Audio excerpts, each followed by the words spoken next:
Hello again, friends. Welcome back to twitch.tv/TrooperBerry, and welcome back to I Was a Teenage Exocolonist, where last time, frankly, we got wrecked. We once again managed to defeat a faceless in one-on-one combat,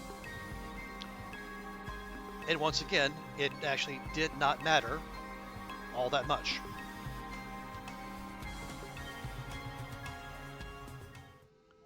Because as you can see, our home is a mess.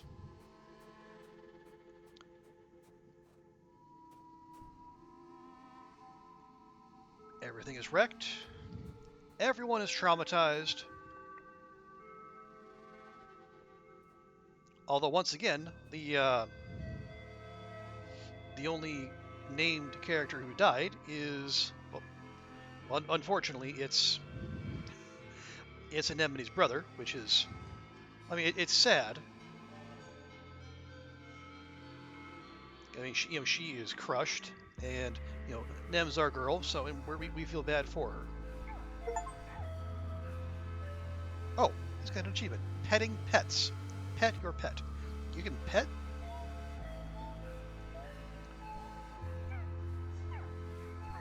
Holy hecking heck! How do I'm like 60 hours into playing this? How did I not know that?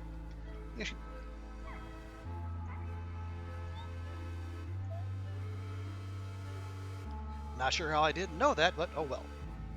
Well, now everything's better. Okay.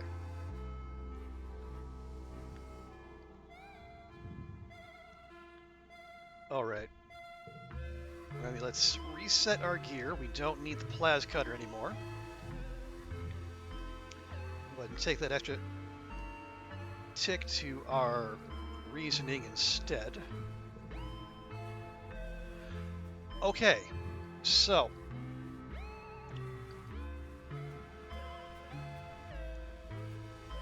looks like all we can do is rebuild, although we'll see if we can talk to people first. Oh yeah, remind me, what's our collectible collection look like? It looks like that.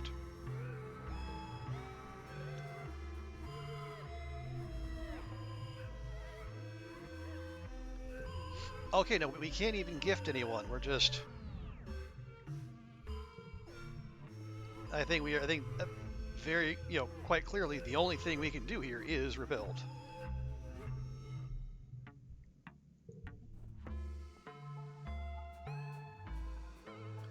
But I guess we'll see, just on the off chance someone has something new to say.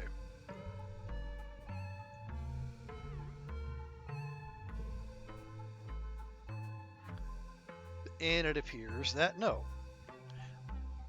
Okay, so yeah, after all that, we are heroic again, although 2 of our red stats are already maxed, so we'll see.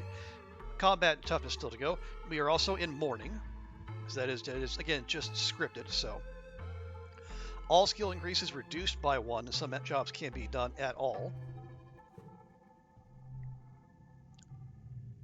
So yeah, here we go. So all we can do, we can mourn if we just want to reduce stress. Although stress-wise, we're okay. Or we can rebuild, where we get toughness, good, organizing, also good. We're 5 points off hitting the second breakpoint there. We get a little bit of kudos. We get I guess 10 base stress. So yeah, let's oh yeah, it's gonna. Oh yeah, all skill increases reduced by 1. Okay, yeah, so we're not gonna get all the organizing we probably would, but you know what? It's whatever. Let's rebuild. The first month of quiet passes, each day plodding one after the other. You still have trouble sleeping in the classroom barracks, but there's nowhere else to go. Every day, you wake with the others and try to make the best of it. Grief and anger come in waves, not just for you, but for everyone. Some days are better than others. You're assigned to help rebuild the walls. The first part of the month is spent just dragging away the wreckage, sorting it into salvage or recycling. By the time that's done, crews disassembling parts of the stratospheric have delivered enough salvage that you can begin work patching up the walls. A sense of urgency permeates the crew. After everything, people need to feel safe. Deese is on the work crew with you, something he does begrudgingly. Wolves didn't help the first time, he grumbles, whenever anyone asks for his opinion. We just tear them all down and live like the animals do. If someone planted a bunch of buildings on my land, I'd be pissed too. No, this is not pointless, D. Shush your noise. We work hard. By the end of the month, you've made noticeable progress. There are other priorities and not a lot of construction material, but when last year's mushwood harvest is done drying out, you'll be able to do more. Even if Deese is right that it didn't help the first time, it's better than nothing. So we did get some loyalty out of that, so our rebellion's in good shape, so we'll be able to assist the governor whenever the chance comes up. Hey, Ruak, good to see ya. How you doing? Oh, yes. Ruak, since you're here, you can also help me test out a new thing.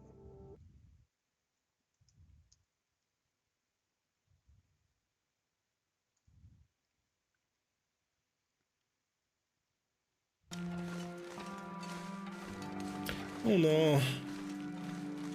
I don't want to kill you, but you are in my way.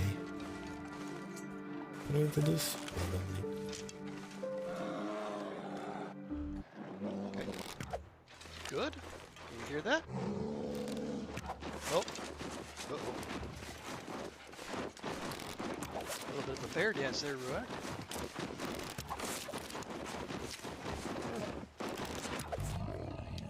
Hey, there you go. Okay, hey, awesome. So it did work. Nice. Yeah, I was trying to just add some bells and whistles, and given how frequently I shout out people, I thought, what the heck? We'll add that up. And hey, Dawn, good to see you. And yes, I am in fact live. Can't say a lot of things for me, but I can definitely say I am in fact live. And you know what? Since Dawn is here, let me see if there's a cooldown on that.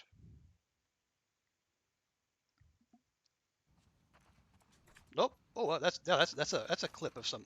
Oh shit and fuck my life. Yeah, that clip was a while ago. But you can tell by the hair. Jesus shit.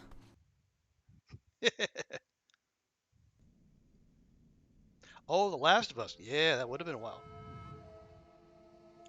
But yeah, good to see you, Dawn. Hope you're well. Hanging in there okay. And same for you, Rek. So many. Yeah, I imagine. Well, Ruak, remember. Yeah, remember, Daunt is Scottish, so salty language is just punctuation to her and her people. All right, let's get to work. Okay, so yeah, we are rebuilding, so it is a toughness challenge, which is good. We could use a little bit of the old toughening up. You're hanging on by a thread? Oh no. I hope it's just a work thing being work and not something worse than that. But well, thank you, Daunt. I appreciate that. I will do my level best to help. Okay. Well, we have some potential gem synergy here.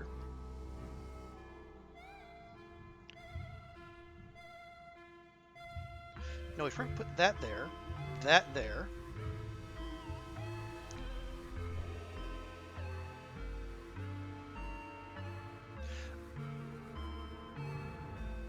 Okay, this. Oh, got worse. Oh no. Oh, hell. I'm sorry to hear that, Daunt. It's fine. Well, okay, it doesn't. Okay, it doesn't sound fine, but you know, you're under no obligation to talk about it if you don't want to. You know, I am. we're here just a place for you to hang out and chill, and do whatesies. Also, hello cats, good to see you. Appreciate you dropping by. Oh yeah, means I can do this again. I'm having fun with my new toy. Don't mind me. Apparently there's a new moon in Cancer today, and I'm gonna blame everything on that. I heard about, like, all this, like, random astrology stuff. Like, okay, because... and we're gonna blame it on that. Apparently, like, the North Node or something is shifting, and, like, the South Node, I don't know. I don't know how any of these things work, but the North Node is, like, shifting into Aries, and, like, I'm an Aries moon. And then it's a new moon in Cancer, Yeah, and I'm a Cancer sun, Cancer rising, and so given how often I shout people out, literally I thought, everything what on the that. heck was, And rather than just me having I'm to just gonna lean into that. describe We're just gonna be like, okay, oh, it's because the new moon in Cancer. You know what I mean? with my own words. Just let people hear these streamers for themselves. And yes, absolutely, Dawn. Cats is peak streaming performance.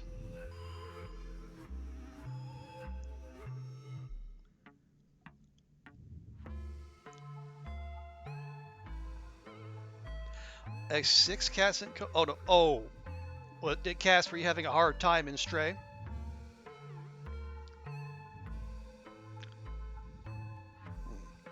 Okay, now us. Okay, yeah, that gets a +1 because it's a red challenge. Now, if I put this in here, that's going to become a 4. We could do that. There we go.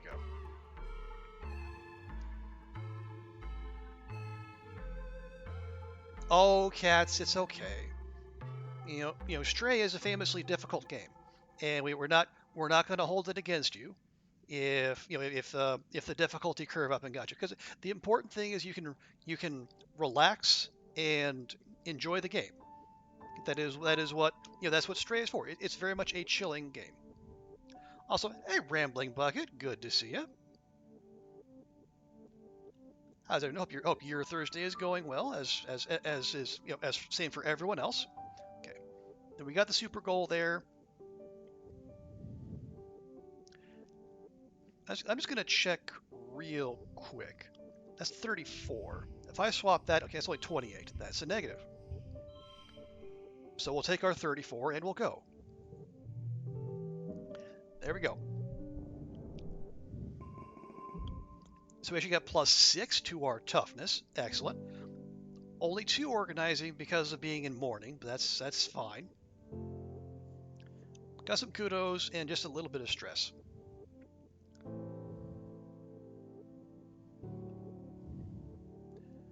Okay. But yeah, Bucket. Yes, you are among the streaming types. Let's see. Okay, yeah, Bucket, do you I don't know how long you've been a streamer. Do you have any clips? Okay. So that's 1 month of rebuilding, and okay, yeah, we have enough stress room left over to where we can rebuild next month too. You got a few? Well, that's fantastic.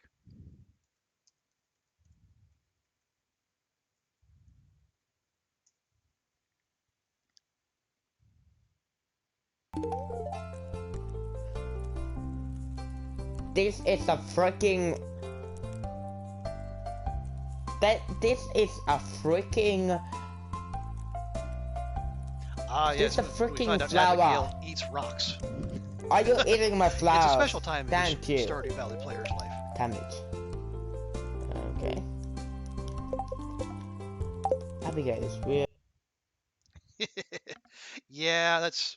I think she eats amethyst. It was no. It's yeah. She eats amethyst or quartz, I believe. Also, cats wants a troop clip.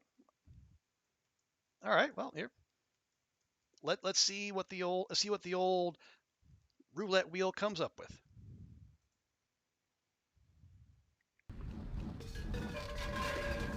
Oh, this one. Guest. Service to the test. Yeah, the best clips are the ones you have to explain to other people. I don't know how I only live to serve. Try the great stuff. It's delicious. Believe me, ask delicious. They can sing, they can dance. After all, Cat, this is Vampire the Masquerade Bloodlines, Cats. Never second best. Come on, and this was my first playthrough of the game on stream. It was a while ago. Be our guest.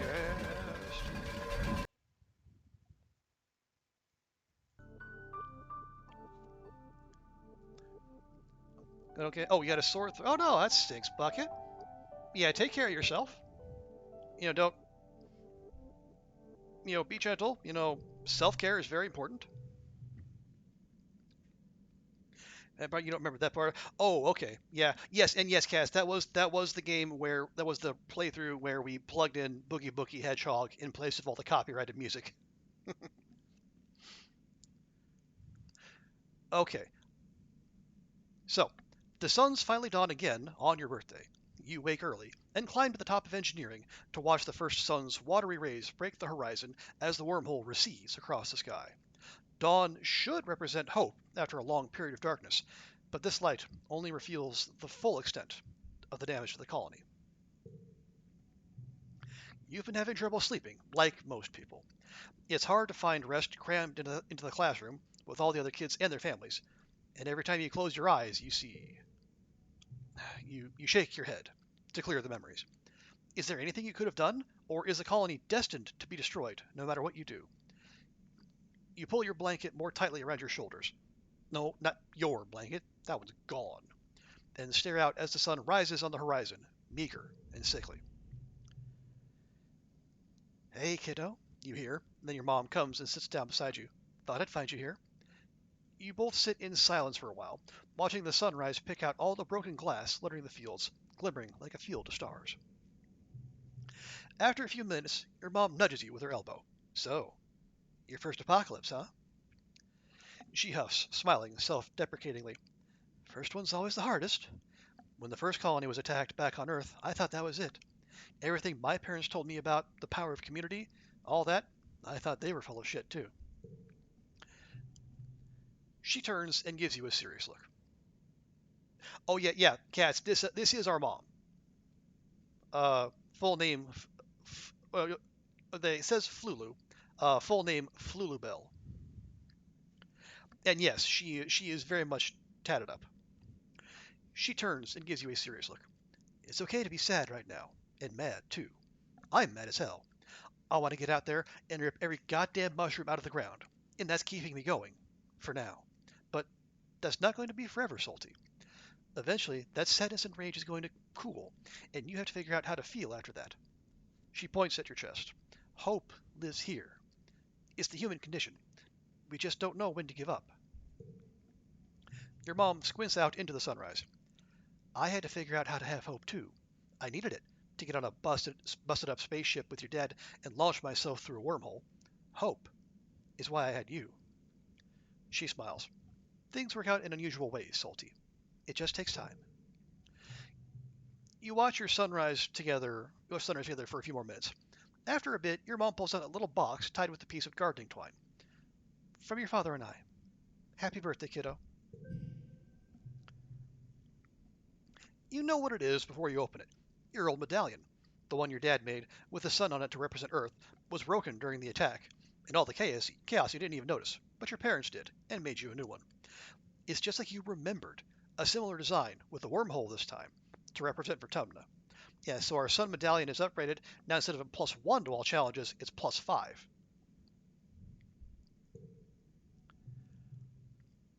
She's not a regular mom. Oh yeah, mom. You can't tell there, but mom has a prosthetic leg, and yeah, she is a warrior, and she has seen some shit. You thank her and squint out at the swirling wormhole, still barely visible in the brightening sky. It's so massive and awe-inspiring this time of year, but it always seems to herald disaster. You're happy to watch it fade away into the daylight. Your mom lets out a dark chuckle and slaps you on the back. What a birthday. Here's to another one, right? You both head back downstairs to the direction of the canteen, where they put up temporary roofing with whatever tarps and scraps could be found. The colony nanoprinters, the few that still run, have been working day and night to replace the necessities of life, but larger construction projects are going to take some time. Ontan has coaxed the kitchen nanoprinters into making soy gruel and pressed bars. Life-sustaining, but depressing. You and the other colonists eat your breakfast in stony silence as you mentally prepare for the day. Governor Unicott looks more frail than you've ever seen her, but her eyes remain determined. Last week they held a mass funeral for everyone who died. There's talk of turning the Stratospheric's destroyed front half into a memorial shrine after everything useful has been salvaged. There's still so much to do.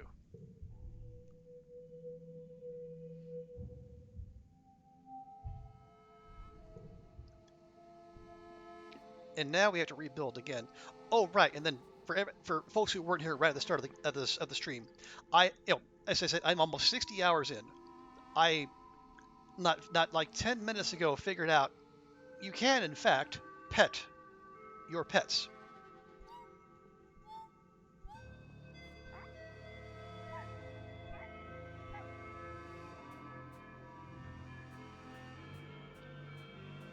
So it took an embarrassingly long time to make that happen, but you know what? We made it happen. They jump a little, and they give a little sound.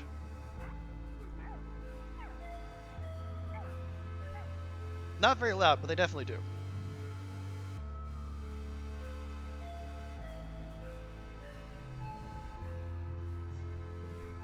Okay, yeah, still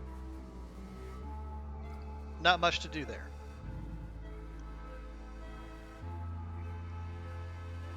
All right. Oh yeah, we got absolutely destroyed, and once again, it's like we took down a faceless, a massive beast, where like our walls only came up to its chest. We took it down single-handedly, and somehow we're the bad actor here.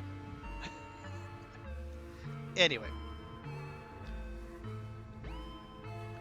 Oh yeah, we're very glad the fluffs and the poofs, the poofy things, are our bouncy tentacled friends. They did both survive. Okay, so we're gonna rebuild again. We're gonna be short on organizing, but you know what? It's fine. It's fine. It's fine.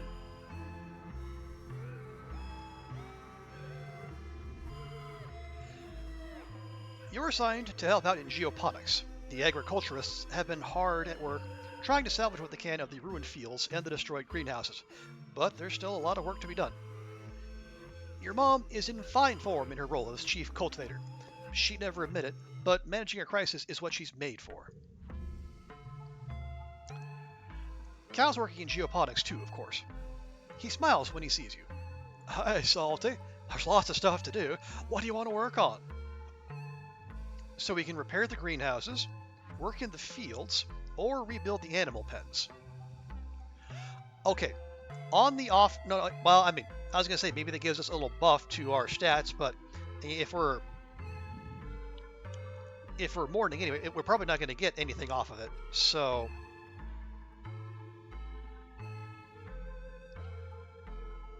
Let's repair the greenhouses, just for starters. Okay, nope, no stats at all. Okay, fine. The geodesic domes, miraculous prefab modular structures your parents brought from Earth, are in shambles. Much of the glass and metal is beyond repair, destined for the recycler. You and Cal help clear away the debris, and when that's done, you help drape tarps over what's still standing so that the drifting spark snow doesn't pile up inside and affect the soil acidity. Anything that can't survive outside a climate-controlled greenhouse needs to be harvested and sent to the kitchens so it can be preserved. Canning, jarring, dehydration. Ancient techniques you've learned about in school, but didn't think you had to put into practice so soon. Tammy visits almost every day. She says it's to pick up the day's harvest, but you know it's just so she can visit Cal. Everyone is worried that this will be the final nail in the coffin for your food supply after the famine last year. The famine we fixed. You try not to think about it too hard, instead focusing on just doing what you can to help rebuild. Okay, well that's both awkward and potentially excellent. +2 for each gem on other cards. And it just so happens we have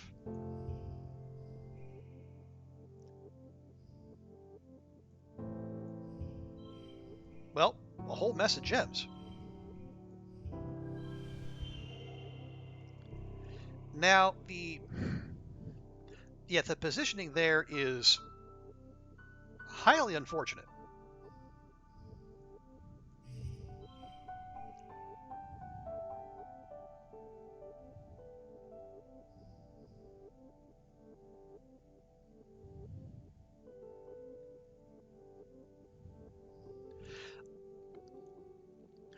Well, okay, I guess the question is like, do we care enough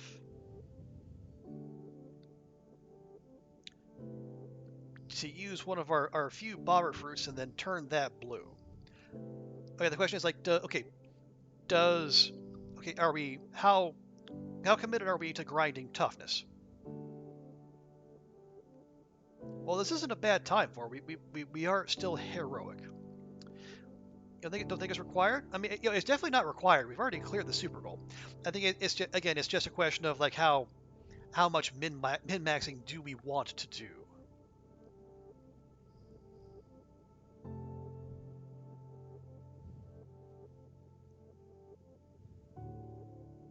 You know what? There, that's a 6-point bobber fruit right there. Probably won't make that big a difference, but you know what? What MCs?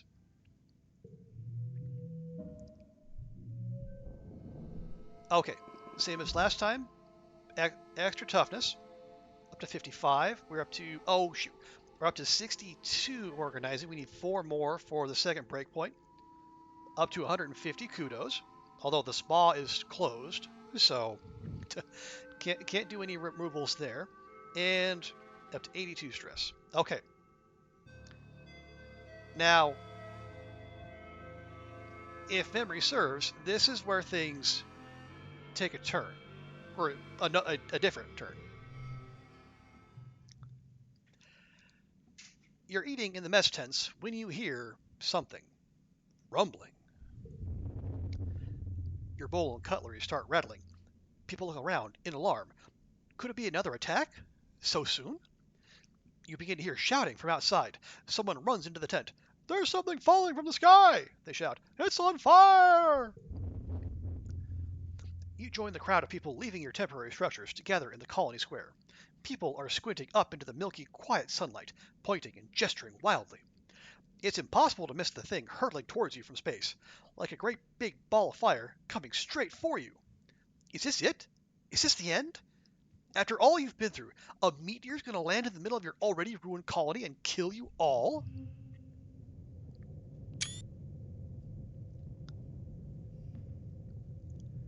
Mars grabs your shoulder.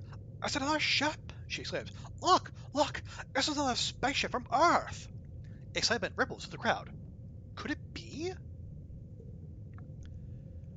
You stare up unbelievingly at the rapidly approaching ship. The flames of its entry into the atmosphere dissipate, but a thick column of greasy black smoke trails behind it. Soon you can hear the whistle of it ripping through the atmosphere at terminal velocity. Yeah, our engineering is at 13 out of 100, but I think even we can tell that is not a controlled descent. It's an enormous ship coming at you way too fast. The ship's reverse thrusters fire, trying to slow it down so it doesn't smash into a billion pieces when it hits the planet. Everyone scatters to take cover. You crouch behind some rocks, throw your arms over your head, and squeeze your eyes shut. You hear the massive spaceship touch down in geoponics. Always geoponics. Why is it always geoponics? Anyway, plowing through the fields and grinding over what was left of the greenhouses. You're thrown to the ground from the force of the impact as shrapnel and small rocks zing past your head. It grinds along like some roaring monster, cutting a great scar through the colony and kicking up an enormous cloud of dust. Finally, the ship comes to a creaking, shuddering halt. Don't hide in... Yeah, I think other than like the first glow attack, we want to stay as far away from geoponics as possible. You and the other colonists carefully crawl out of your hiding places, coughing and rubbing your eyes. The new ship is half buried and obscured by dust, but you can tell it's from Earth. You squint to make out stenciled letters. Heliopause.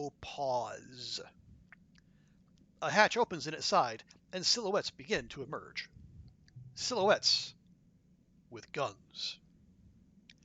Soldiers march out of the dust and quickly surround all the remaining colonists. More soldiers form two parallel lines from the ship to the square, their guns in parade rest, and a lone figure strides down the center towards you. Greetings, fugitives of Earth, the man says, spreading his hands wide. A dismayed murmur ripples through the crowd. The adults exchange significant looks. Chief Engineer Instance tries to slip out of the crowd, but she's stopped by the line of soldiers.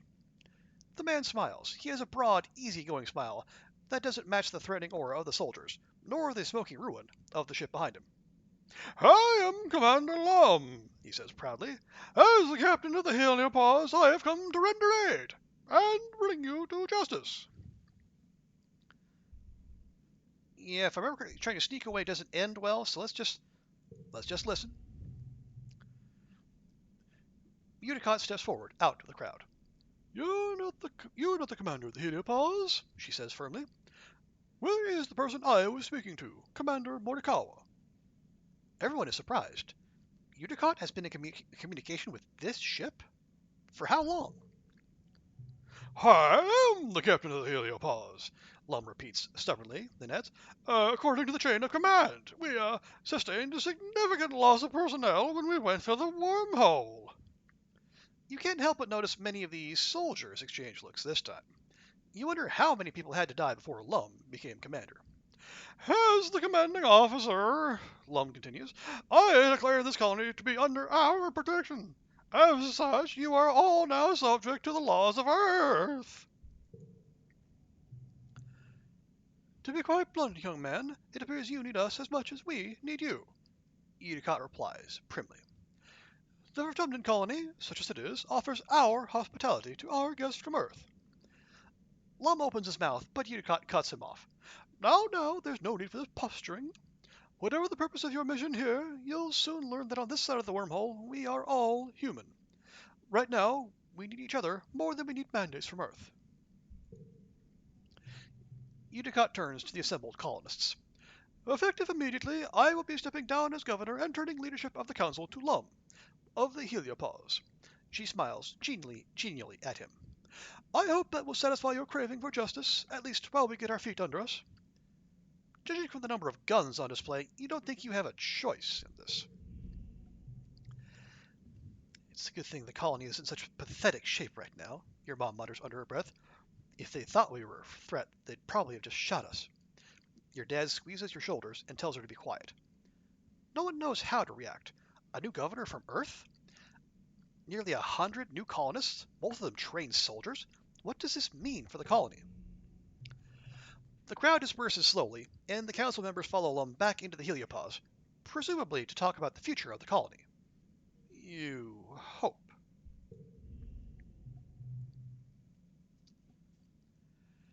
You track down your friends. So, what do you think about these new people? Mars asks. So we can say, I'm glad they're here to save us. That'll be probably Tammy. I'm excited to make new friends. They're just going to boss us around, or I don't want to share this planet. Well, we don't exactly have a choice on the fourth one, so let's just be nice for now, and we'll say I am excited to make new friends. I'm going to have these Helios eating out of my hands in no time, Mars smirks. The entire colony, now twice as many of you, sets to work on salvaging the wreckage of the Heliopause, tearing it down, and combining it with the Stratosphere's remaining engine section. Spirits are high, though these new colonists from the Heliopause aren't like any people you've ever met before. With their uniforms and weapons, they're more like an invading force than a rescue. You aren't sure what this means for the colony, or for your future.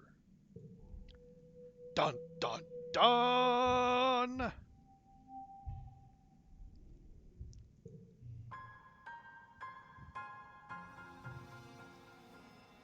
As the dust settles, you rebuild your colony around this new ship, the Heliopause. The new arrivals, soldiers mainly, are aloof at first. many see you as fugitives.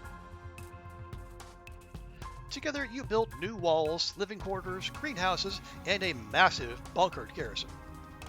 Stratos' engineering wing is the only reminder of your old colony. The heliopause brought enough rations for another 5 years, as well as a rich seed bank and working hydroponics. They also have more guns and explosives than you've ever seen in your life. Even the ship has guns. Yep, right there. And there. A full stomach, a roof over your heads, and the promise of safety convinces most stratocolonists to accept the Helios. In turn, the Helios decide that you criminals pose little threat. A grudging peace is brokered between the two groups. You decide they aren't so different, really. They're even Helio children, born among the stars, just like you. After a month of hard work, you and your parents move into your new quarters. You get your own room for the first time in your life. You step out onto your very own balcony to watch the new colony, its grounds bustling with so many strangers and strange new ideas, and strange new weapons, presumably. You feel something rising in your chest that you haven't felt for some time. Hope. Excitement. What will the new day bring? You better get out there and find out. Charge! We lost all of our stress and we gained 5 colony defense. Whee!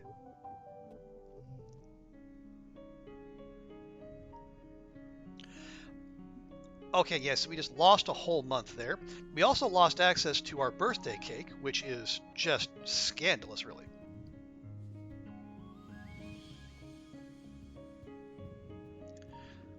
But yeah, the colony has significantly grown in size. And, but it's like just like in terms of territory, and in terms of like the people.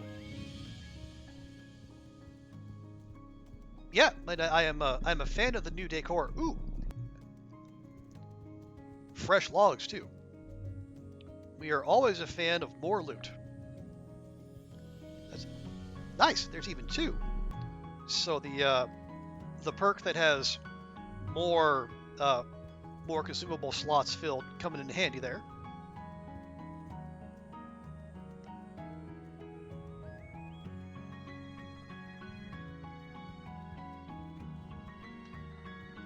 Let's see. Yeah, the garrison is here now, as opposed to all the way over there. And where are the front gates? Yeah, okay, yeah, the gates are here. Ooh, nice. Good thing we checked.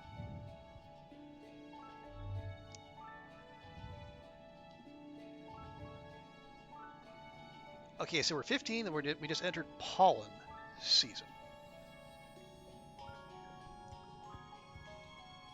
Well, before we go anywhere, I think there's some dialogue that the game is throwing at us here, so let's have a look and see what it is. We'll start with Mom. You've barely seen your mom since the heliopause arrived. When you do, she looks frail. Like all of her strength got used up last year, and she's only just starting to recover. Except instead of relaxing, she's hard at work rebuilding the geoponics domes. It must be hard for her to shake the fear that it might happen again. Being able to load your tray full of food at the canteen is still a luxury you don't take for granted. Sometimes you make up a tiffin for your mom, so she doesn't miss lunch. Hey, Solty, she says, smiling as you approach. Is that lunch? I've been smelling the caramelized onions all morning. I can't wait. You deliver the tiffin into her grateful hands, and she cracks the lid and takes a big inhale. You know, people used to give thanks before meals back on Earth. I think I can understand why. I'm just thankful you're here, Mom, because as I found out through someone else's playthrough, if you don't fix the famine, Mom's not going to be here. Much like if you don't cure the shimmer, Dad's not going to be there.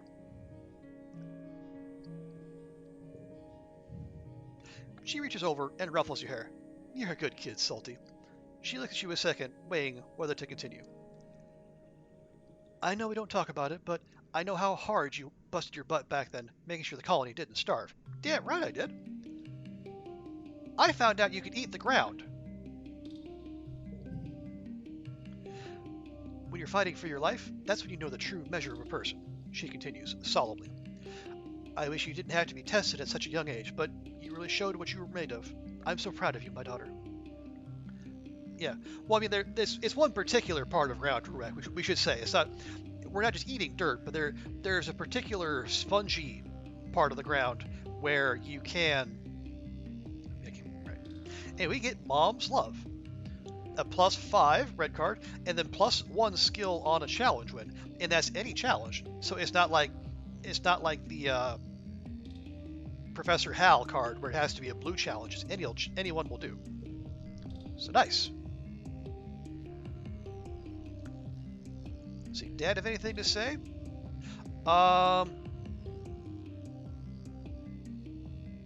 Actually, not particularly, except we can actually do this last thing, help with animals, and we get the testing on animals card, and the card to the right becomes a 5.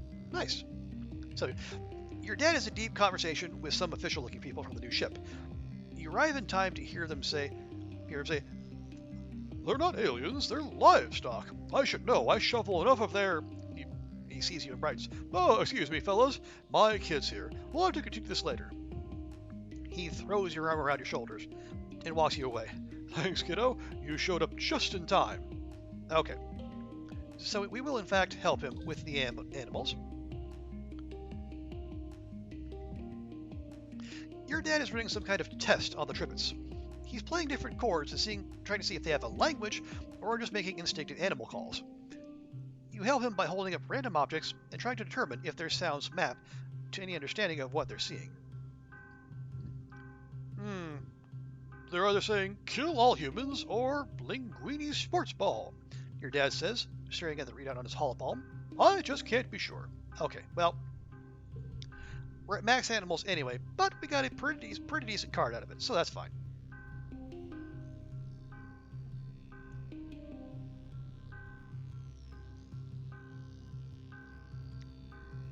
Let's see, does Deese have anything to say? Not particularly. Nem, you got anything to say?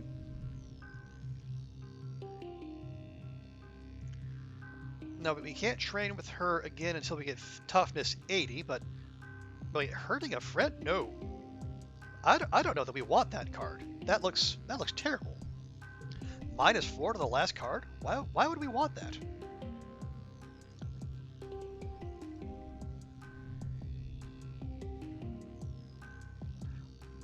Okay, now we need persuasion 40 or greater. So we can't tell her about our day anymore. Oh, no, I think we did. Yeah, we did. But no, our persuasion is nowhere near 40. Also, we have the hot dog boy mentioned in the stream title. Before we do that, I just want to check real quick. Okay, colony food supplies are just fine, and the colony security rating is, so it's an 8, right? So we were 3 before, and then the Heliopause's arrival gave us 5. So we need 2 more. Let's see, is there anything of note here? Okay. I feel like we are going to get the photophoner, just not quite yet. There's one particular event where we can actually make a bunch of cash real quick.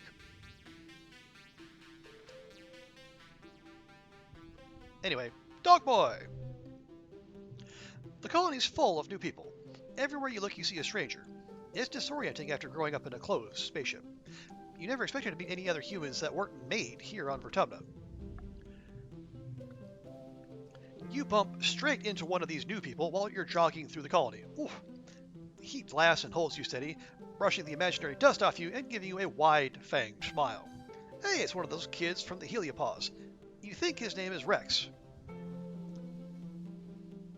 There we go. Hey, I'm Solty. Welcome to Vertumna. You stick out your hand and shake his, and he laughs. You notice he's wiggling his dog ears. They really can move independently. Pleased to meet you. I'm Rex, and I love to shake a paw. I know a ton of tricks. He winks.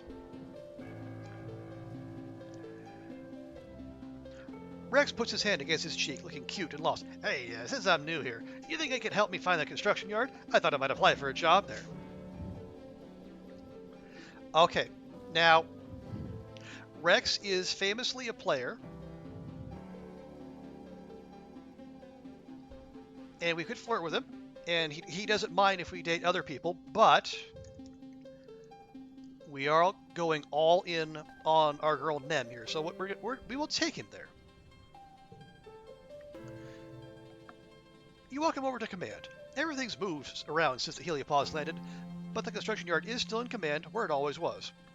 At the entrance, you meet Mars, filing her nails and looking like she's waiting for somebody. Why, hello, kitty.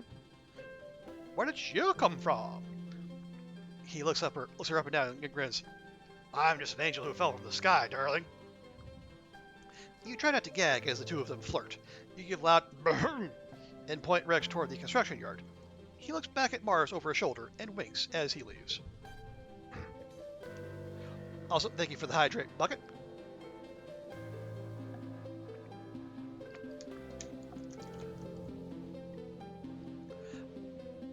But, oh yeah, if I remember correctly, actually, do we still have the info from our last playthrough? Let's see. We do, nice. Yeah, so our knowledge about our friends carries over. So his birthday is this month. Also, Rex's full name is Basorexia. I hope that's not anything bad. But yeah, since it is his birthday, and more importantly, we have a fair few logs. How about we just give him one? Oh, we can help him build something. Oh, we need engineering of 40 or greater. Okay.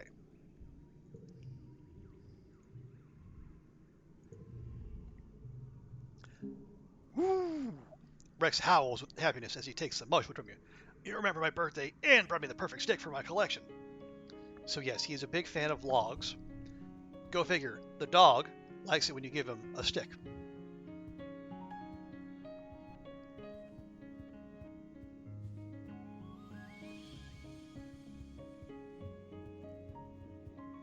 Okay. Let's see. We'll check in with Cal real quick. He's got something to say. You had plans to hang out with Cal today, but when you arrive at the geoponics dome, it is worryingly dark inside. You fumble around in the red emergency lighting until all the lights come back on with a heavy ka-chunk of a breaker being flipped. You blink into the sudden blinding light until the figures of Cal and Chief Engineer Instance resolve themselves in your vision. Absolutely no more of that, young man, Instance scolds Cal as he cradles his hoverboard in his arms. The power grid is not your plaything. I understand, Auntie. I'm sorry. Instance mutters to herself as she passes you. Honestly, all this over a toy. I do that, Cal greets you. Sorry, I meant to meet you outside after work, but... He looks down at his hoverboard. My board just wouldn't start, and I figured maybe I had a juice? But when I plugged it in, it threw off all these sparks, and then the whole power grid shut down. Cal's shoulders slump. I was going to ask Dr. Instance to take a look at it, but she told me she doesn't have time to fix a dumb toy. Yeah, our engineering is still pathetic. But, thanks to one of our past lives, our only past lives so far, we can say, dude, don't ask Cal, but I know how to fix it. Cal looks at you critically. Really? I didn't know you were good at fixing things. Memories of having fixed Cal's hoverboard in another life guide your hands as you open it up and set to work. Even more quickly than before, you're handing the fixed hoverboard back to Cal. It floats, just as you remember. Radical!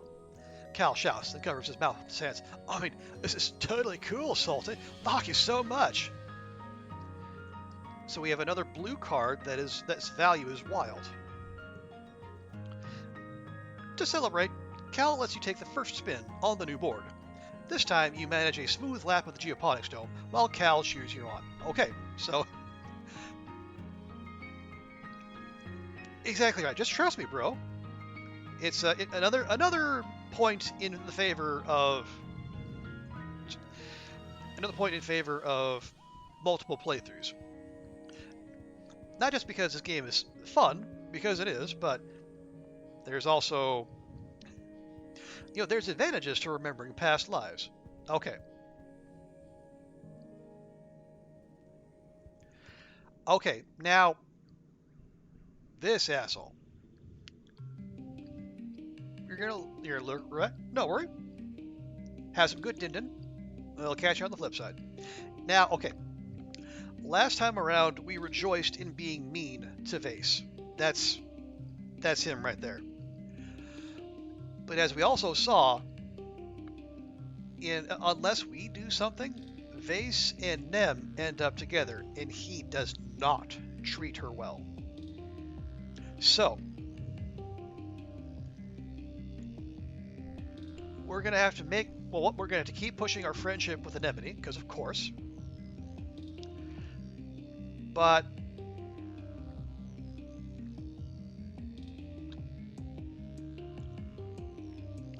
we're also going to see about making nice with this guy, not because we want to do anything with him, just because we want to, if no other reason, just get enough intel on him to where we can break up him and Nem. Also, I just noticed, we had a hug.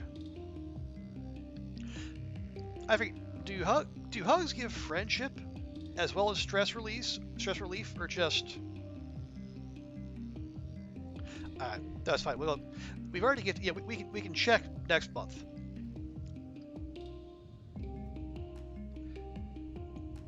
Okay. The new boy from the heliosphere is a couple years older than you.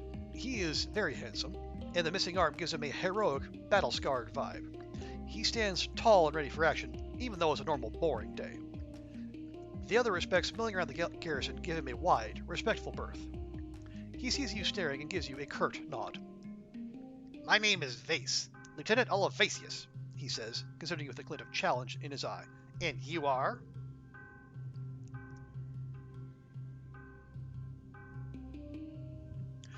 Say, just a kid? I practically run this place. I mean, I kinda do, but I'm a soldier, am into science, explorer, hard worker. I just want to have some fun before I die. No, let's see if we can, play to his interest. I'm a soldier like you.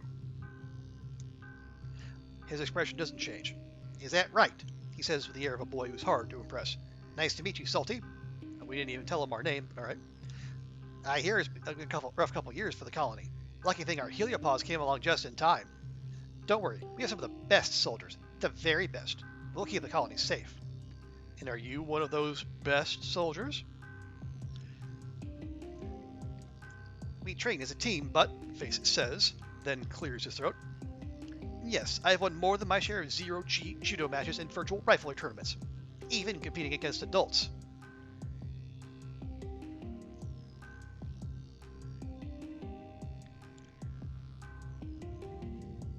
So we could challenge it. I could take it.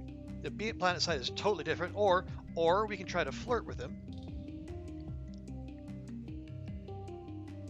You know what? If we're gonna be engaged in a little subterfuge here,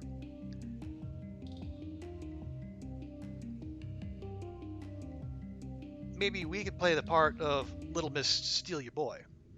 Wow, you're pretty cool. Okay, here we go.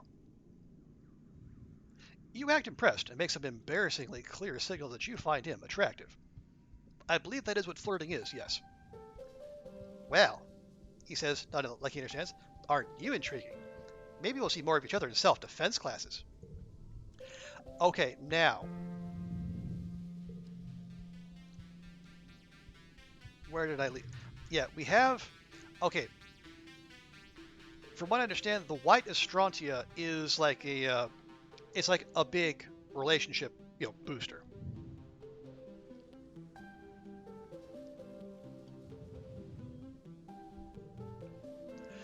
So we could drop that on him. Just try to accelerate our relationship with him. And then if he makes a move on us, we can rat him out to them and then break them up. But I guess we don't have to do that right now. Oh right, and then our last bit of dialogue here. Okay. We have Nomi Nomi. You've seen Nomi Nomi around since the Halopause landed. They're around your age and barely 1.5 meters tall, only coming up to your shoulder. You've never seen anyone dress as strangely as they do. Hi! Their voice is high-pitched and quick. I'm Nomi Nomi. It's short for nomination. They do a little twirl and bow. You introduce yourself and let's ask what they do for fun. Well, kind of a bit of everything. I like designing outfits and reading manga and learning about dinosaurs and cool xenofauna and robots and aliens and watching anime and playing Laser Fable, of course. Mostly lately I play Laser Fable. It's so fun to play it outside in the great big endless outdoors. Nomi Nomi dances in a circle, waving their arms and gesturing at your surroundings. So yes, this is our resident weeb.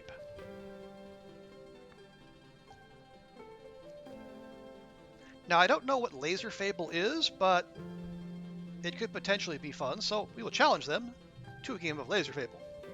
You're on! Nomi Nomi helps you install it on your holopalm and explains the rules. Laser Fable is an augmented reality game where you bounce hologram lasers off real objects nearby. It's speed-based, so you're running around and bumping into each other, and there are extended house rules about when it's legal to block each other's lasers.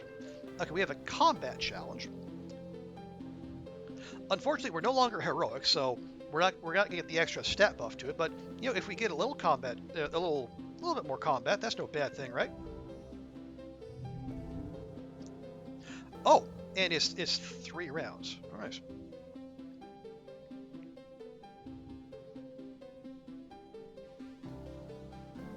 Okay. Listen. Oh, hang on. The card to the right becomes a 5? How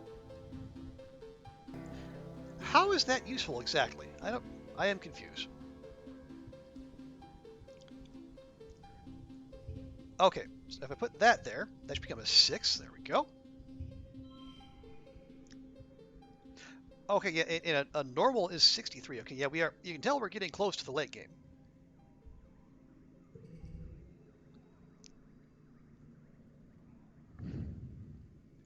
Okay.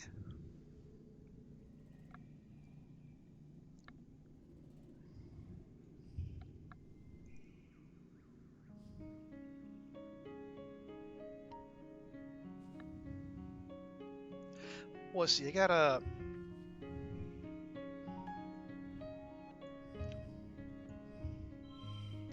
There you go, so that counts as 3, 4, 5, 6, and then also counts as... Let's see, it counts as a flush 2. Oh, right, yeah. But it's a... Yeah, so that counts as a 4, as well as a 6. Okay, that'll do. We just need 7 off the last round. That'll be pretty simple.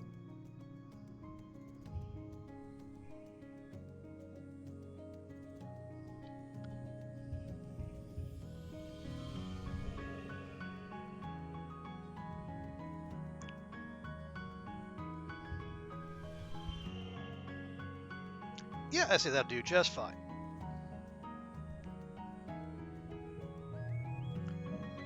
Really? We left 5 points on the board. Well, that's disappointing, but whatever. Right on, sister! Nomi gives you a high five, and then a couple quick flicks on their gauntlet gives you a kudos. A kudos? A kudo? I don't know. Anyway. They explain this is how they always play Laser Fable with the kids from the Heliosphere. Except they mostly don't want to play anymore. They said they're too old for it. They just want to be soldiers now. Except Rex, he's still cool. Okay, so we got more friendship with Nomi, and and Kudo.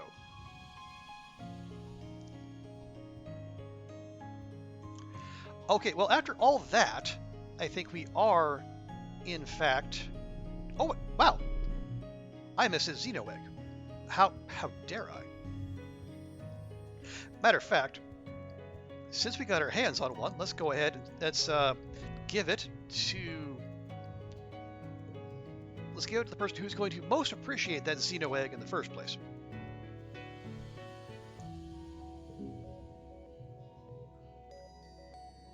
Well, thanks. This is Calm's favorite food too. Aw, Nem. I'm sorry.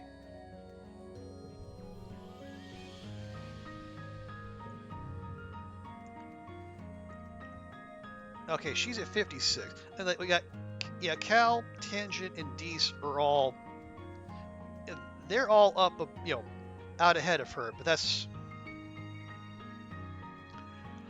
mostly because we've been doing things in their stations, but we haven't been doing stuff at the garrison. But that is going to change here. I think we are going to kind of pivot toward a little more aggro of an approach, maybe we'll say. Okay, now let's just check. I think everything should have all events have respawned. All events have respawned. Okay, so see, that's perception and animals. Well, there's no point in that. We got both of those are maxed.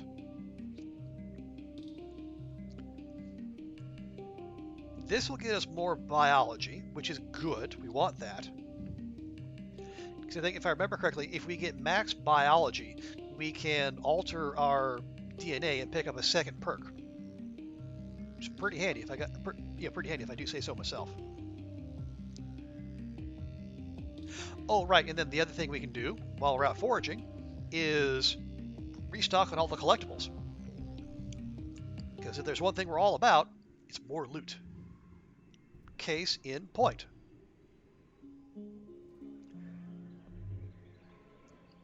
Yeah, the flowers, I think, yeah, the flowers are Tammy's preferred gift. I think, if I remember correctly, Mars likes crystal cluster. I think she likes flowers too, but not 100% sure on that. Anyway, what's up, Utopia? Chief Surveyor Utopia stops you and Dees near the depot. Feel that? She asks. You can feel a kind of ominous, distant thumping, pulsing regularly through the ground. If you stand still, you can feel it vibrate up into your own body too, like a massive global pulse. Utopia says, checking a readout on her holopalm. I reckon it's naturally occurring, but it's giving me the willies all the same. You two better check it out. Mind you stick together and take readings on the way, just in case it's dangerous. You and Dees look at each other, excited. You follow the thumping, now an inaudible noise, growing louder, west, until you've roughly triangulated its location. You know you're getting close, but it sounds like it's coming from all around you, and your instruments aren't precise enough to help. Well, we are easily perceptive enough to do it, so let's just follow the sound.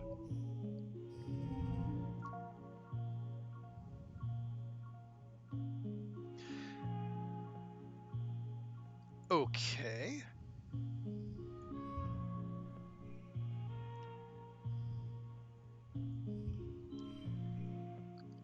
We'll just take. Okay, no, that's going to be locked in every time, isn't it? Well, that's unfortunate.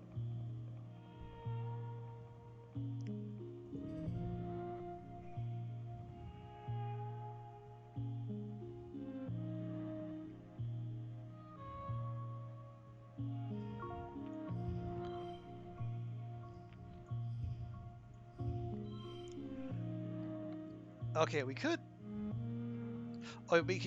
do that, or because that's got +2 cards with gems. Let's see, that's 25 versus that's 22. Okay.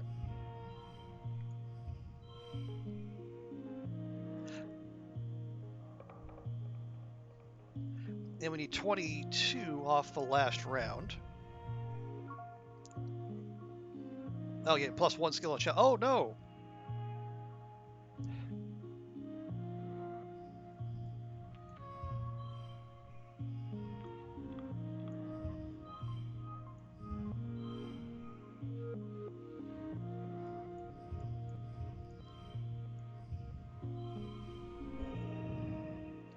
Okay.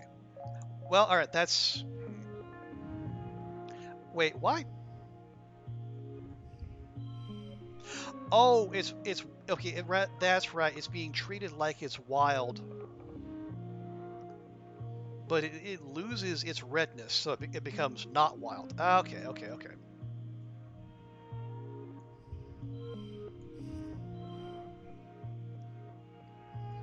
So if that's the case,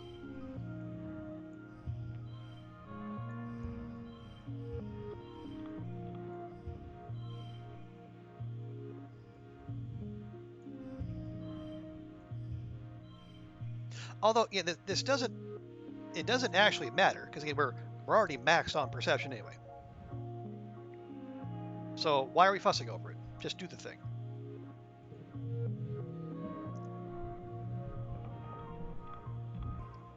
Like if that's the case, I guess that shouldn't have cost us that one kudo then. But oh well. You find a machine, an ancient broken down machine, like a small pyramid-shaped building made from some kind of dark stone or bone that looks almost like it grew that way. So we have Thud of the Thumper. Except it isn't broken. It's just so very old and overgrown. It looks more like a pile of rubble and roots than a building or engine or whatever it was. Still, a thumping noise comes from it. The vibrations are strong here, making your guts feel weird. You don't notice it at first, but there's a curious path on the ground moving away from the machine, a line half a meter wide where the dirt is a little more worn and bare. It heads off in a straight line to the west, or coming from the west. Could the animals have made this path, or the thumper itself? Okay, our engineering is not quite good enough. I guess we just have to marvel at it. Although we do get +1, so I guess that's something. You run your hand over its pitted, vibrating surface. How could something so unbelievably old still work? It's definitely not natural. You can even see something like writing carved deep into the not quite rock. Deese starts making noises under his breath to the beat of the thumper. It's a pretty sick beat. Eventually, you head back to share your findings with Utopia. Totally an alien civilization, Deese insists. Utopia scratches her head. I suppose, maybe. You said it looks ancient, right? Perhaps there could have been another civ here long ago. We have found other signs, but nothing active like this.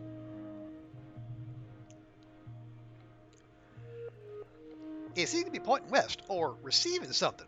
She snaps her fingers. There's some right ugly ridge lines out there that have kept us from checking that direction.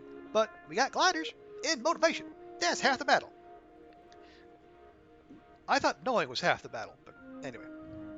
She makes a note in her hall palm. I'll open up the western resting ridges for us surveyors, she says and grins. Whew, say that 3 times fast. So, well, we'll have to stick together out there.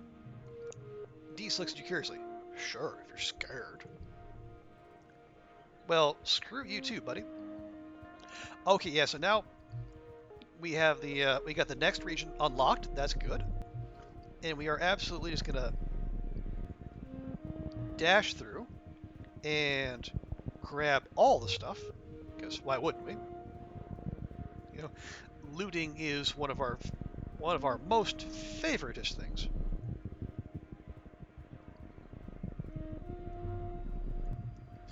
Although it does seem to be mostly bobber fruit and flowers. Oh, there we go. We got our Xeno egg back. That's good.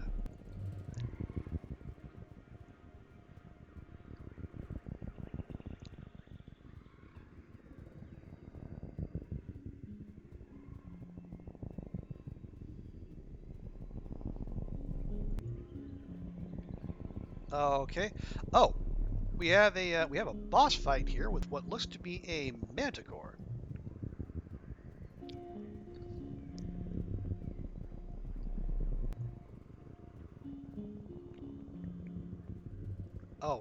Oh, hang on. I remember this. I gotta remember. This is not a consumable. This is a trap.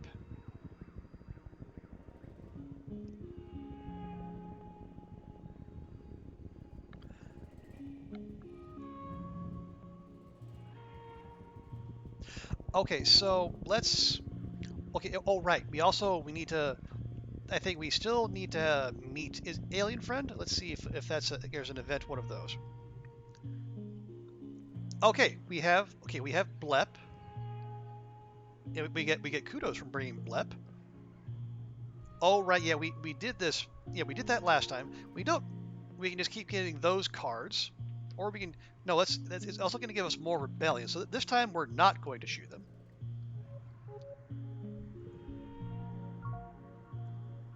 It's also the case that like that would have been a stress relief, and we didn't have any stress to lose, so that would have been a waste anyway. Okay, another Squeeger Hive.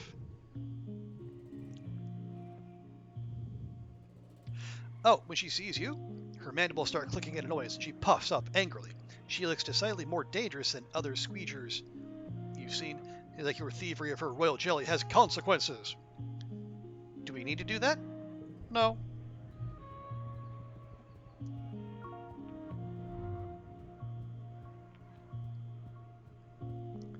Okay, let's... Can't remember if the Vriki had an event. Okay. Okay, yeah, I thought there was a Vriki event where it actually gave you stress, stress healing, but doesn't appear to be the case, at least so far. Okay, we need 65. I don't really want to burn all those. I don't want to burn all those gem cards just yet.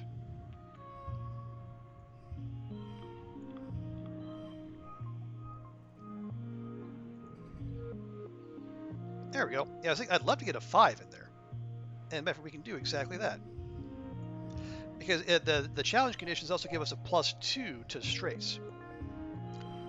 There you go. So that gets us 34 points right there. So we only need 18 off the last round.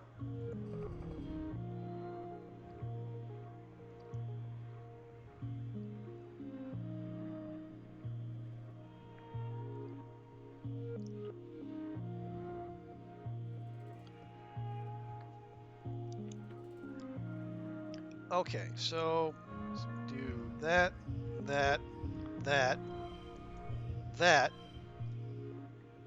Also do that. There we go. Back of soup. Nice. What kind of soup, Ruek? Chat must know. Right, so we got the small flush there. Got the larger flush there. We got 4 of a kind, thanks to that being wild. And we'll lose 1 more kudo, but it's fine.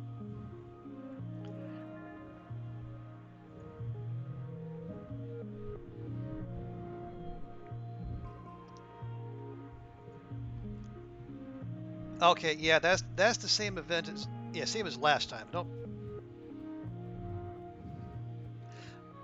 Don't love that. And yeah, we're starting to pick up stress, but we don't necessarily need to.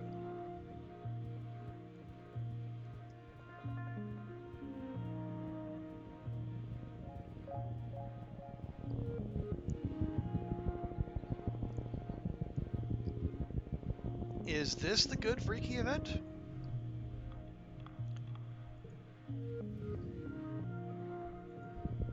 No, it is not. Okay, but at least we can walk away from that one. How about this one? Okay. Okay, we cook soups of power. So they're kind of similar to each other. This one has chicken, white beans, and the other usual suspects: chili, lots of herbs, and peanuts. That does sound like a very robust soup. I guess with the chili, it's probably a popular soup in the cold times as well. Okay. You come across not just one Freaky, but a whole swarm of them. Mostly just baby ones, about the size of your head. They're all amassed around a massive tree, scurrying up and down the trunk. When you can see the tree itself under the swarm, you notice it's the same pale pink as the baby Freaky. Its tentacle-like roots meander a fairly large distance before plunging into the ground.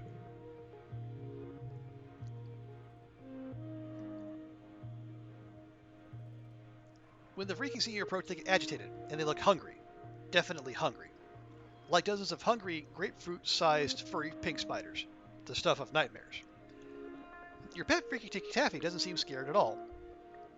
We can fight them. We need bravery of 50 or greater to see maybe they aren't so bad. I don't... Okay, I don't want to fight them, though. Or do we? Fighting them would put us above the first combat breakpoint. I don't know what that'll do for us, but... Yeah, this is not... We're not rolling well in terms of events, so I guess we'll take the fight, and then we'll do the boss event, and then we'll probably just go back home.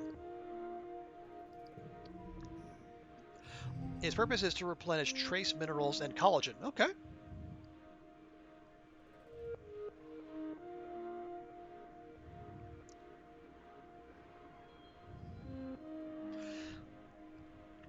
Oh, when they cool down, they become a jelly. Oh, I see. Let's see, +2 bonus to pairs. Okay.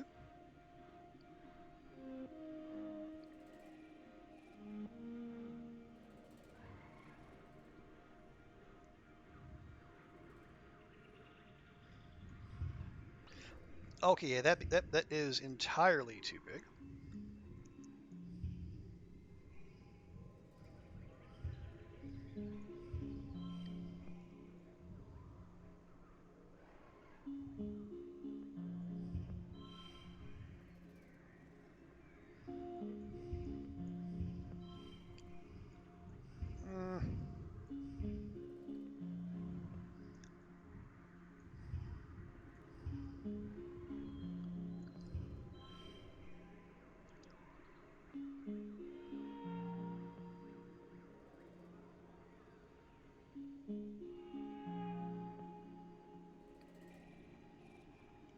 It's fine, it's fine. Just move on.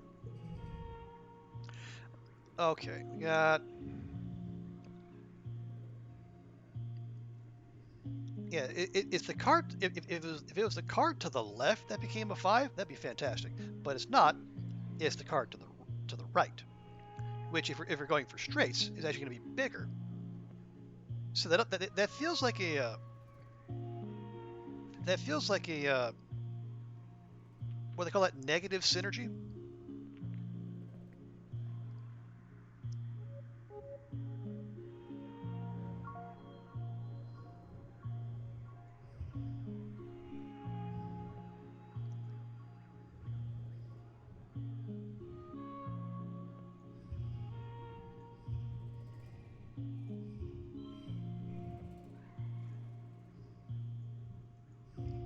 Yeah.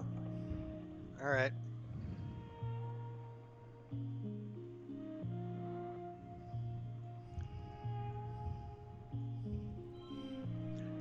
Yeah, no, we want pairs here more than...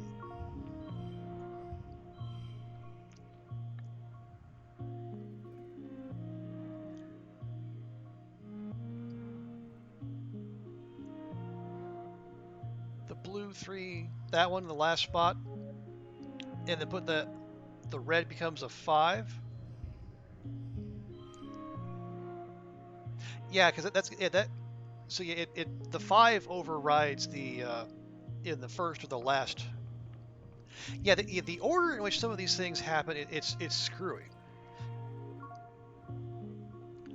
Because like it's not consistent. It's like sometimes like sometimes it'll, like if there's a condition like this slot becomes a 2, there are cards that will overrule it for some weird reason.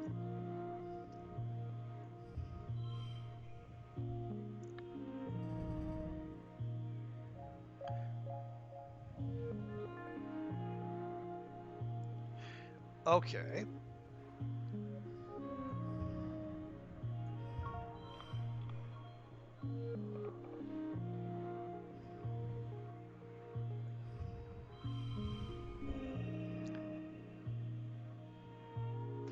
Yeah, okay, +2 bonus to pairs. Okay, well, there's a couple ways we can go here. We can either if we put that there, that's a 36. Otherwise, we can just shuffle all those down, put that there, and that's a 38. Okay, yeah, that's better.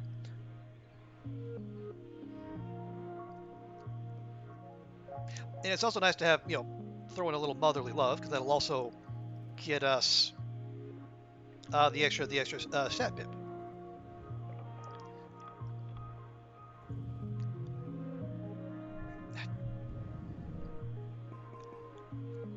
Okay, well, not great, but we did get 3 combat, which, oh, so there are new cards in the depot. All right, well, that's,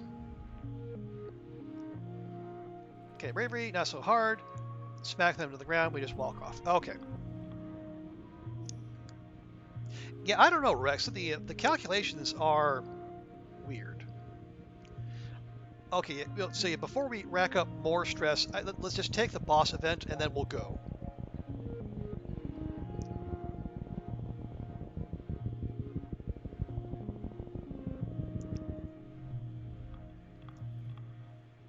Okay, the Valley of Vertigo spans a huge and relatively safe area, so it's rare to see other foragers out here. It's surprising, then, to come across Utopia and 2 other foragers crouching in the underbrush. Solty, get over here. You slink over to the other foragers. Through a gap in the underbrush, you spot a terrific sight.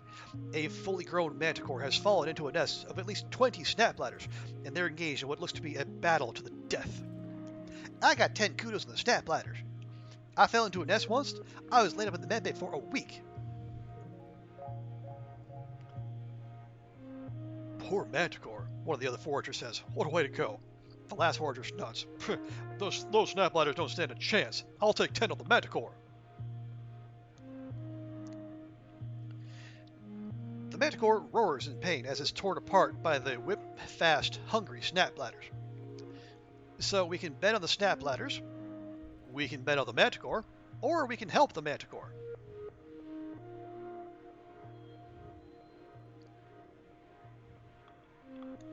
Okay. We don't need animals points. But then again, neither are we particularly in need of kudos at the moment. I guess if we're going to be all, Captain Animal Friend here, I suppose we should probably help the manticore. All right, fine. Gosh.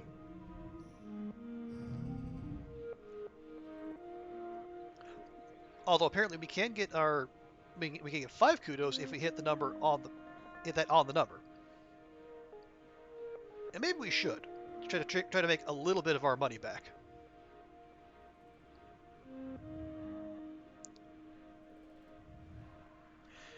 Okay, let's see.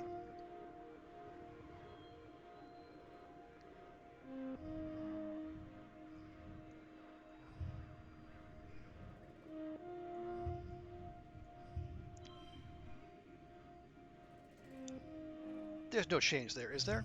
There is not. Okay. Well, fine. We'll just do that.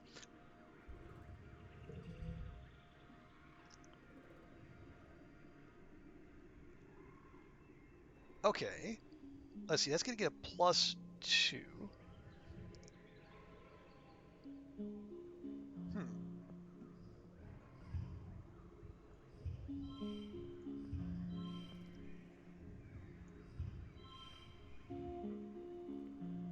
Now, well, I mean, do we...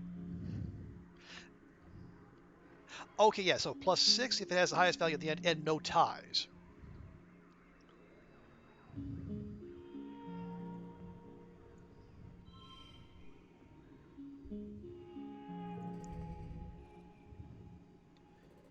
Okay.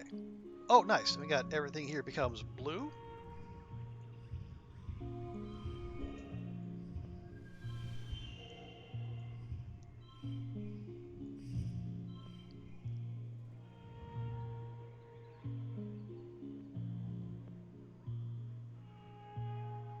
Yeah, I think clearing that by 15 is probably good enough. She likes, yeah, oh yeah. Tangent is definitely an overachiever. And really, 3 points. There are 3 more points out there. I don't know, man.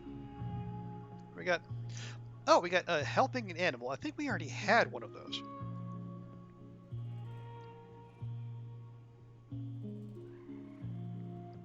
you have +1 to red challenges and a gem.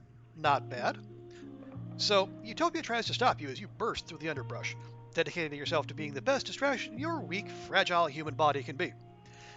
Enough of the snap bladders turn their focus on you that the Manticore is easily able to pick the others off. Crunch, bunch, snap. Off go enough heads in the Manticore's powerful jaws that the survivors cut their losses, disappearing back into their burrow. Now you find yourself face to face with the Manticore, Vertumna's perfect murder machine. It looks at you quizzically. You look back. You feel a weird connection to this creature. Suddenly, the Manticore roars, lunging at you and gnashing its great mane. Wisely, you scream in terror and get the hell away. Luckily, the Manticore is too wounded to bother chasing you. You and the other foragers make it away without injury. So yeah, let's just go home.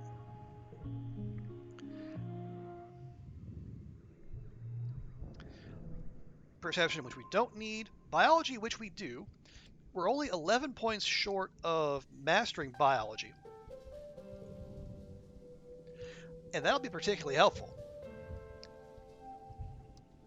Both for the added perk, but also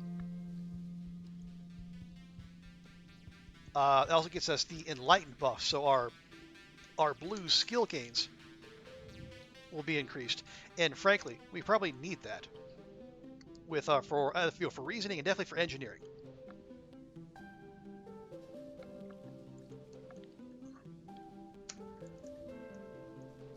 Oh yes. Oh, let me do a quick sweep through, make sure I didn't miss any forageables. But yeah, now that Lum is here, we should probably do one thing in like command or admin or what have you, because there is a very important job we can unlock there.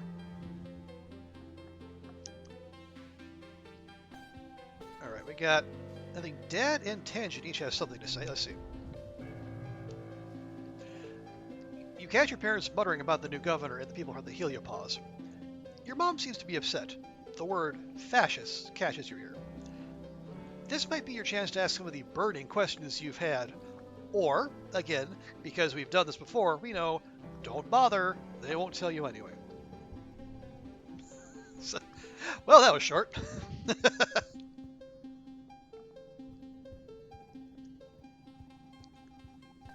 Okay, hey, Tangent, what is up? Tangent is about to duck back into engineering when you approach. She winces and shields her eyes from the sun. She looks at you miserably, and you notice that her right eye is glowing faintly. It's my new hollow eye implant, Tong says. Its ghostly glow snaps in and out of existence as she blinks. I seem to be experiencing some unpleasant side effects from it, similar to that of an ocular migraine. Instincts warn me that this level of visual information can be difficult for the human brain to comprehend, at first. You agree to follow her into engineering to get out of the sun. It's similar to a holopalm, she explains, still holding her forehead and squinting, but with an infinitely large screen because it projects directly into the oculus. It used to belong to Dr. Instance, but she passed it down to me to help with my work.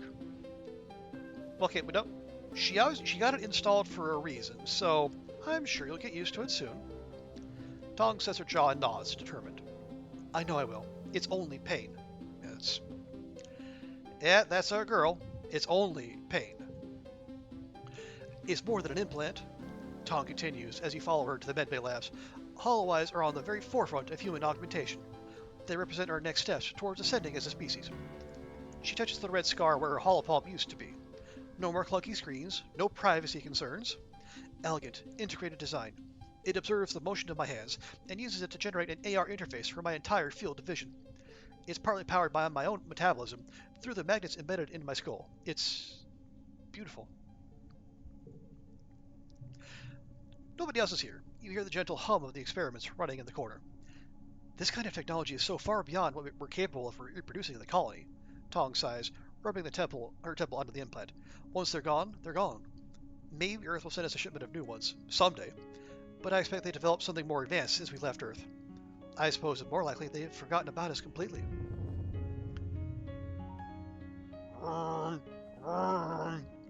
The quiet hum of the laboratory is shattered by an alarm. Tong jumps at the sudden noise and shuts her eyes tight. I have to get this, she mutters, gesturing in the air to silence the ringing. The simulation I'm running is time sensitive. The specimens require minute changes to their environment every 2 hours. Temperature, humidity, light levels. She grimaces. If we had better automation, this wouldn't be a problem. So, we can say, I can do it, because we have enough biology, or I can help with your migraine. We need empathy or reasoning, but we have both. And speaking of empathy and reasoning, it's Andrea! Hey, Necromandria. Welcome, welcome. Good morning to you. How is your Thursday going? Oh, right. Ooh. Since Andrea's here, I can test out my new toy. Let's see. Let's see if Andrea has herself some clips.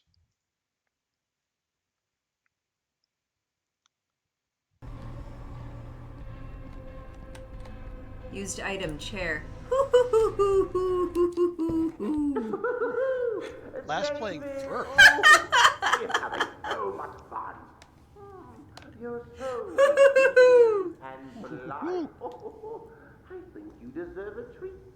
But before that, I have one more request for you. Would you kindly enter? There we go. Nice. Yeah, I'm liking our little shout out clip thing here.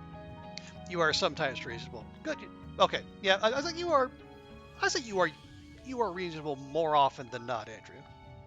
But yeah, good to see you. Welcome, welcome. Yeah, we are just going here. I am. Our colony has just been. Well, we got wrecked by a giant faceless creature, and we started to rebuild, and then more colonists from Earth came and landed right on our food supply, which was frankly rude. And now there are a bunch of soldiers and a military government have decided to install themselves here on our colony. So things are going great.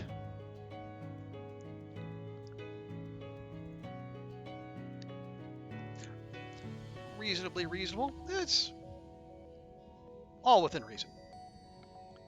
Okay, so where were we? Oh yes. All right. So we have enough biology to help with Tangent's for her biology experiment, or because we have the empathy or the reasoning. Do we have?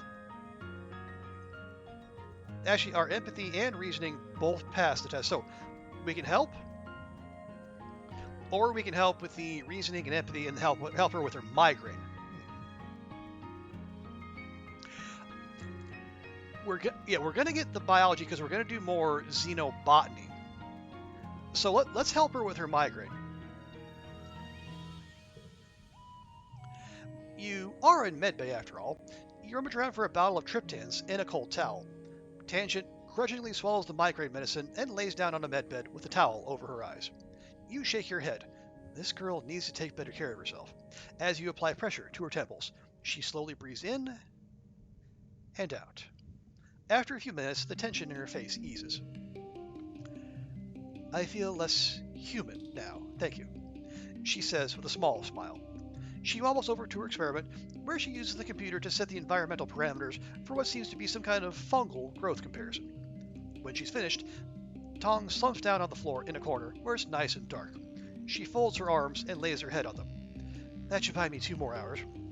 Yeah, Tangent is... She's got some body issues. Not body image so much, but like just hating her body and wanting to be not human.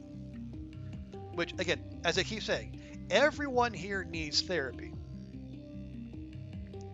Our girl Tangent maybe more than most, though.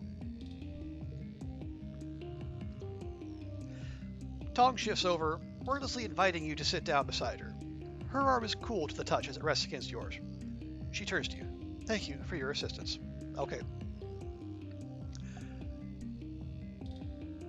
much as I want to flirt with her, and Tangent is our first love, this playthrough we're going a little more aggro, so we're just friends with Tangent. Tom gives you a slight smile, barely visible in the faint glow of her hollow eye. Then thanks for nothing, I suppose. Please don't tell Instance that my body is adjusting poorly to the hollow eye. It's only temporary. This stupid flesh prison is not allowed to draw the limits of my form. See, again, she is demonstrably upset with the whole being human thing.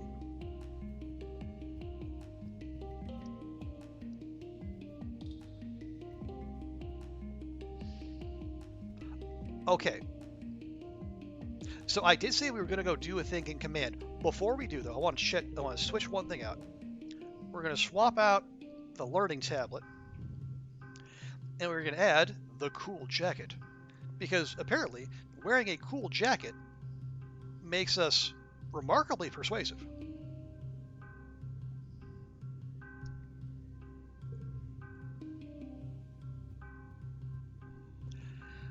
And the reason we're going to do that is because, well, one, the admin jobs pay well, but also, if we can unlock the assist the governor job, that is where all the hot goss gets spilled, and where we can learn just how much of a fluke it is that Lum is actually in charge.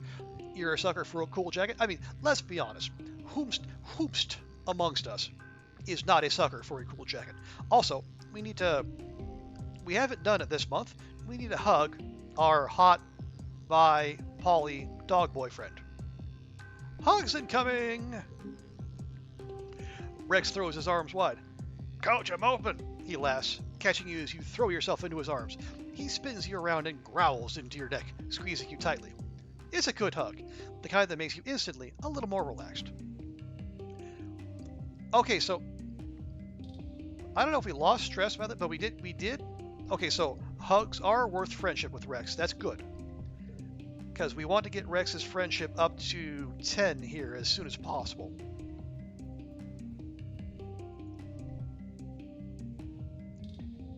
Okay, now, yeah, we need to do, I think, one activity in command to unlock the new job. So, we'll go ahead and work in the depot, the depot. Oh, right, before we do, yeah, since we got our first combat breakpoint, there should be new stuff. So we have Tay's gloves, plus 20 to combat. We got the drone rifle, plus 50 to combat. Ooh. Yeah, we have the targeting auto helm. Ooh. Okay, autoplay best hand, but -2 to cards. Huh. I don't know that that's worth it. The best hand, but -2 to all your cards. Why? You know what, Ruak? The reason is that we've been saving money, or we haven't been saving money. We've been spending our money trying to thin out our deck. We've been removing cards whenever possible, and despite that, we have 62 cards.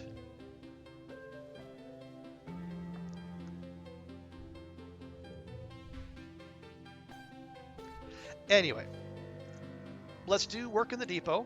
We'll get a little bit more persuasion, and we'll also get 2 more points in organizing, which will, well, okay, it could take us up to the next breakpoint in organizing.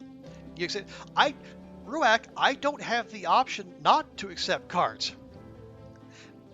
You know, this, you know, most deck builders, they give you the option to say, I don't want any of these cards. We don't have that option here.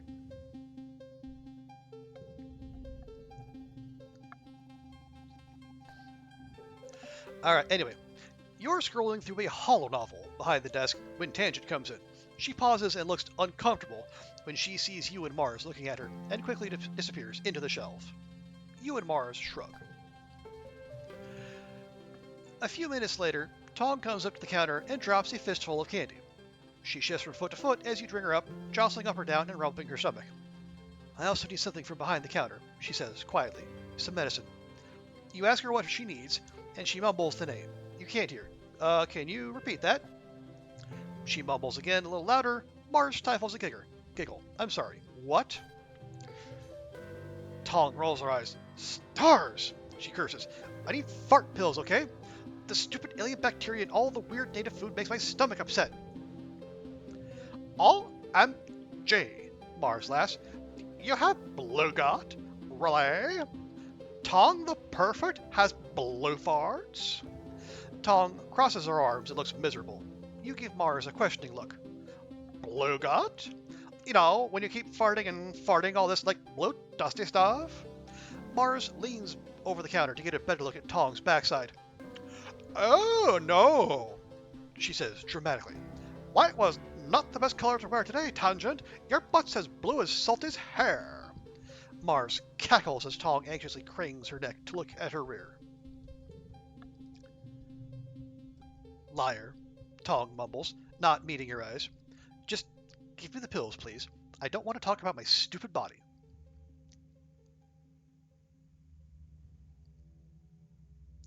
Okay, well, Tong is very much not in a talking mood. I know, not unusual for her. So we're not going to try to lighten the mood. That won't go well. We can be sensitive and nice, or we can not say a word. Okay, she doesn't want to talk about it. We're not going to roast her. It's not under. She didn't do anything. It's not under her control. We're just not going to say a word. Just going to give her her pills. We can all move on with our lives. There. You jab Mars in the ribs before she can make any more jokes, and ring up Tong's request without another mention. Oh, nice. +1 organizing. Yay! You hand over the bag, and Tong shoots you a grateful smile before leaving the depot, looking a little more relieved than when she came in. And she hasn't even taken the medicine yet. That's good. Okay, so if we can get if we can get 1 extra organizing off of this, we'll be golden.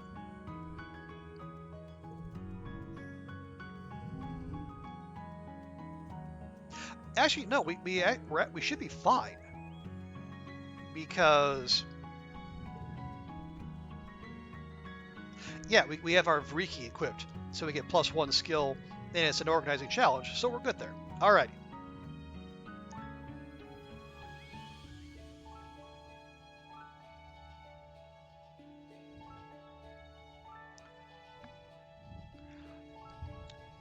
Let's see, if I put that there, we go there,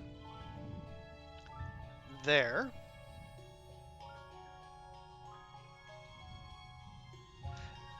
and there. Okay, that gives us that. Problem is, if I put that there, no, that actually makes it 38. Okay, so that's not so bad. Now, just out of curiosity, if I move all that over there and I put that there, that's 39. Because we don't lose the +6 from that having the highest value. Now the question is the game going to ding us for not having a 9 drop in there? Like the frustrating thing is like if you get the highest possible score with all the cards you have drawn in this particular round, you get like a one extra pip in the challenge stat.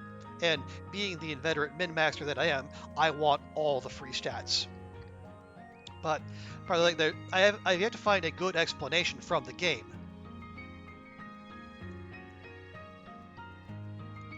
Swap the 4 for that. Well, that's the thing, Ruak. If I put the 9 in there, we lose the points from this being the highest value. So, yeah, we go from 39 to 38 because that was initially an 8. So even though this has the highest value, it actually takes it's actually a net loss. That is fine. It's fine. It's fine. Everything's fine.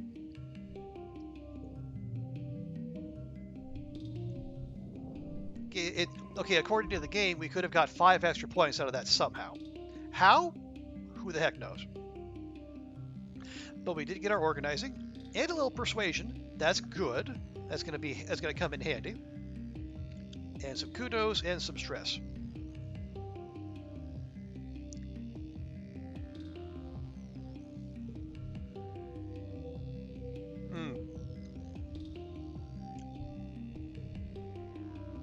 Oh, we have a new perk. So organizing level 2. Oh, we draw an extra card at the start of the challenge. Nice. Okay. Oh.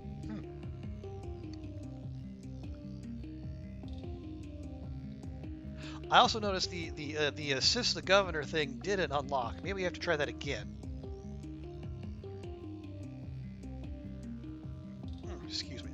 Oh, right. It is also the late pollen, which means it should be Tammy's birthday. And it is. Cool.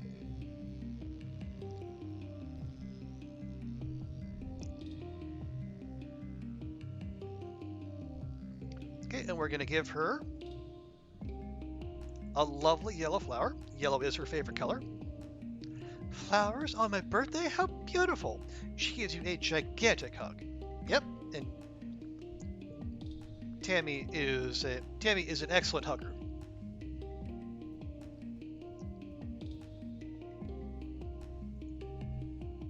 Okay. Ah, good. Okay. So yeah, we did. So yeah, babysitting did go away, but we still have the option to help in the kitchens. Good. So if we need to unlock the cafe, we have that there.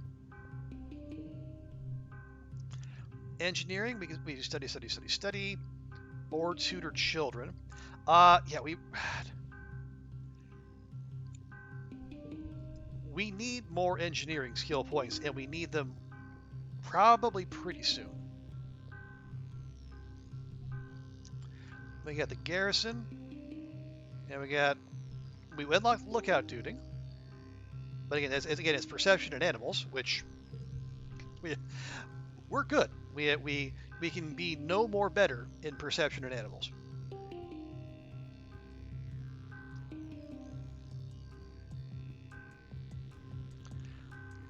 Okay, we'll check it in geoponics real quick, but I think we might just work in the depot one more time.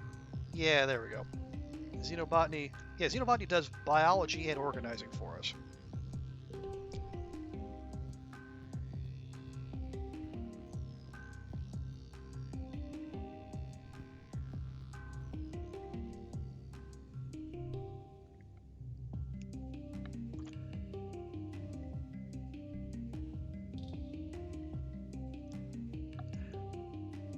But yeah, okay. Actually, let me just drop a just in case save. So this is pollen 3.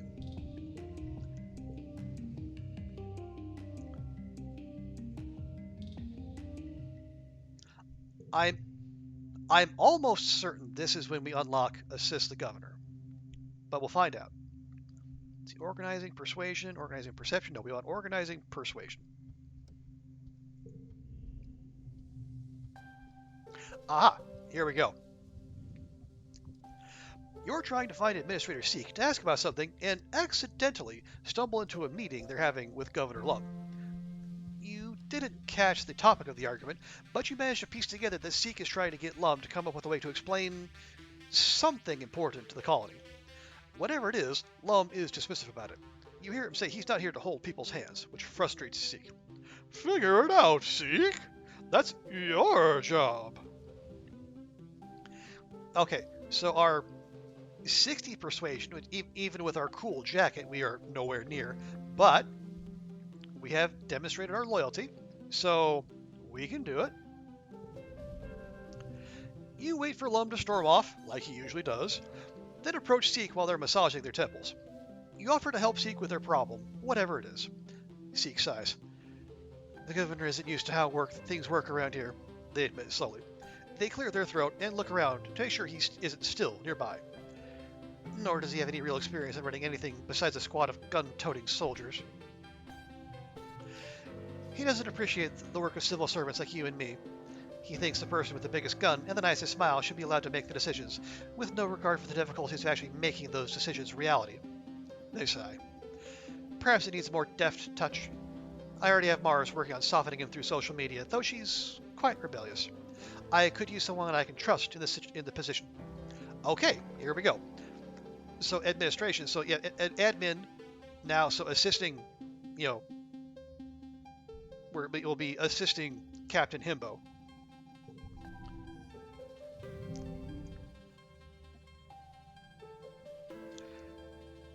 Okay, so we have working in the depot. More organizing. We have a bunch of blue cards.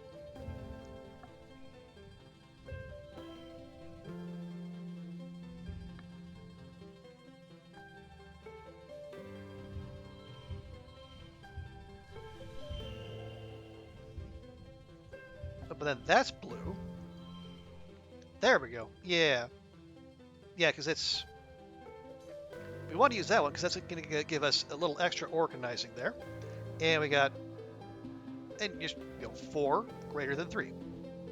I know it's a wild stance here on Twitch.tv, but 4 greater than 3.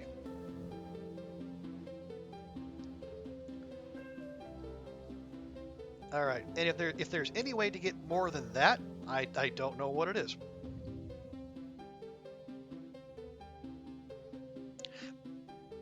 Yeah, because if we took that out and we swapped that in there to go for a full straight, we would have to turn that blue, and then it would be a 3 rather than a 2, and it would be a waste of a bobber fruit. And we do not waste consumables around here. We just don't. There, and the game agrees. Finally, full marks. So they gave us a whole 6 organizing. Very good. 2 more persuasion. We are okay. It is cool jacket powered, but still, our persuasion grows, and a little bit of money, and a little bit of stress.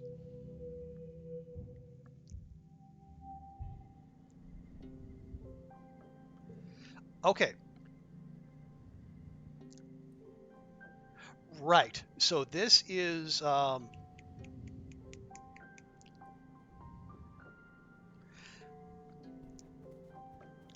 So this is dust. So we got vertimnalia. So we are gonna have 50 stress shaved off after our activity this month. So, well, I guess okay. If that's the case, do we actually want to go out and do a go and do an expedition? Because we did just unlock. We just unlocked this Survey the Ridge. Okay, Rek, next time when there is a high value card in hand, but you can get more on the board, try dropping the high card anyway, just to see if that solves the max score issue. Try dropping the high card anyway, just to see if... Okay, yeah, well, I get... Well... Yeah, we'll fiddle around with that. We'll see what we can see, Rek. I am... Nice. Yeah, I'm not 100% sure exactly what the deal is there, but it's, I'm sure there's a rhyme or reason to it. The game is too well thought out and too well put together to just be that haphazard.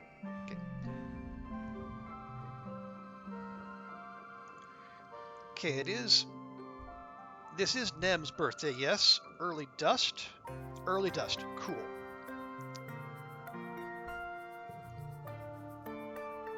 He had a 4 and a 9, but the 4 gave more points, which should be the max. Yeah, I don't know. Anyway, yeah, we should also go out and get more Xeno eggs, because this is how we're gonna drive up Nem's relationship. Nem gives you a little smile as she accepts the egg. Thank you for remembering my birthday, Solty. It's hard without calm here. Oh, Nem.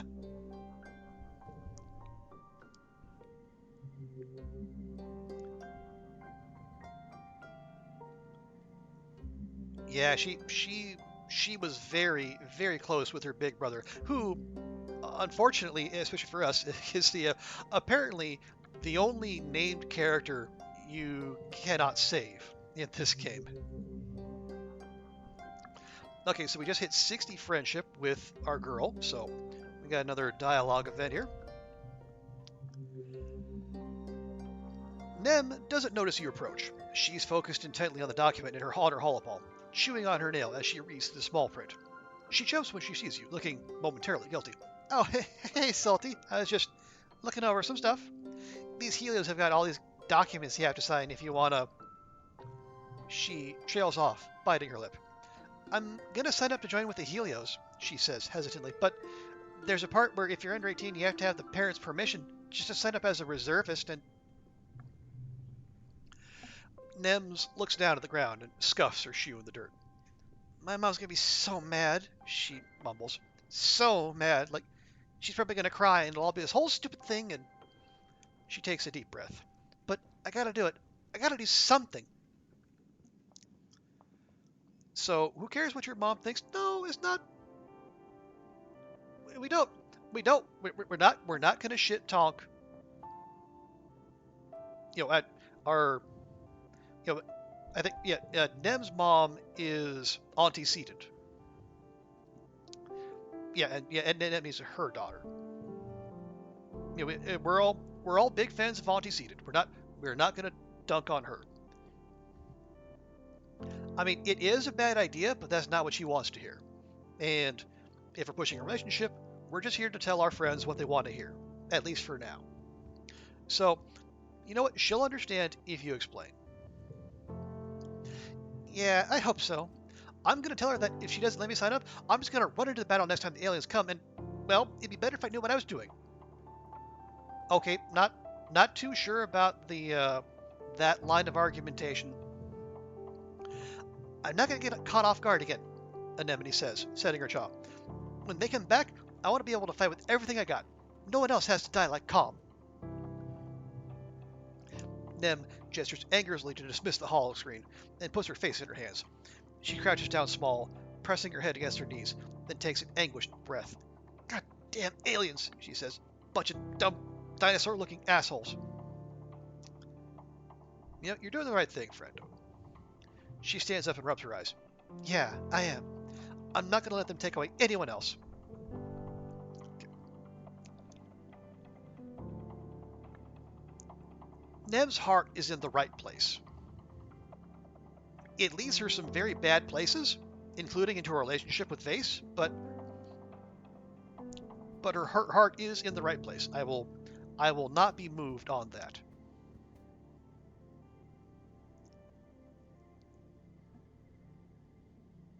Okay, let's see. Dry 1. We got Nem's birthday.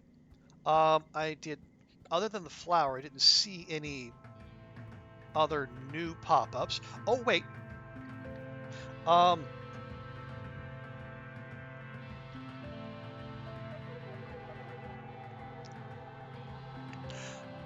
Where's our friendship with Rex? At 6.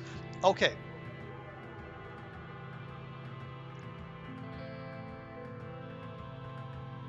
Yeah, so I think next month we want to give him a hug. Yeah, hug him and then give him a log. That should get him to 10.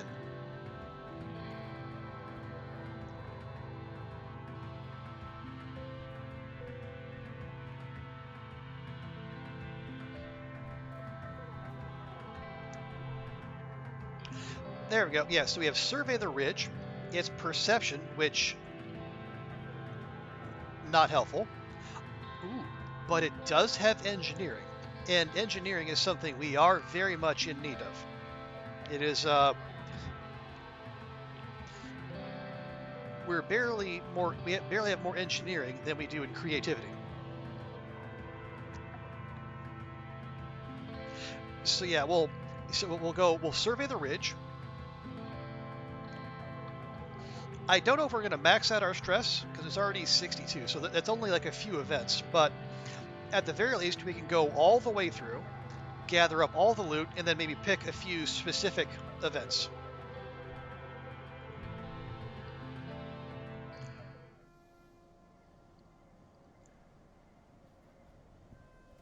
Oh, right, yeah. This is the one with the map that is particularly is particularly confusing because like you can't zoom out, and so you kind of run the risk of going down a few blind alleys here and there. But fortunately we have max perception, so we can just walk past whatever. Okay, what's up, Utopia? The only way to the resting ridges is by glider, part vehicle, part kite, and all adrenaline. You land on the rocky, broken up spine of the nearest ridge and nearly fall over when you look down at the plummeting slope into the basin below. You are a long way up. Dees and Utopia glide in beside you. Whew! You handled that gliding like a champ, Dees. You too, Solty. She peers down over the slope of the ridge. A lot more exciting than the swamps, right? I want you to stick together out there. It's dangerous in those ancient convergent domain ruins. Convergent domain? Ruins? You look around. The landscape is like nothing you've ever seen before. Dry, cracked soil gives way to steep cliffs, and what little vegetation here is brittle and sharp. You can feel the dry air wick away the moisture on your lips. Wait, what the heck is that? Crystal stuff down below? The stone structure in the distance? The glowing thingy on the ground? Or that cute little nose doing on your cute little face? Utopia narrows her eyes at you and just stares you down. Then she breaks into a grin. I don't know what you're playing at, Solty. She puts extra emphasis on her accent, but you ain't getting any special treatment from your truly just for buttering me up. You have to pull your weight here just like the rest of the surveyors here. Now go on, kid. Try not to fall off a cliff.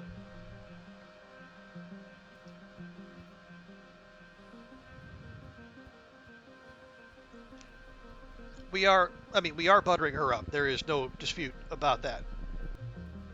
Mostly it's it's for future knowledge purposes. We don't our romantic relationship for this playthrough is already set.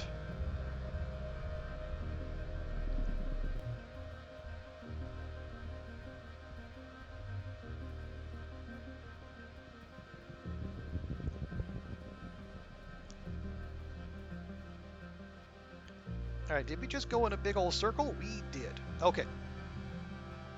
But yeah, as I said, we're just gonna sashay through.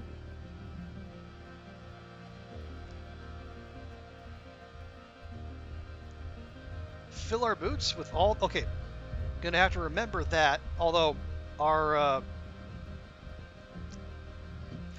engineering knowledge is probably not up to snuff to actually do anything about it. Probably.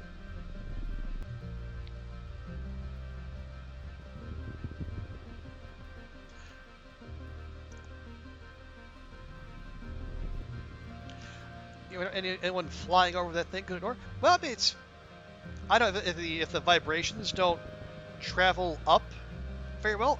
I'm not entirely sure, Ruek.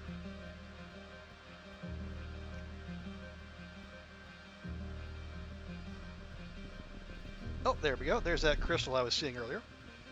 Yeah, we got mostly crystals, and then we got, a couple of the... Yeah, there's a couple of those strange devices. Not sure what those are.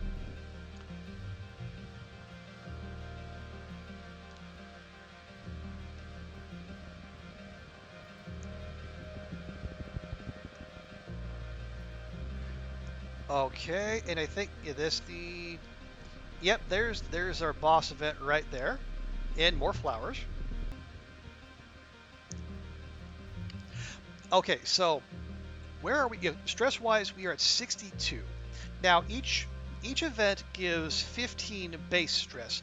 We take 12 because our card is our perk gives us -2 stress, and then our the hop eye.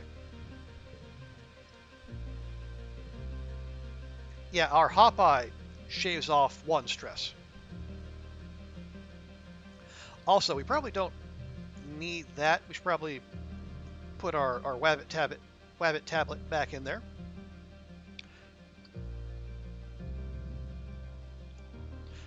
Or do we want the Sun Medallion, just a +5 to everything. Actually, that might not be bad. That just gives us a, whatever the challenge is, it gives us 5 to start. Okay, so if we have 38 stress to play with, and then 12, 12, and 12. Okay, so if we don't take any additional stress in the events themselves, that's 3 events.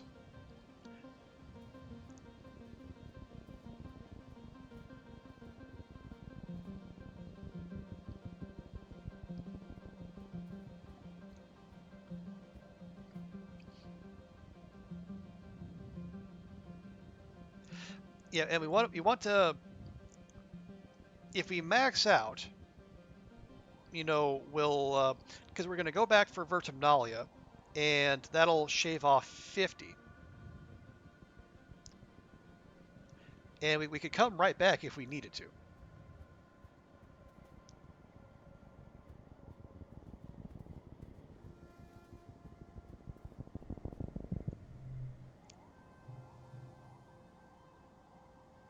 Okay, okay, oh no, this is the radiation event.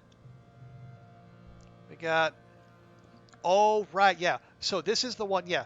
We need we need higher engineering so we can do the analysis of that radioactive plant that Cal found, so we don't push through and kill ourselves. Just turn around. Okay, good. We can't just turn around and not do the event. That's good. Okay, Utopia sent you and Deese to study one of the large crystal outcroppings. Up close, you can't help but get the sense that they're alive somehow.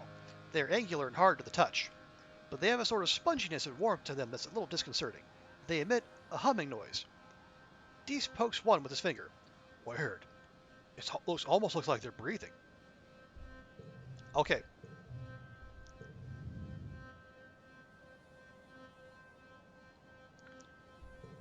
Just in case. Okay, so we need to get to 70, although we start with 5. That's good. And the first collectible use is free.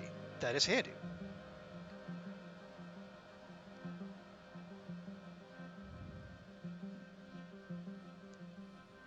Yes, free logs, but we want to.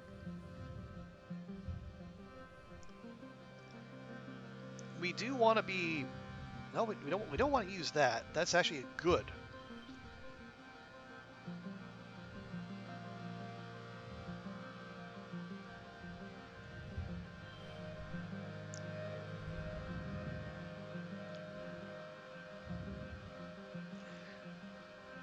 Okay.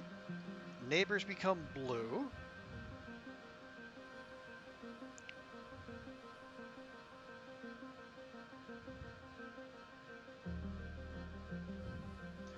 Could really do with some cards with gems on them. Like if I put that there. Okay, that loses 1. We don't necessarily like that.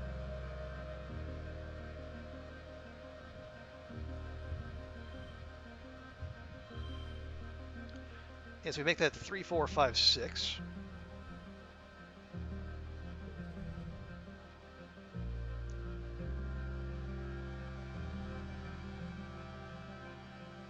Okay.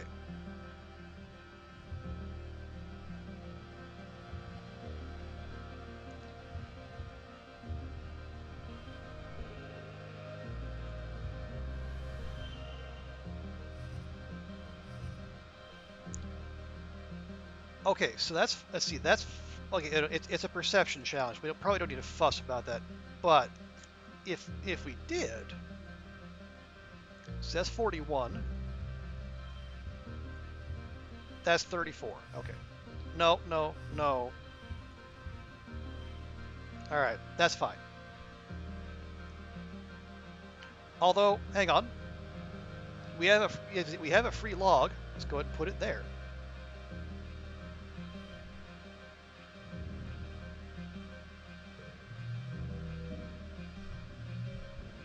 There we go. 2 points of perception that we can't even use.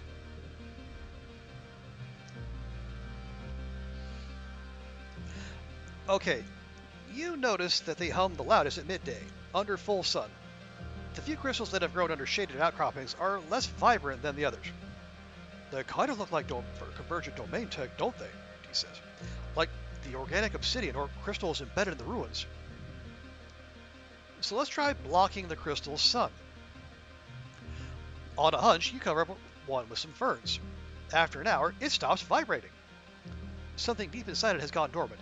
The crystal turns clear, like the ones that were shadowed naturally. When you remove the fronds, its color returns. Oh, so it's like photosynthesis, Dees exclaims, but it's not a plant, right? We actually got biology off of that, although that's not bad.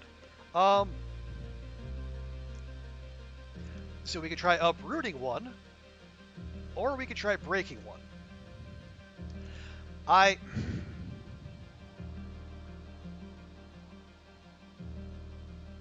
I'm just wary of taking extra stress because we're going to go up to 74 regardless of what happens. Okay, they do indeed have roots and they're really tough. You dig around the base of one and expose them so you can see. They're made of the same glass but rough and frosted and much warmer than the surrounding soil. The roots go down deeper than you can dig. You won't be able to remove one without breaking it.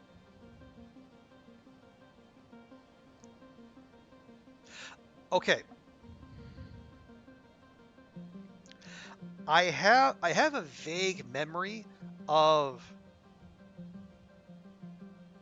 I have a memory of there being an explosion if we mess around with too much. So how about we just leave them alone?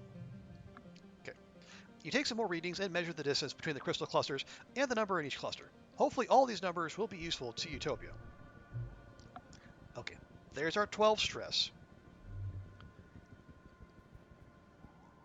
I think we'll try one more.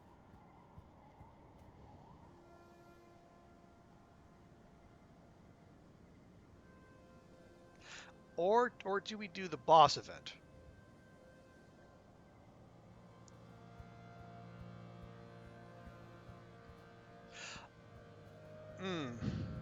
I can't remember. Let's try one more.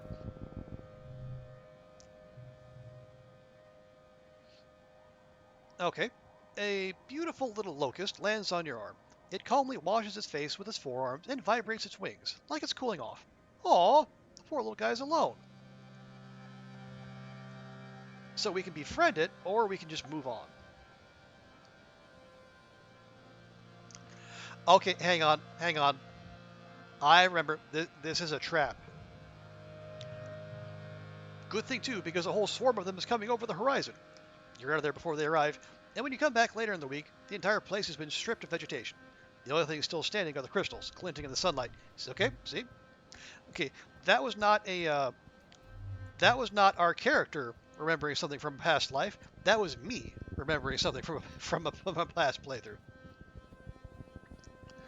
Okay, let's take a shot at the boss event.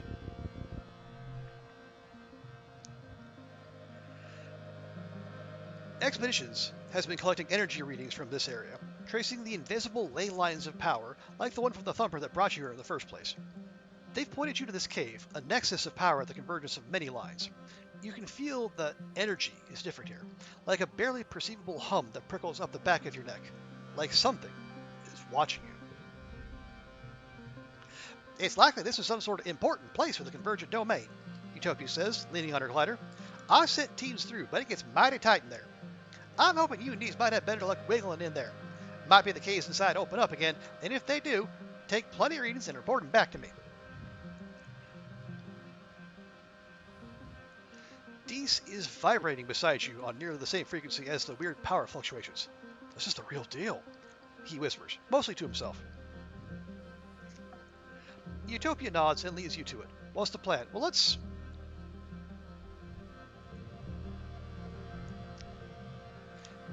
just in case. So...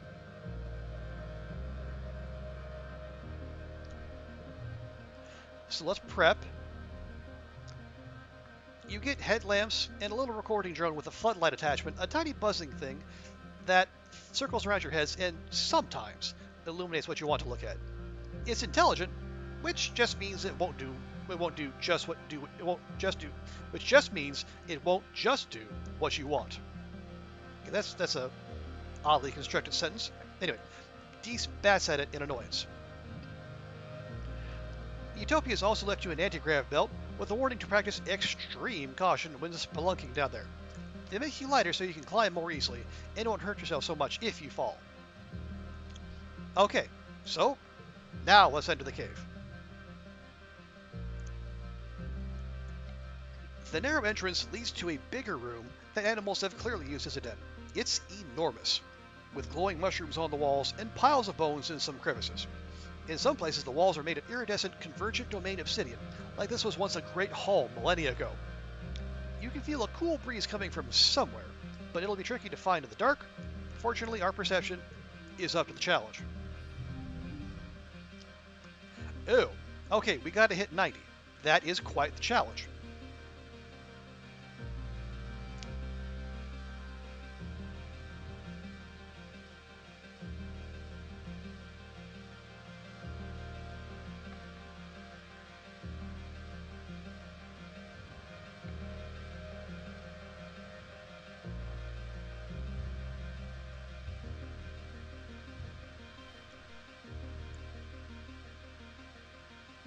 Okay, and we get 10 kudos if we hit the goal on the spot. I guess considering this is a perception challenge, maybe that wouldn't be the worst thing. Yeah, we actually have everything but logs at this point.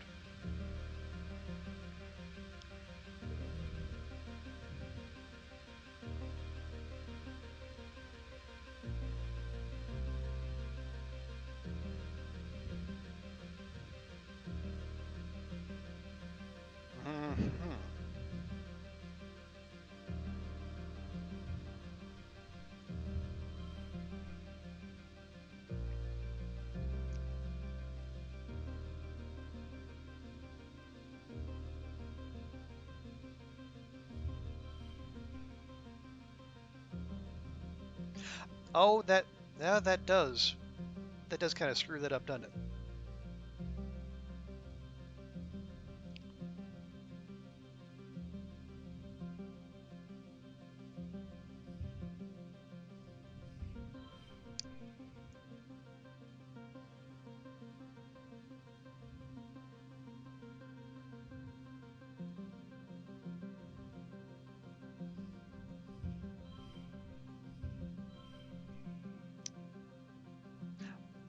Well, that's not exactly worth it, is it?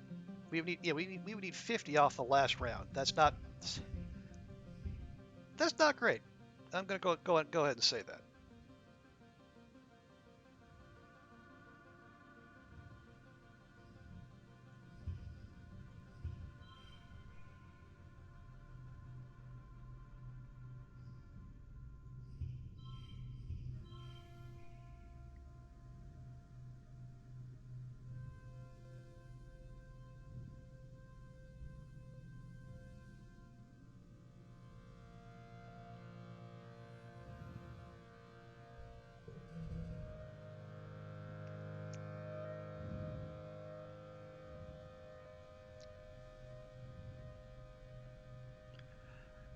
Okay, well, we got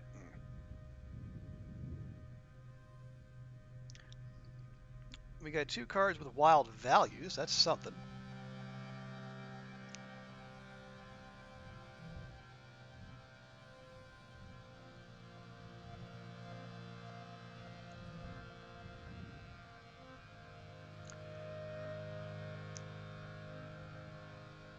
Okay, so we got a 6 there.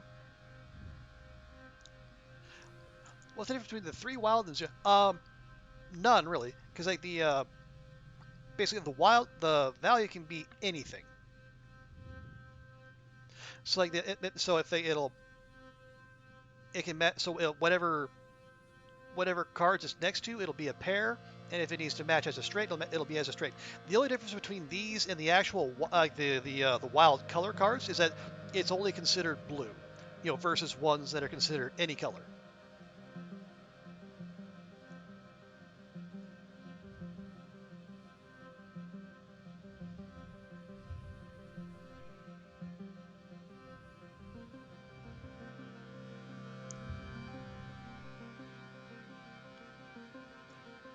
Yeah, so like, so if I put them there, so that would function as a 3, that would function as a 4, but also a 5. And so yeah, so it counts as, so that's basically behaving as like as though they were 3 5s, but it also behaves like a 3 4 5. Or actually a 3 4 5 6, because we got the 6 there too. Although then the question becomes, do we, so that's a 5 4 yeah, so let's say I move that there, so it becomes a 2 3 4 5 6.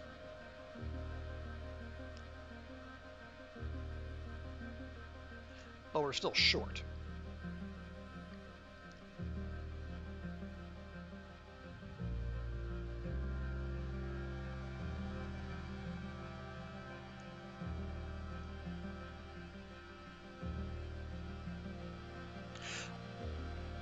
Although, what we could do,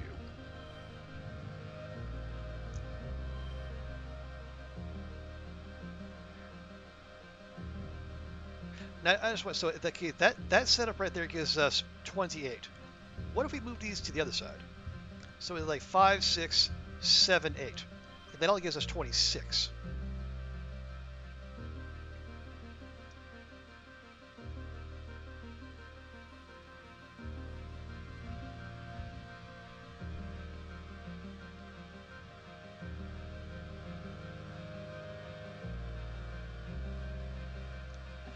Okay.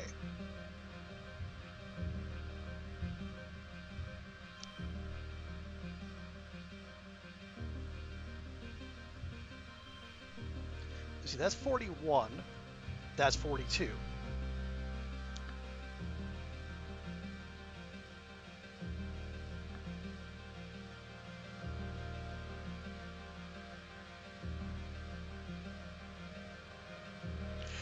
Okay, what?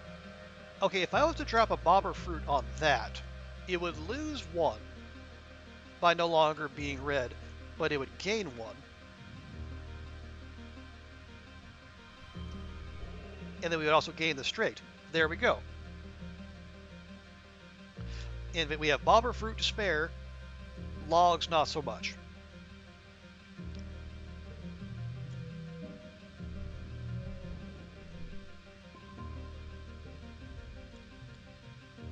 And little bravery, nice.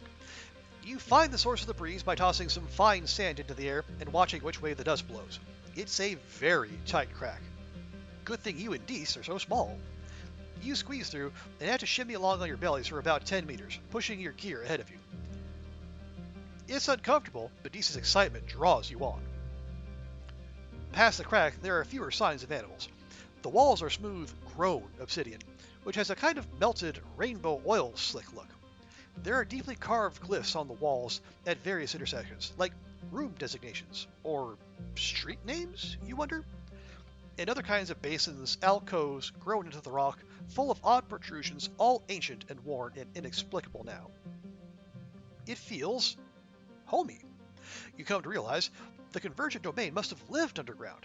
That's why there are so few ruins on the surface. As you follow the cave complex down, it's clear this used to be a well-traveled path. The corridors branching off to other places are now blocked off, as if a big earthquake had rattled this whole area. Only this one main path is still clear. It's too convenient to be a coincidence. The floor of the cave slopes downward like a slide, and it's quite slippery. Fortunately, our perception is on point. Pay attention to your footing. Okay. And we take stress anyway. Gee, thanks. Well, we can't take one more event like that. You follow the cave system down, down, down, all the way to what must be the bottom of the cliffs. You have to climb down a 3-story wall in the last section, and are grateful to your anti-grav belt for making it easier. You're still tired, though. You can see dim light below. Daylight? You emerge into a hidden valley, totally surrounded by tall cliffs. Did you just come down all that way? You're surrounded by the ruins of convergent domain buildings. in much better condition than the windswept ones on the surface. It's perfectly still here, and as quiet as space itself. What was this? Deese whispers reverentially. Some sort of converger facility? And it feels so familiar. You remember this place from your dreams, and feel a throbbing sense of importance that is a bit unnerving. Something momentous happened to you here, or will happen to you someday.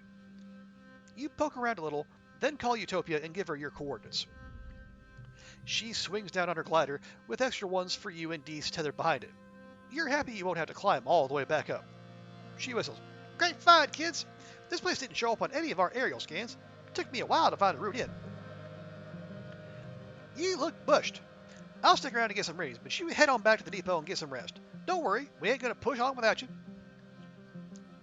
And we got some more kudos. Good. As far as you know, glad. Well, these are future tech. These are science gliders. So yes, they can apparently go up as well as down. Yeah, we're 90. Yeah, so we wouldn't get much done anyway. Let's just go home.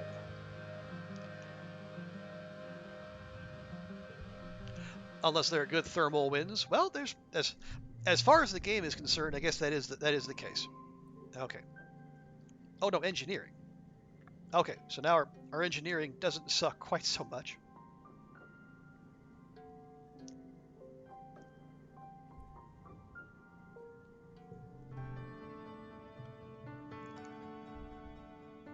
Oh, hang on. Can I?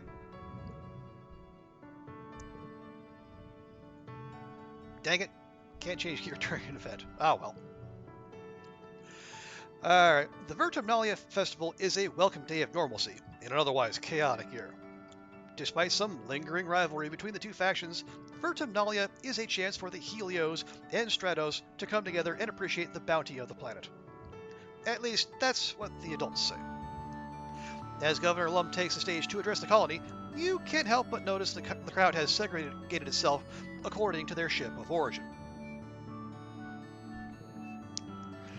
Rex shoots you away from over on the Stratos side, and Nomi makes a silly face. Face is surrounded by other young soldiers, all looking sharp in their Heliopause uniforms. With Tangent standing beside you, you wonder if the two ships will ever feel like one colony. A fanfare plays over the square's announcement system. Lum's honor guard do a complex drill with their drone rifles. Greetings, people of Vertumna, Lum says, his voice ringing out over the square.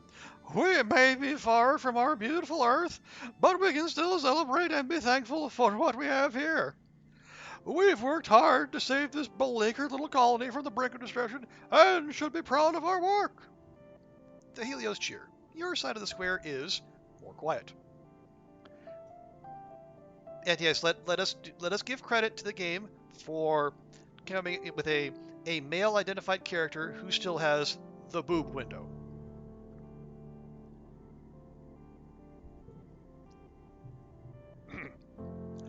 I know some of you have been asking, Lum, how are you going to do it all by yourself? How are you going to run the colony, solve everyone's problems, turn this planet into a paradise, and look this good? Lum strikes a pose to a smattering of polite applause. Well, I have the answer for you. The old council made a lot of bad choices, like illegally leaving Earth, but I believe in second chances, so I've appointed the original department heads to my own council, Lum's Council 2.0.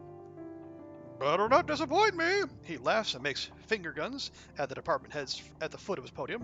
Stay on your toes, Stratos. I also want to promise everyone here today that we're going to make Vertumna safe for humans.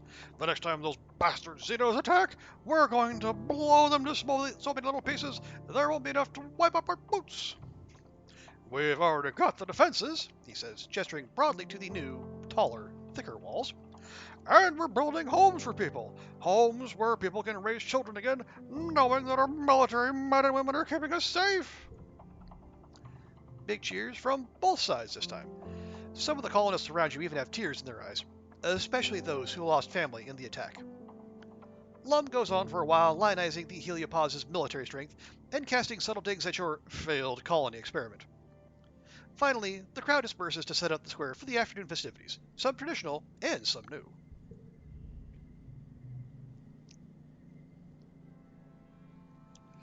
At the tables, Aunt Anne and the kids are setting out the spread for dinner. There is an unimaginable amount of food, thanks to the Heliopause's huge ration surplus and the piles upon piles of xeno meat from the hunting parties, for those who can stomach it. Anne is all smiles, making an effort to move on, as Lum mandated, despite still mourning her lost son Calm, but not even the festive atmosphere can force a smile onto Nem's face. Yeah, Nem, we know where Nem's head is at, and she's absolutely right. We should be mourning, not celebrating. Nem nods. We should have skipped Vertimnalia this year, she says quietly. We can't celebrate being alive when people died. So, a little rebellion, but we already have the job anyway, so that's fine. And we get more friendship with her, which is the main point. The chime sounds to announce that the square is set up for the annual competitions. So, yeah, the science fair is no more. Instead, we have a trivia contest for reasoning 30 or greater, which we're okay on. We have a bake-off for organizing. We have xeno wrangling, which we just qualify for. If we had our cool jacket on, then I would remember to put that in. We could take part in the talent show, but alas, no. Okay, now I know the last playthrough we went hard on trivia because we were pushing friendship with tangent. This time, though, since we want to be besties and more with Nem, but we also want to, weasel our way into Vace's confidence, if not his pants. Spoiler alert, not his pants. Let's go for the Xeno wrangling.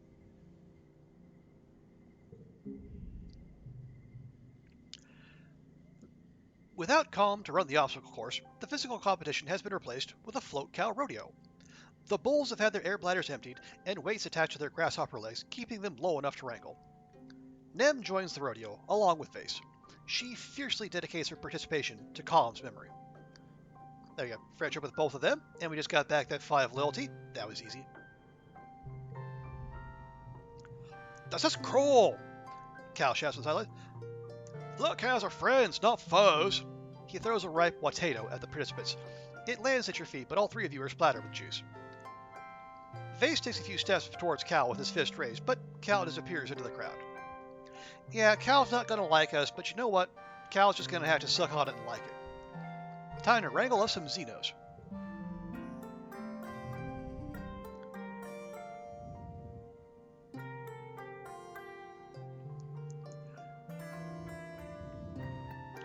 Okay, so red cards get bonus. That's good. We got lots of those.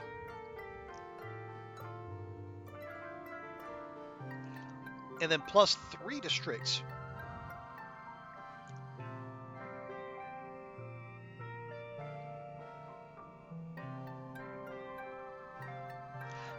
Although, looking at what we have here, maybe we...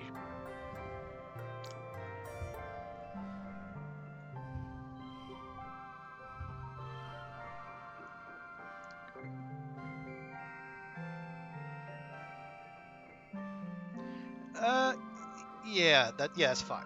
It's fine.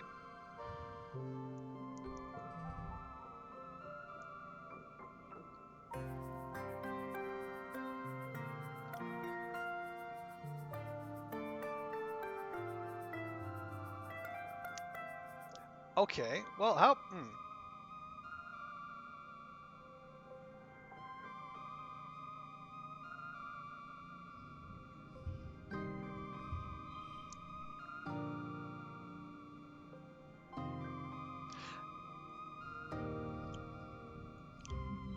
Play that. Do that. Okay, that's not bad. That's not bad.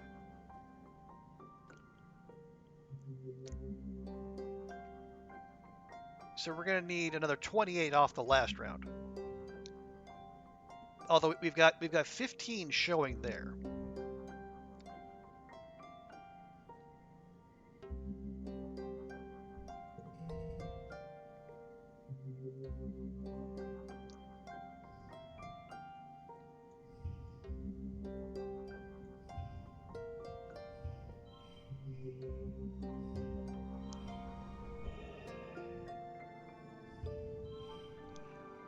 Okay, that's good. Although, strangely, not, clearing it by 12 points, not good enough to get the super goal.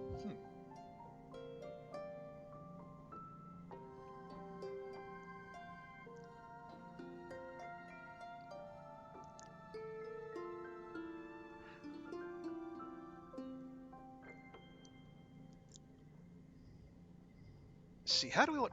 See, do we want to mess with this? Maybe we don't.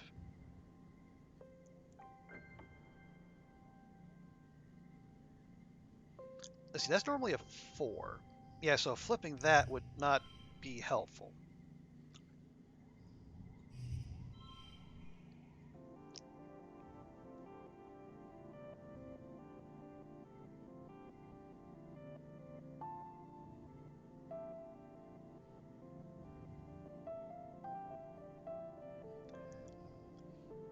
Yeah, if we made Cal yellow, okay, we would lose. It would lose 1 from the challenge condition. Although it would gain 1.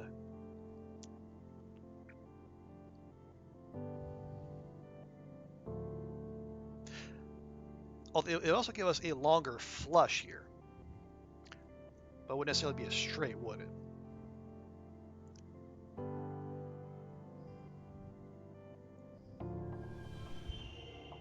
Or we could just do that. There we go. All right, and yeah, it's. Oh right, I think we did play the. Yeah, we did play the card that gets us the extra +1. Yeah, so our combat should see a pretty significant uptick here. And we left 1 point on the board. Well, bother. Hey, you have 3. We got 3 points from the goal. Mom's Love, that was the card, and then Vriki Gear. Cool.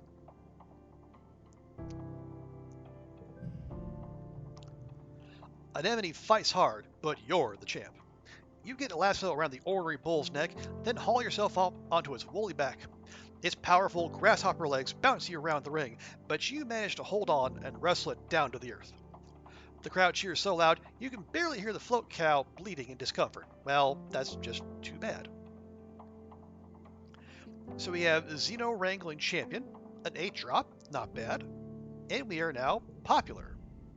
Yeehaw! Chief Surveyor Utopia cheers from the stands. Neb looks disappointed. Vase looks angry.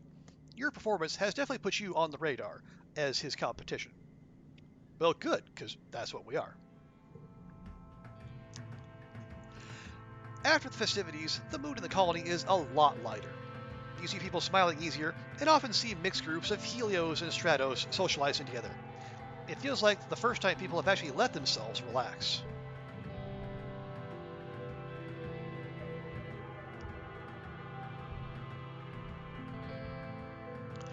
Okay, so we are now popular. You're a winner, and everyone wants to be your friend. For a few months.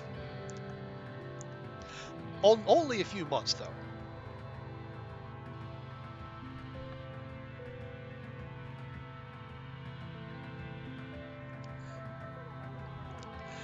Okay, now it is let's see, it's mid-dust, which I think is, yeah, that's Nomi's birthday.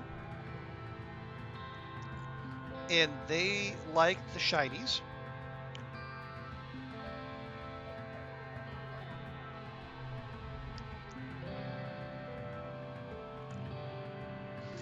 Yeah, we need a creativity to get to make progress with them. That could be difficult.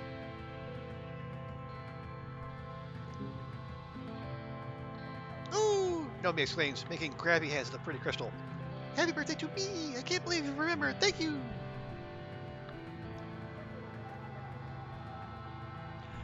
Let's see, is there any...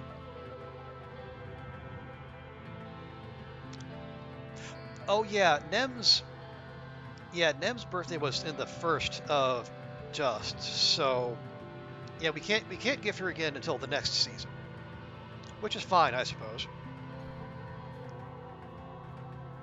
Oh yes.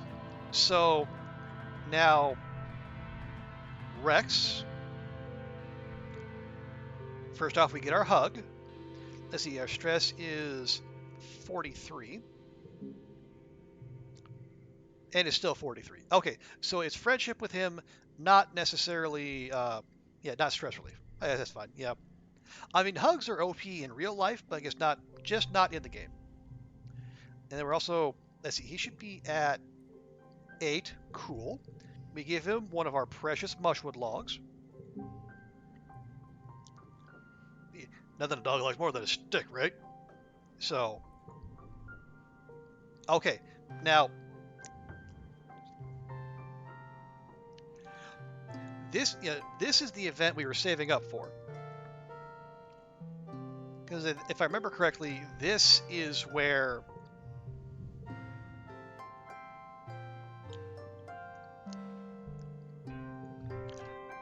we can gamble with Rex and then make ourselves a whole lot of money.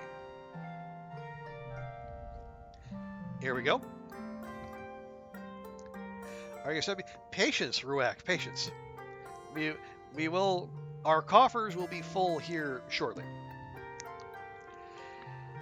You find Rex playing cards by himself in the lounge with an actual physical deck of cards. He looks up as you approach and visibly brightens when he sees you, sitting up straight, with his dog-like ears on alert. Why, hey, Solty. How's it hanging? You want to play a game with me? Oh, is it bottoms up? I love that game. Rex blinks at you, surprised. Oh, I didn't know they played it in the colony. You don't know how to explain to him that you don't. You just remember him explaining it to you in another life, so you keep your mouth shut. Well, since you already know how to play, what do you want to bet? And this is why we were saving up, so we wanted to have 100 kudos in stock. Apparently, in previous builds, you could bet up to there's like a 200 kudo option, but I guess that was nerfed down. Hey, big spender. Yeah, of course. Whatever you feel comfortable with is fine by me. He winks. So we're more brave by betting big.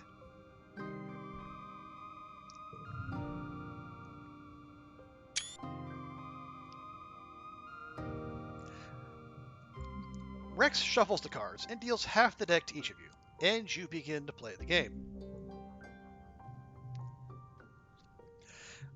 The best thing about the game is that it's not very hard to play. It's all about how well you know the other person, and well, we don't know each other very well yet. So what do you want to know about me? So have you made any friends here? Oh yeah, of course. Oh, the adults are so much nicer than the ones I grew up with. Like, they care so much about how and why they do stuff. I love being around them.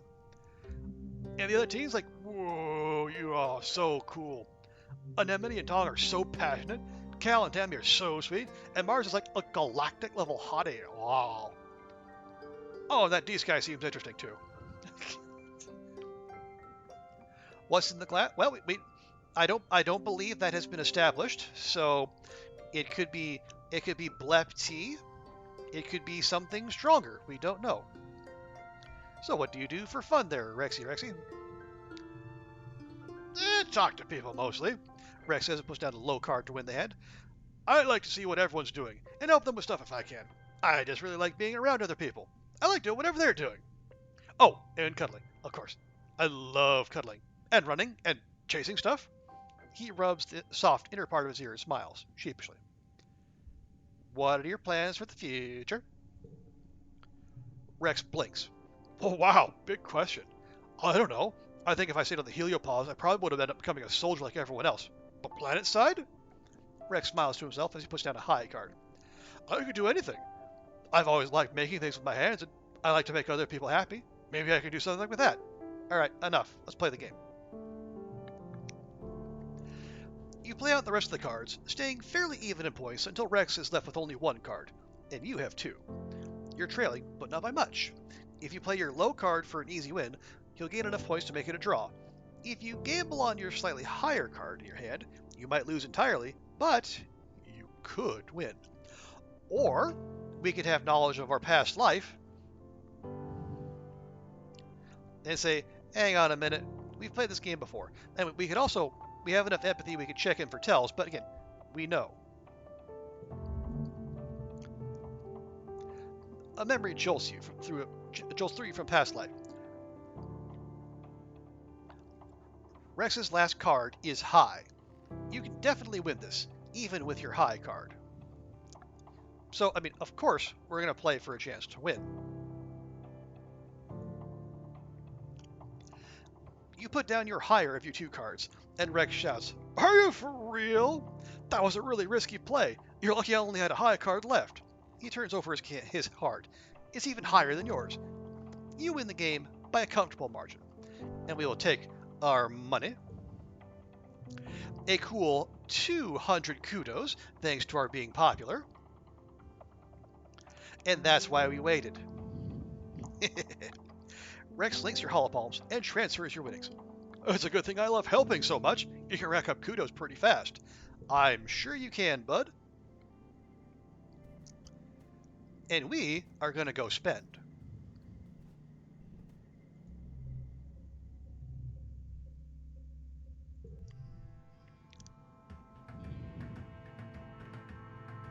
Now, Ruek, I know it turned your head. You want the drone rifle. Here's the thing. Our combat is just kind of so-so now, but when we get the Hunt in the Swamps expedition, our combat numbers are going to go... They're going to rack up real quick. So... that's probably not the best use of our money. I mean, let's be fair, we do need to remove some cards still.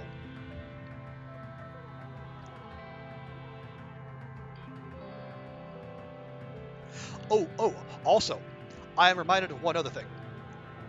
In our last playthrough, no, we're not going to buy lots of cake. What we're going to save up for what they call the Ancient Focus Device. I think we need to get engineering, I think maybe to the midpoint. But what that does, it makes every blue card wild.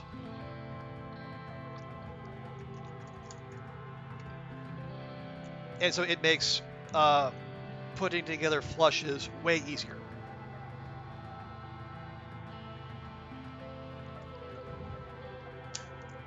And I think that costs 200? I'm not sure. But yeah, and that comes with engineering, which we need to ramp up anyway. So, what we are going to do, though, we are going to buy the photophoner.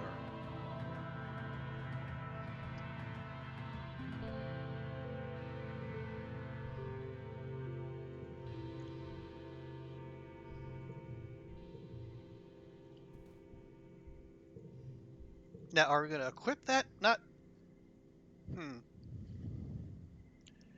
Because that just gives a flat +1 to all yellow cards, which is also potentially quite useful. But what that also does, I think, I think that also opens up the possibility of coming here and practicing the photophonar, which is a way to rank up our creativity. Oh, right. We also got the spa.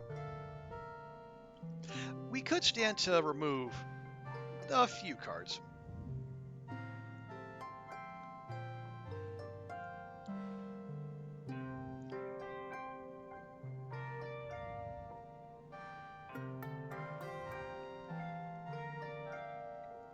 For example,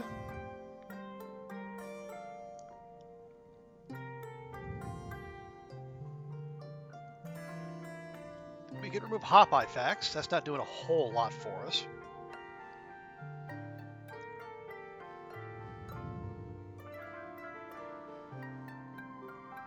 No, we don't want to remove Tammy's care. That can get upgraded.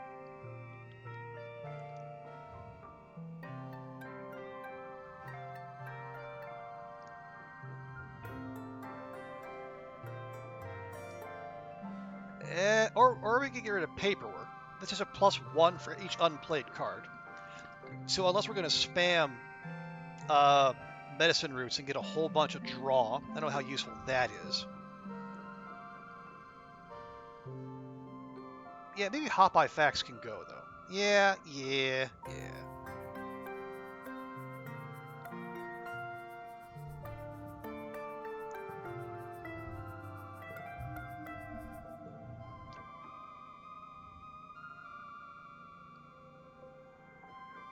Yeah, we don't want to remove that because that's going to get upgraded. That could go. It's not... It does have a gem, but it's not that useful.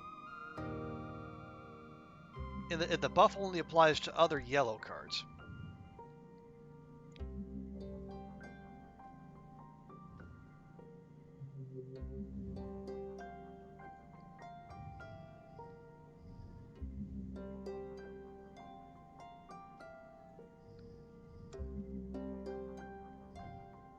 I don't know. It's just there's just so dang much.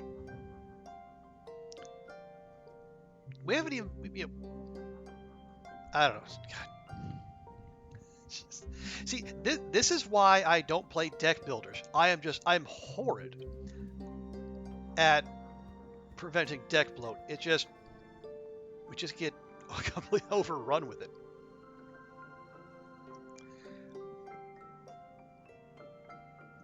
Okay, what were we doing? Right. Yes, we were doing... Oh, right, we're popular. That's what we're doing.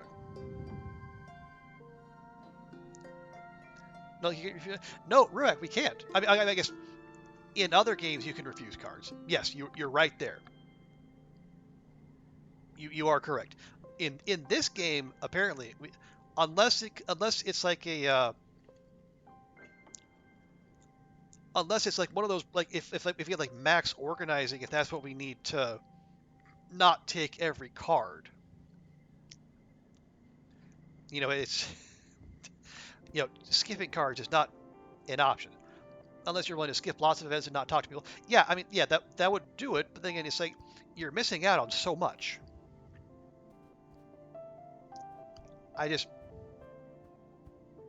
like it. Maybe that is a part of a piece of game design you could quibble with, like if it's if the ability to skip cards is locked behind having stats, a certain amount of high enough.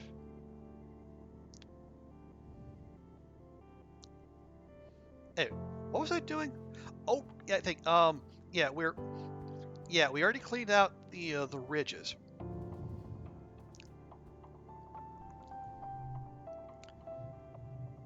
Let's see, we could do more xenobotany. Our bio is just about maxed out. Although if we keep doing, I think the resting ridges also gives us more bio, so that's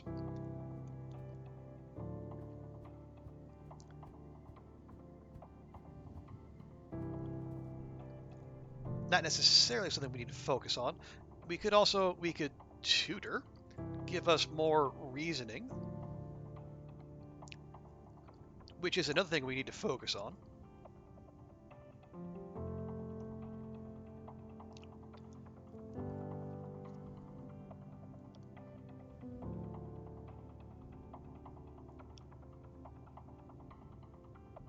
Oh yeah.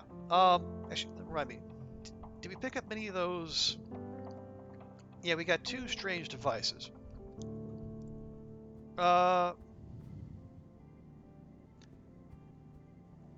Yeah, let's...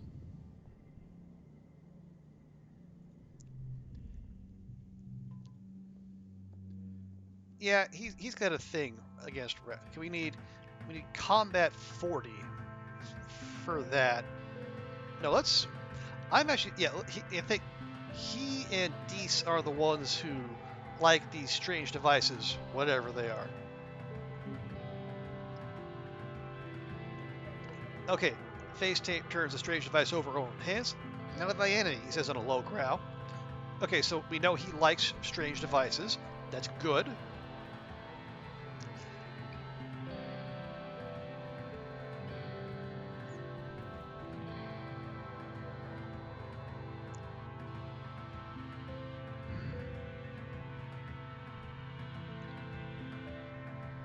I mean, I really want to get that engineering going, but it's strange. Like, studying engineering only actually gets you one engineering, but it gives you more reasoning, which it is just strange.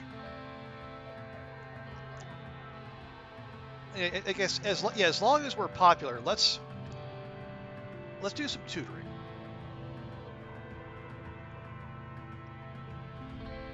Okay. Nougat is 8, and you don't think she's stood still since she was born. She's having trouble in the classroom setting, but that's why you're here. Some kids just need more help than others to stay focused. She's working on using her finger to spell out words to match images on her holopalm. Her chubby little kid hands are unsteady, and her letters are pretty misshapen. That's pretty normal for most of the kids you tutor, but Nougat just doesn't seem to be getting any better no matter how many times you drill letters. It feels like you have to tell her the same things over and over because she says okay, but then just keeps making the same mistake. I never seen an elephant, Nougat says, jabbing her finger. Or a lion. Did you see a lion, Solty? You've never seen any Earth animals, except for on holovids. Like Nougat, you were born on a spaceship already hurtling away from Earth. You've never even seen a dog, despite learning all about them in class when you were a kid. Well, we've seen a dog-ish. A dog-ish creature. But anyway. Nougat has trouble with imaginary concepts, like elephants and holo screens. It makes it hard to keep her attention. So, we can try writing on real paper. We can change the assignment to vertumnant animals. We lack the creativity to go looking for inspiration.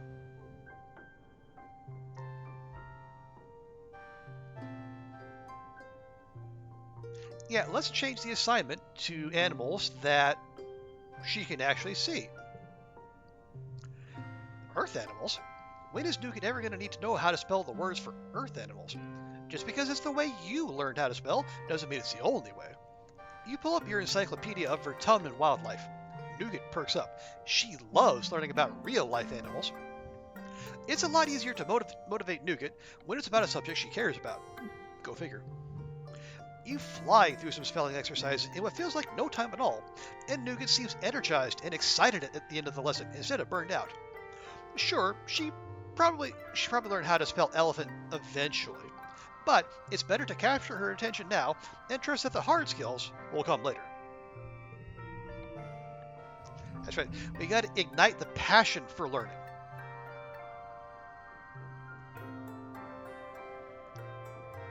Okay, so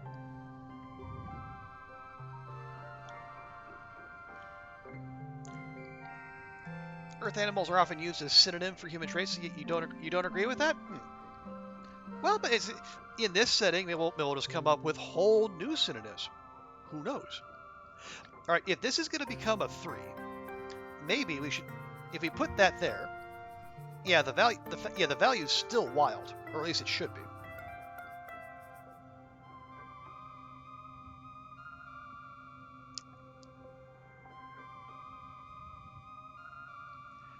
Yeah, so we should, we could go do that, and that,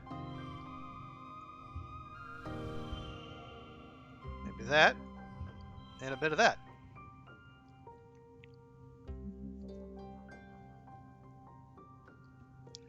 I was putting a 3 there gives you an 8.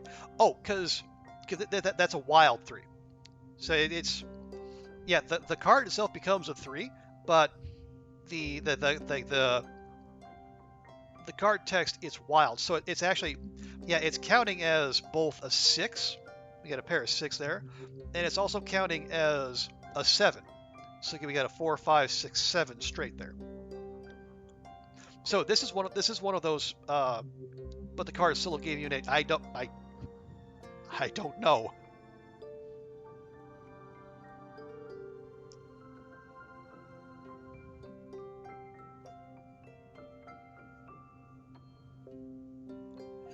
Okay, yeah, so we got 41 here, which is good.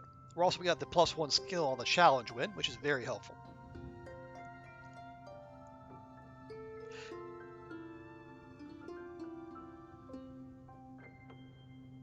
Yeah, see, and we can't like we can't make it a 4, 5, 6, 7, 8.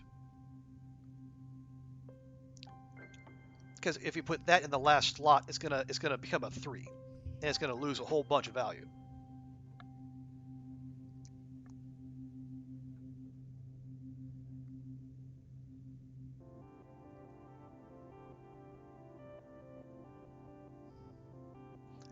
Okay, let's see. That's 41. If I move that, that.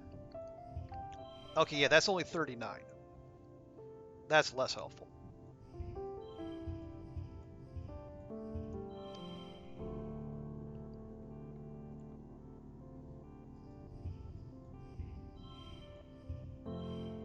Yeah, and that's what. Yeah, see that loses 5.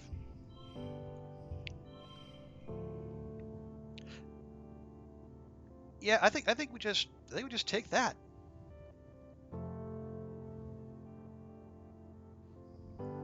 As if unless we put that there. Okay, no, that actually makes that 44.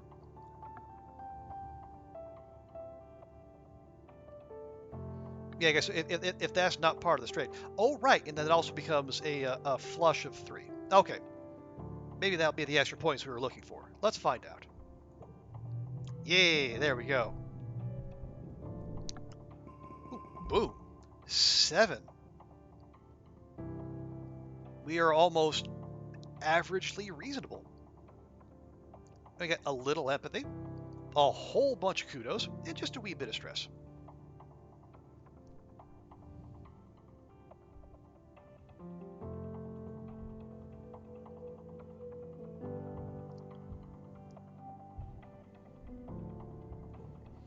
Okay, and now it's late dry, which is Cal's birthday. Now, normally we would take the birthday cake we acquired from Tammy and give it to Cal. Unfortunately, our birthday was interrupted, so we are actually going to have to spend some cash and then buy some cake.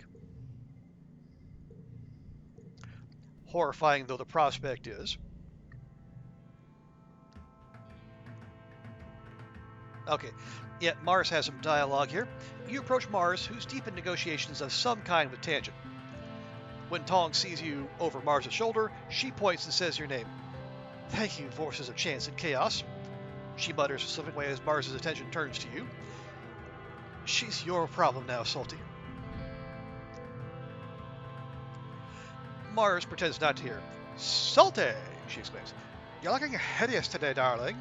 Luckily, I'm doing makeovers and fashion advice free of charge. What's the catch? Mars smiles. No catch, she says smoothly. You just have to try on my new line of clothing and give me your honest opinion. Come with me, Mars says, directing you to her room. I've been working on these designs for weeks. They're fresh off the printer, and I'm dying to see how they look on a regular person, like yourself.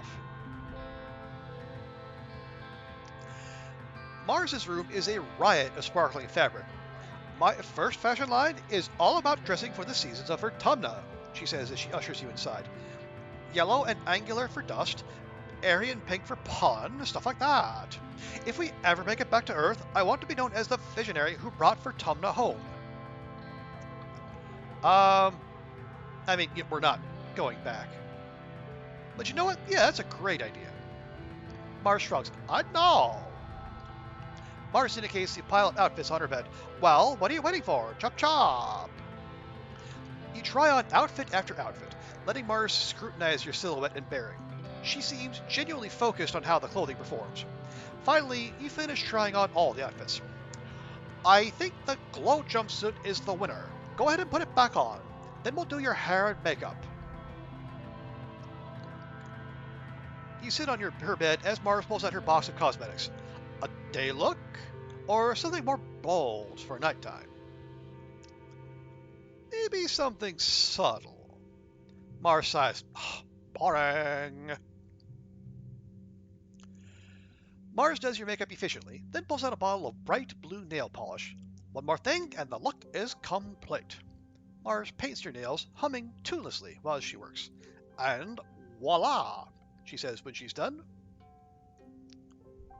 Yeah, you know what, this was fun. Mars smiles and caps the bottle of nail polish. And informative, I hope. Blue is definitely your color. I mean, what would ever lead you to believe that blue is my color? Anyway, okay, let's go find Cal and give him his birthday cake.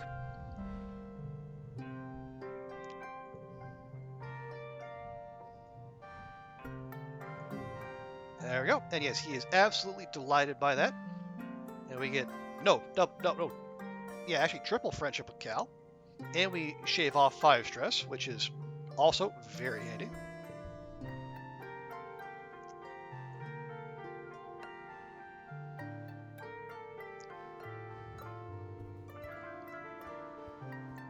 Okay, so I think, we'll do one more round of tutoring. Let me just check here real quick. See if I'm right. Oh. Okay, so the ridge actually... Wow, I missed 2 collectibles? Ooh, that is shameful. And there's a new boss event. Oh, that's not surprising. I think most regions have multiple boss events.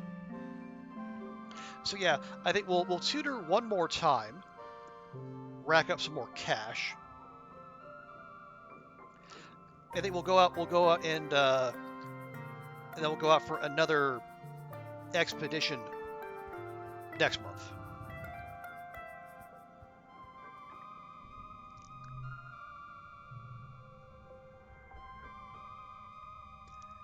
How close? Yeah, not particularly close. We need another 18 points of reasoning before we get to that next breakpoint. Yeah, we'll get there bit by bit. We'll get there.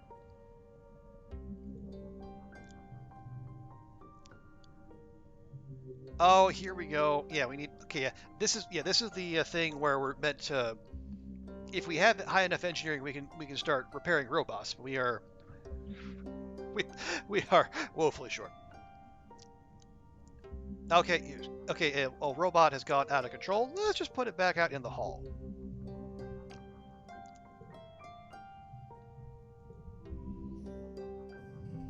And we gain 2 stress for our trouble. Well, that's nice.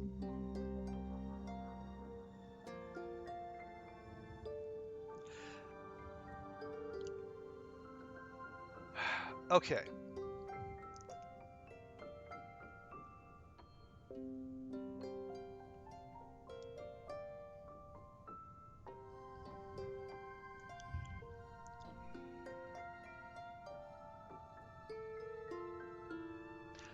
Okay.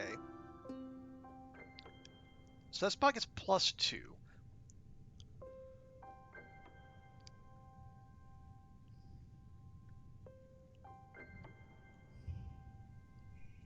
Now, if I... Hang on, what? Oh, wait. That's +2. 2 cards with gems. Okay, so that's... Okay, that slightly complicates things, but only slightly.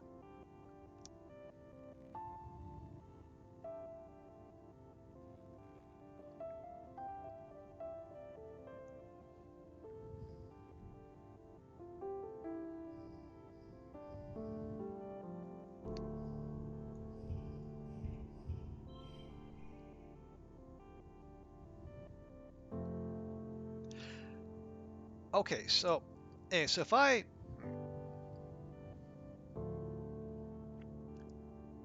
That would be 6, 7.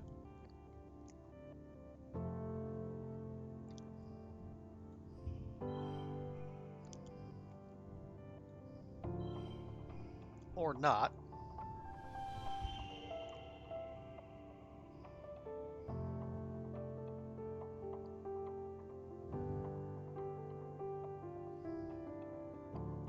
Yeah, so if I take that, that's 5, 6, 8.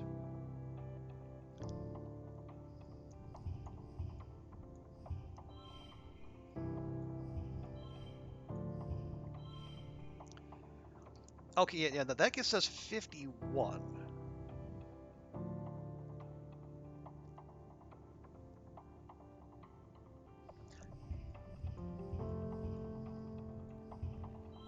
Okay, that's only 49.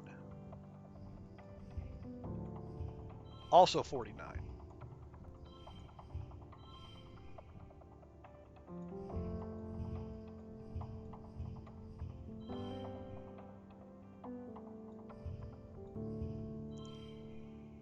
Yeah. Drop the wild card to the +2. Yeah, I think it's, yeah, because it's, I mean, because the value would be whatever. But then we get the 4 of a kind. We get the flush. I mean, if we really wanted to min-max it, we would drop another bobber fruit there and make it 6s across the board. But again, I'm operating under the assumption that consumables don't actually play into the factoring of the best score you can possibly get. Okay, and as it turns out, that is correct. Yay!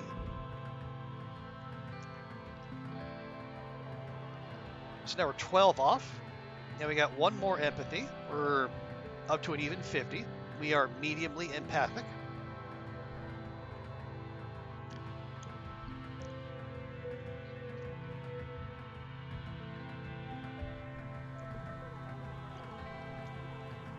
Okay.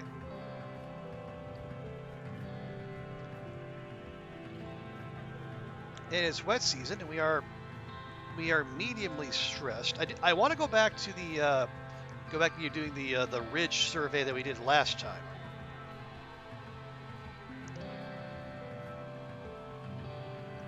I think there's more to do. So looking for consumables, finding none, unfortunately.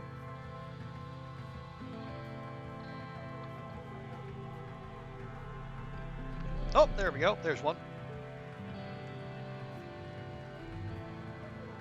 Oh, yes, it's a new season, so we can give Rex another hug.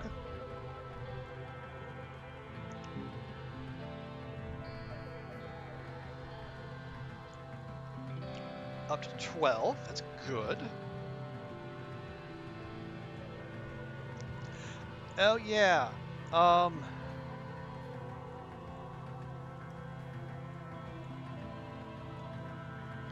right. It's also Mars's birthday, so we'll give her crystal.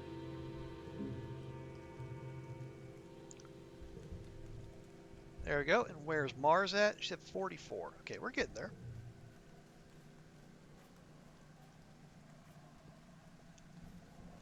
And we'll check here real quick.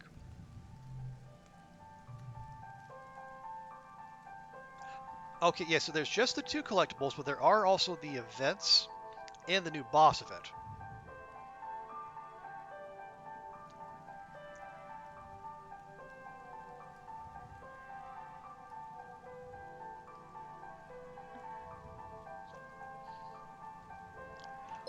So we'll have to see. Yeah, we want the new stuff. Oh, hey, Rambling Bucket with the raid. Bucket, thank you so much. Welcome, Bucket. Welcome, friends. How you doing, Bucket? How'd your stream go? Hey, LD. Good to see you. Hang on, let me give Bucket a quick little shout out here. Rambling Bucket. There we are. Yeah, folks, if you're not already doing so, go follow Bucket. Another fantastic part of our long dark community. Hey, Crying Dutch Girl, good to see you. And LD, welcome, welcome. But yeah, Bucket, how's it going? How'd your stream go? Oh, just doing some side quest. Oh, in story mode. Nice. Which episode are you playing?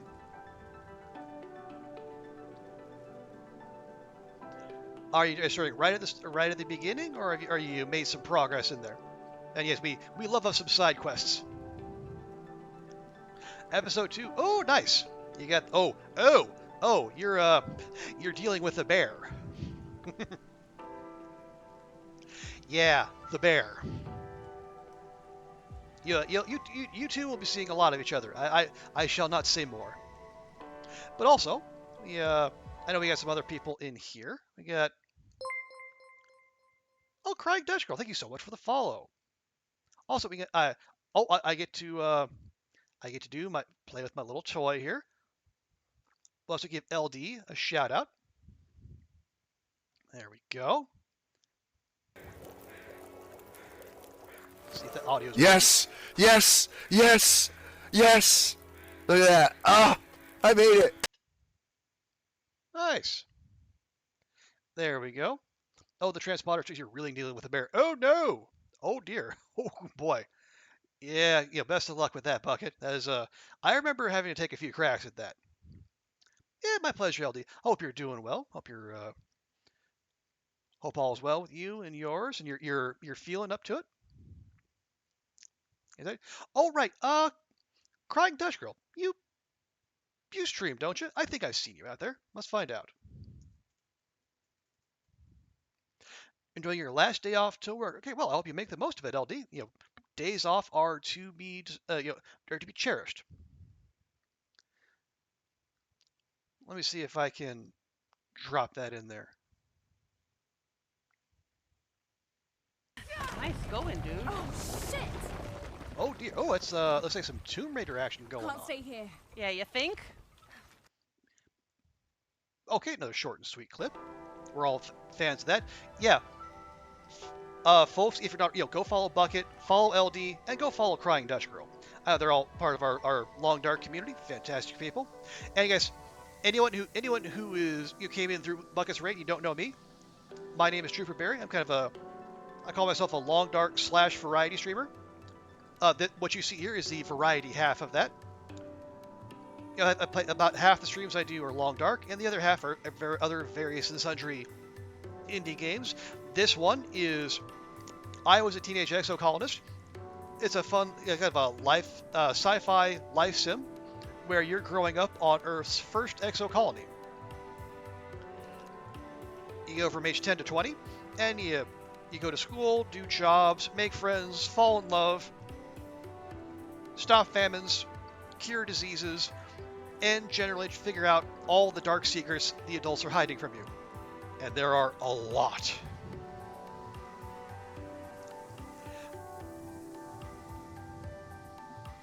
And one of the reasons I love this game is because it not only encourages save scumming, it rewards it. Because you're reliving multiple lives, and so if you learn something in a previous save, that knowledge will carry over. Bucket, you're that type as well. You play the TLD mainly, play other games. Yeah, I'm very much right there with you. I find I can get burned out on a game if I play it too much, so I do try to mix things up, and it's as much for me as anything else. Because if I get burned out on a game I like, it sucks. Because I know for years and years I played tons of Stardew Valley, and now I burned out on it. I had like 1,200 hours in it, but now I kind of hesitate to pick it back up again. You like the sound of that, Dutch Girl? Absolutely. Yeah, it's strongest of recommends. It's a super cool game, very chill. Even though it gets dark in spots, and I will say, one of the things I love about it is it has great representation. In character creation, your gender is actually on a slider, and you can customize your own pronouns too, if you want to. You don't have to, but you can. And I don't see that very often in games, so I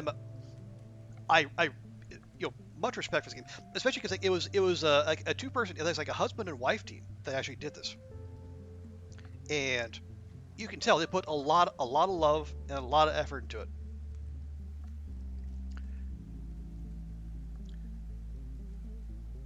Okay, and and my pleasure for the shout. Yeah, I like to make a habit of shouting out to the streamers who come through here. People were so cool when I was just getting started, and so if I can help spread the love, and especially now that I have my fun little shout out clip toy, I can actually show off other people doing what they do best. And I like picking up other people. I'm much better at doing that than I am actually promoting myself, much to my chagrin. I mean, like over the weekend, we had people coming in, and people I've known in another stream for years, and they landed in a raid, and their first reaction was, "Wait a minute, you stream?"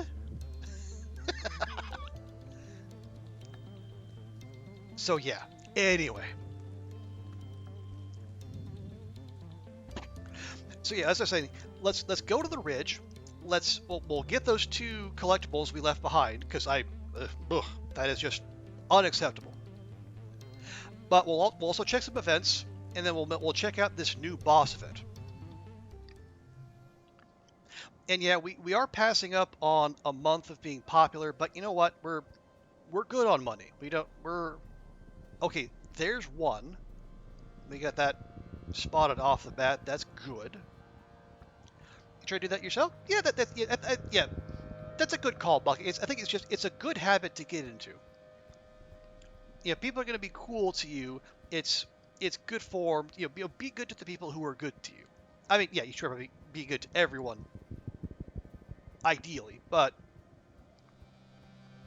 in particular, if folks are going to lend you a hand, shout you out when they're under no obligation to do so, I think it'd be very cool of you to extend a hand as well.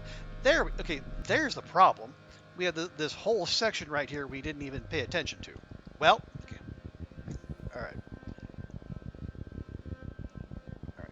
So that's that. Okay, now our man Deese here has something to say. Let's see what's up with him. Deese is an entirely different person when he's outside the colony walls. Without people constantly trying to correct his asocial behavior, it's like he's blossomed into someone who is actually confident. The more time you spend with him out here, the more glimpses you catch of the real Deese. But you can't do this, he says, jumping off a huge boulder and doing a cool roll at the end. Wait, no. But you can't do it with your eyes closed. I can. You and Deese cavort around, daring each other to do more and more dangerous things. Deese isn't scared of anything. You think you see something up on one of the plateaus above. The cliffside is covered in convenient vines.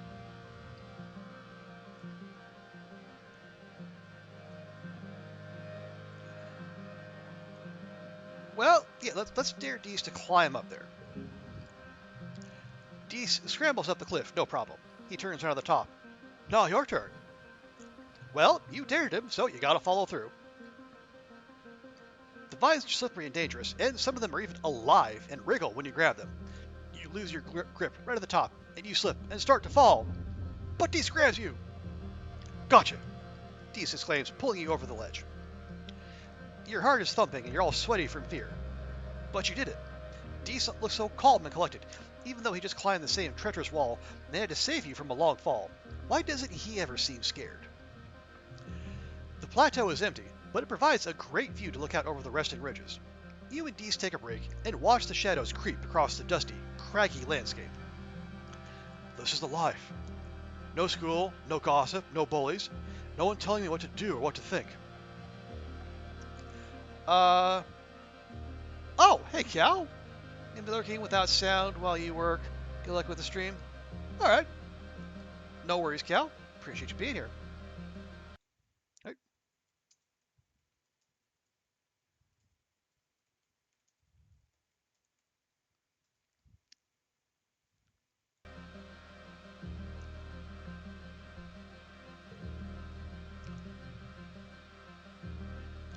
Okay. He props his elbow up on his knee and squints into the suns. Even with my augmentation, in the colony I always feel like such a coward. But maybe the problem isn't me, it's everyone else, you know? I'm not scared of any of the usual stuff. Monsters, getting hurt, even dying, like, who cares? But humans keep finding ways to control people with fear. Well, they can't control me. So we learned what Deese's augment is. Okay, what is it? Oh, no sense of fear. Okay, that explains a lot.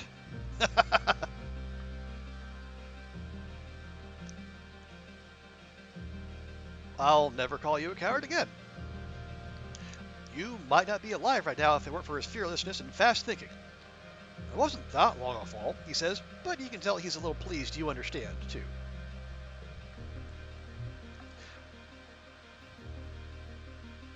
Okay, so now I know there are each zone, at least in each of the zones we've unlocked so far, they have some stress relief events. It'd be super duper cool if we could find one of those.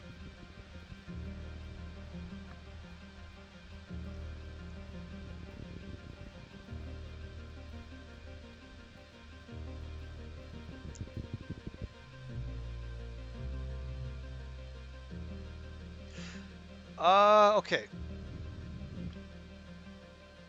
A precarious natural land bridge drops down sharply on both sides here. You kick a rock over the side, but don't hear it hit the bottom. Do you cross? So we can get another card, because our perception is high enough. Cross the bridge very carefully. Just cross the bridge or return back. Well...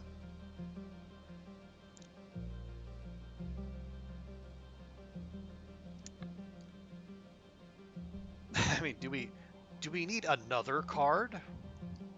Okay, can we turn back without soaking the stress? Yes, we can. Good. Okay, that's not always an option. Yeah. And for those unfamiliar with the game, one of the big limiters in what we do is our stress. Is like well, normally if we're in the colony, each activity you do gives you a certain amount of stress. Like the higher tier the activity, the higher the stress. When you go on expeditions, rather than just getting one hit, for each of these little events you do, it takes you it has a base amount of 15 stress. Although, thanks to some of the upgrades we have, that is lowered. But yeah, once it hits 100 stress, you are completely stressed out. You can do nothing except relax. So some of you might be familiar with that feeling IRL.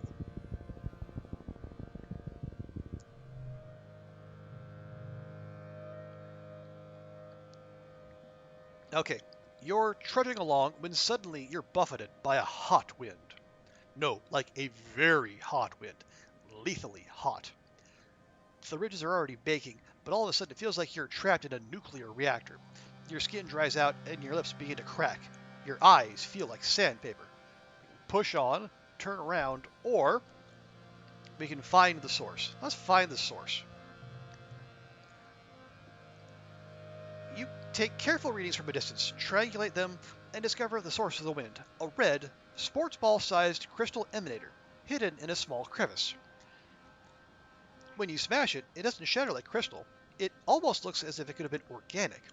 Was it some kind of defensive barrier? Yet another weird mystery of these ridges. So we pick up 1 whole point in engineering. Woohoo! There we go. Yeah, so we picked up 12 stress just from doing the thing.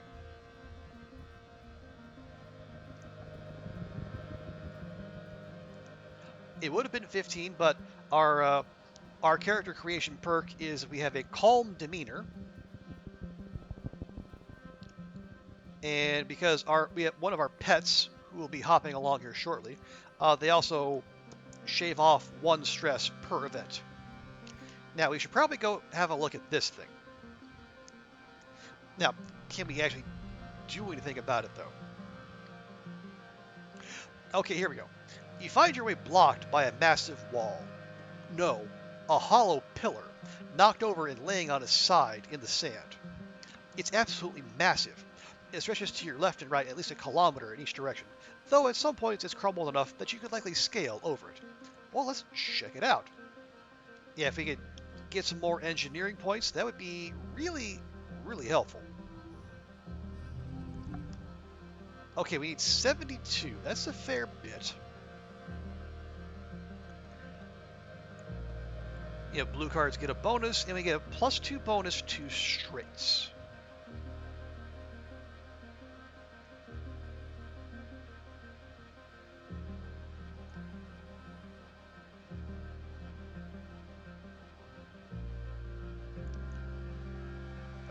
Oh. it's a +3. Okay. Well.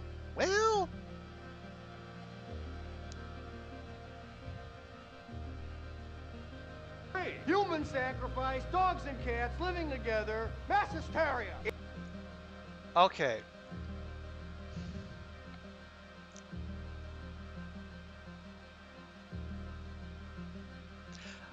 Oh, okay. This is slightly awkward in that.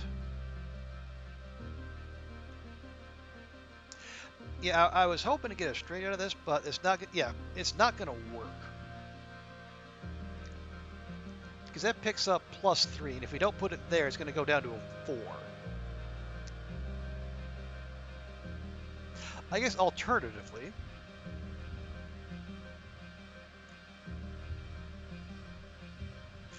we could just go for raw stats and save the blue cards for next time around. Maybe we just do that.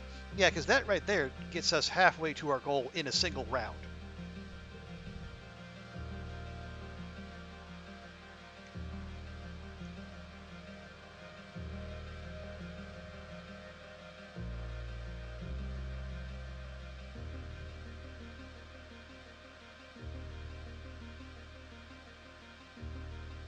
Okay. All right, here's what we do. Yeah, we don't have any cards with a gem, so I'm going to leave that for now, but... Ooh. No, here's what we do.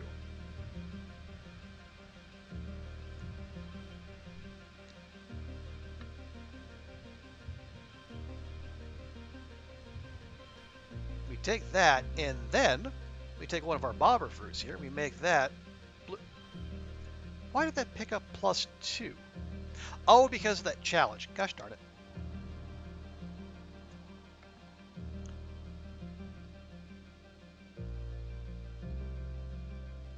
Okay, no. It's fine. Here's what we do. Play that as a wild card. There we go. Yeah. And then does it matter to pick up the extra 2? Because the value is wild anyway. We just want it to be blue. And we've already met the goal with a whole other round to go.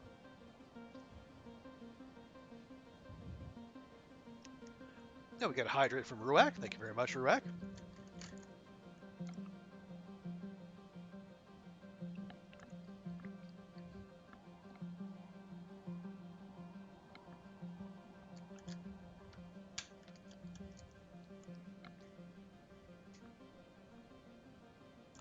Okay. Now I would like to, crush this as much as possible, so that we can get maximum engineering points.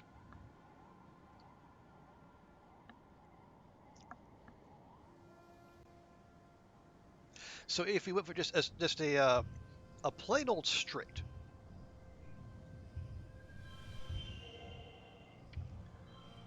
that would get us 37. No, 38. Excuse me.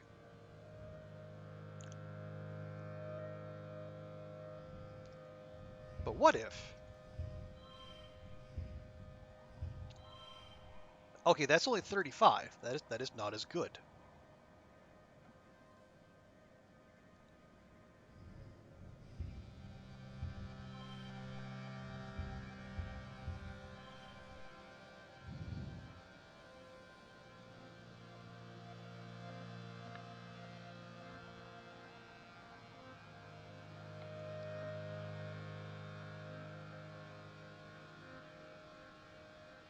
Yeah, okay, so it's... Yes, that straight is getting us 13 points.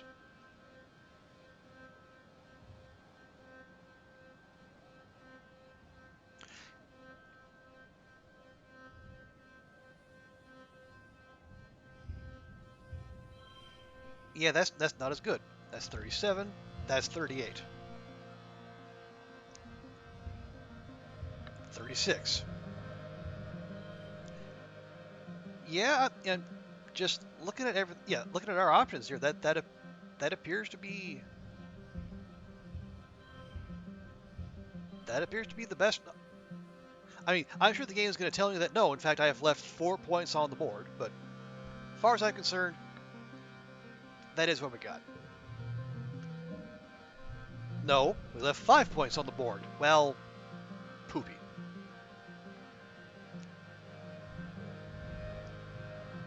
Okay. Oh! Oh, we got 1 extra point of engineering. Okay, now we're up to a whole 20. 30 more points in engineering, and then we can start repairing robots. Hooray! Dees looks almost giddy as you follow the pillar to its base, a large pyramid almost entirely lost under the sand. You brush away some of the sand and find that the pyramid is inscribed on all sides with pictures of, well, wormholes, you think. This pillar must have once stretched up into the sky. Maybe it was some kind of observatory, or sacred building, or just a monument to the wormhole. Mysterious. And we got double kudos from being popular, so there is that. Okay, pick up 12 more stress. Yeah, we are at 90 out of 100, so... Yeah, the next hit of stress we take is going to make us so stressed out we can't work. So, since that's the case, we should probably go to the new boss event and try that. Oh, it is a little bit of a hoof away. Although that doesn't appear to be it. Is that it? No, that can't be it. Yeah, the boss events are marked with a yellow exclamation point.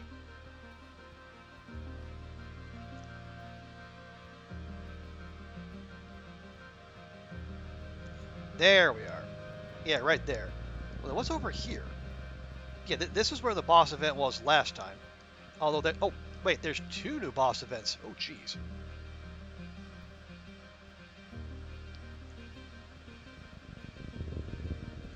Okay, so which one do we want? Alright, I guess we'll...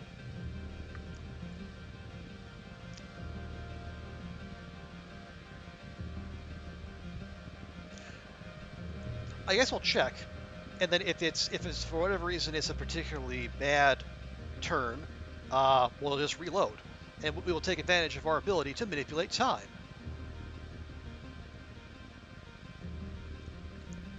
Okay, let's see what this one has to say. Okay. You've been saved a few times from certain doom, or at least discomfort, and it can't have been a coincidence. Something, or someone, has taken an interest in you. You're being followed. You're beginning to get a feel for this place and its dangers, so the next time you hear the mournful hoot of a passing air squid, you head towards it instead of away, keeping an eye out for anyone watching you from the cliffs. There, just as you think you're going to have to grab its tentacles and fly it like a kite to get your savior to show up, you see a shadowy humanoid figure appear over a nearby ridge. You make eye contact and both freeze. His almond-shaped eyes widen in his not quite human face, and he slips out of sight again. So we can go track him, but since we have met this alien thing entity in a past life, there's a little swirly symbol there, we can call out to the symbiosis, or Sim for short. You raise your voice and call him by name. The man, Symbiosis, you know him from your dreams of a past life. After a few seconds, Sim reappears, with a suspicious look on his face. How do you know my name? I learned it in a dream. Sim nods, like this makes sense to him. He jumps up onto a large rock and crouches, eyeing you thoughtfully. Let's make a deal. He speaks with an odd inflection, putting the wrong stress on things, but the words themselves come easily enough to him. I am not supposed to talk to you. It's against the rules, but since you've caught me, I can grant you one wish. He smiles mischievously. Is this a joke? Well, we know he's not going to stop laughing at us, and we know he doesn't have 1,000 kudos on him. I wish to know more about you. He gives you a smile like, in time, Solty, I hope. We He pauses, and his eyes unfocus for a moment. He stares straight ahead, unblinking. Then he slowly stretches like a cat and stands up. Well, this has been fun, but I'm afraid duty calls. He doffs an invisible hat towards you. I'm looking forward to the story of how you came to know my name. He jumps behind the rock and disappears. Literally, he disappears. You search all around and can find no trace of where he might have gone, or how. You're struck with the sudden sense of remembering so strong that you have to stop and hold your head, meeting Sim again. It's just like it was before. Okay. And so we would have soaked 12 stress from that event. So yeah, we literally cannot even. So home we go. So I guess that second boss event is going to have to wait. All right. Well, we have all 22 engineering now.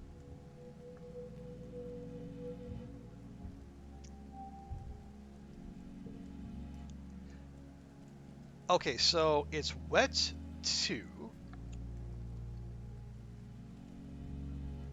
Now, do we know it's his birthday? We don't. Although we do know he likes strange devices. And how are we on Xeno eggs? We're a little shy.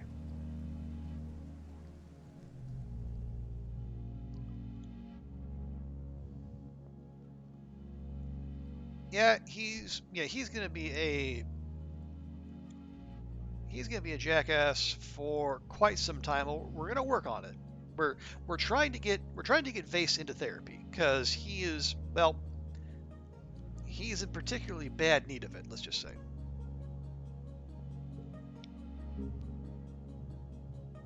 Who told you it was my birthday? Vase asked, accepting the pulsating device. Whatever this is, it looks dangerous. It's a good thing you brought it to me.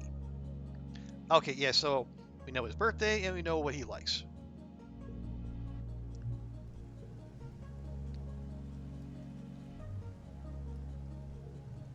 And because we got to 10 friendship with him, now we get a little event.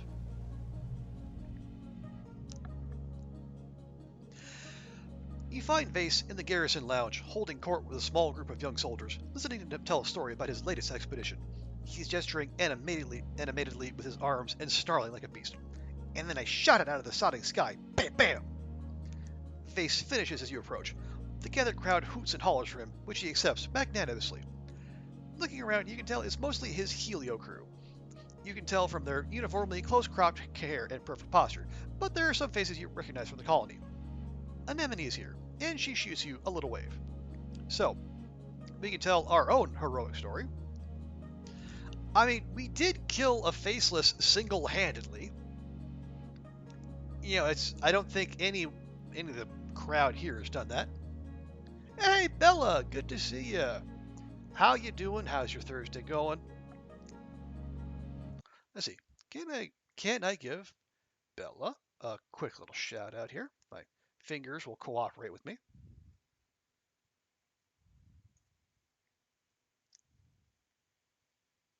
What? Oh jeez. I forgot. Oh no. Yes! Wow. Yes! Taking out a moose with a revolver. I totally forgot to tell you. That is clutch, Bella.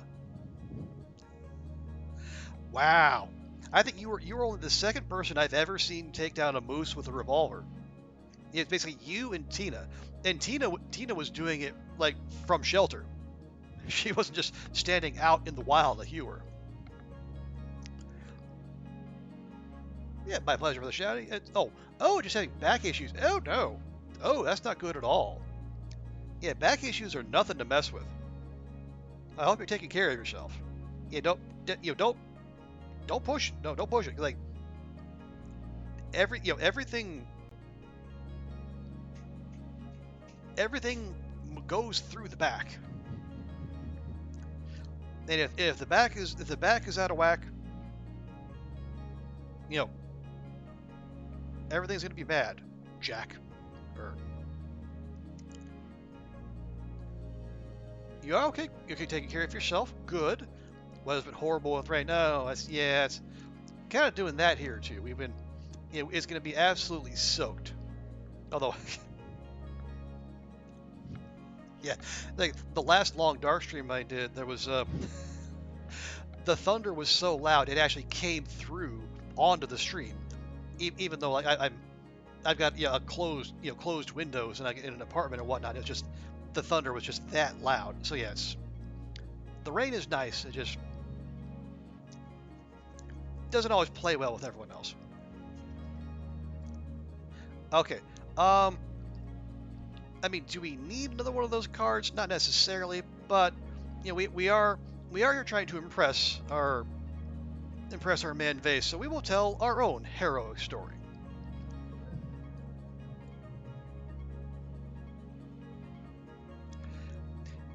You loudly boast that Vase's story is nothing, and walk right into the crowd of listeners. All eyes turn towards you, including Vase's, who is regarding you with a curious mix of annoyance and interest. So we can tell them we saved Professor Hal when I was only 11, fought during the fall of the Strato, killed a Faceless, battled the mighty Liar Flower. We didn't actually do that, we just walked away from it.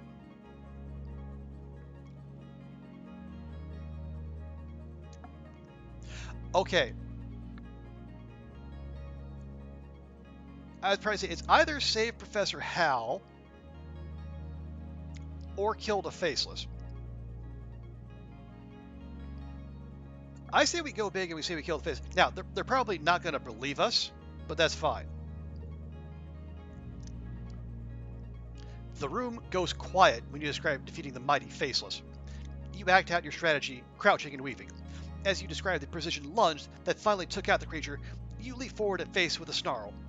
A few people shriek and laugh, but Face doesn't flinch. Damn, Face says, clearly impressed. You must be the coolest person on this whole podunk planet. Goddamn right I am. Face's friends laugh while the colonists look at each other and smile awkwardly, already not wanting to disagree with Face. All except for Anemone, who joins in and laughs the loudest of all. Face kicks out another stool from his table. Well, hero, come sit beside the king. You take a seat beside Face. He crosses his arms and sits back, looking at you appraisingly. I didn't think this colony made them like you. I thought you were all farmers and hippies, but you I like. You've got a warrior soul. The other Heliopause teenagers look at you approvingly. The only thing this colony is good for is sport. I can't wait to get out there and shoot some aliens, Vase says. He bangs on the table with his fist. Those little shits aren't gonna know what's hit them. Okay, now, let's be a hundo p clear. We do not like Face. We are not going to romance Face. What we are trying to do is get his friendship up in the shortest amount of time so we can get him to therapy.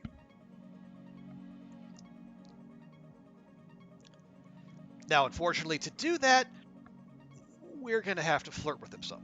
So, I love a man who can get what he wants. Vase cants his head to the side and shoots you a cocky grin. You can feel the weight of his gaze roam over your body. I do always get what I want. You and Vase talk a while longer. Well, mostly he talks, while you and his friends listen. Eventually, the little crowd breaks up as people move on to other duties. Vase says goodbye to all the Heliopause soldiers by name, and some of the colony ones too. Anemone lingers a little longer than the rest, catching Vase's eye. He reaches out to her, and they grasp forearms. Okay, they put his dialogue in her color, but it's good to have you around, Anemone. For a colony brat, you're pretty legit. Thanks, Anemone replies.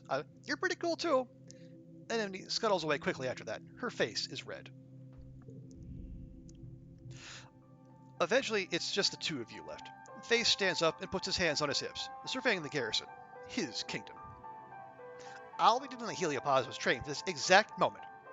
We were literally made for this. The best of the best. But are you the best of the best of the best with honors, sir? Anyway. He leans into your space and fixes you with a wolfish smile. Which makes me the best thing to happen to this planet since it started shitting out oxygen. And don't you forget it.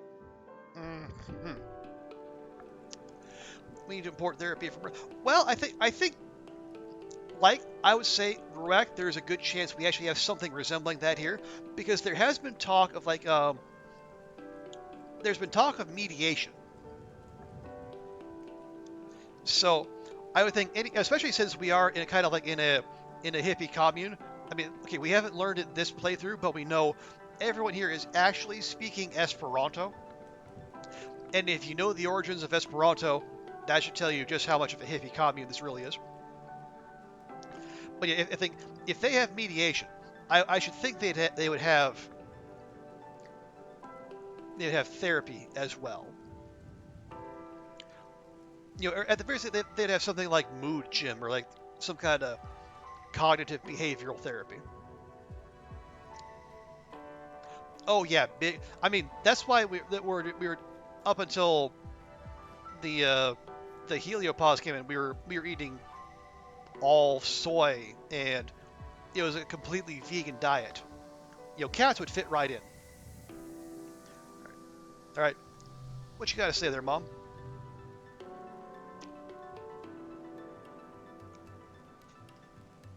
Your mom and dad are taking a midday break in the shade of a trellis and wave you over as you approach. Solty, Solty, come here, your dad says, pulling up a crate with his foot and patting the top invitingly. Come spend some time with your old mom and pop. How has your day been?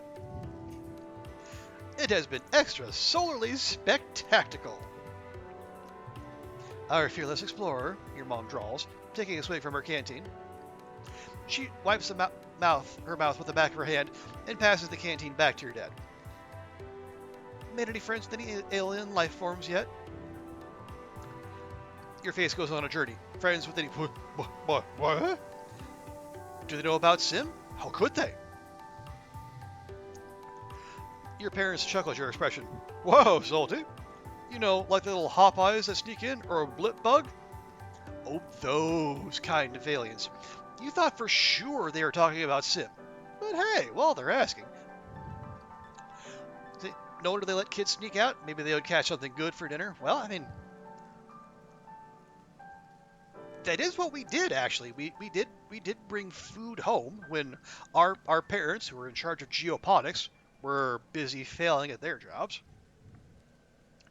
Manticore tastes like chicken. It looks so runny, though. Its mane looks like... It looks gooey. You know, like those wacky wall walkers from the 80s.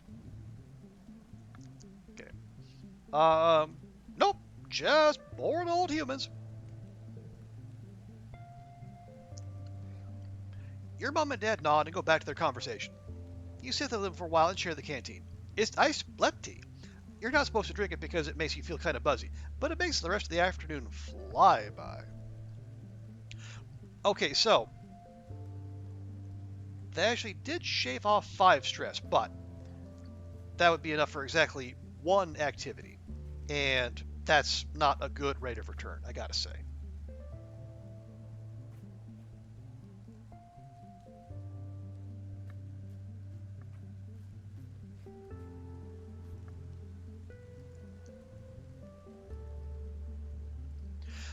Okay, so yeah, I think let's stick with our original plan. Since we were stressed out, we were actually going to relax in the park, because relaxing in the park helps us do a couple things. It will burn off all of our stress. It doesn't say it there, but it also gives you the chance to increase your bond with your animal friends. And since we have maxed out our animal stat, we can actually upgrade it to level 3. Right now they're level 1. So yeah, we're going to relax this month. Next month, I'm not sure.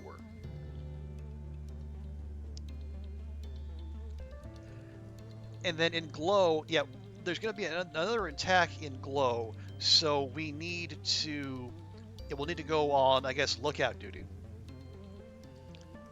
Unless there's something else we can unlock in the garrison. We'll check. But for right now, we do need to relax.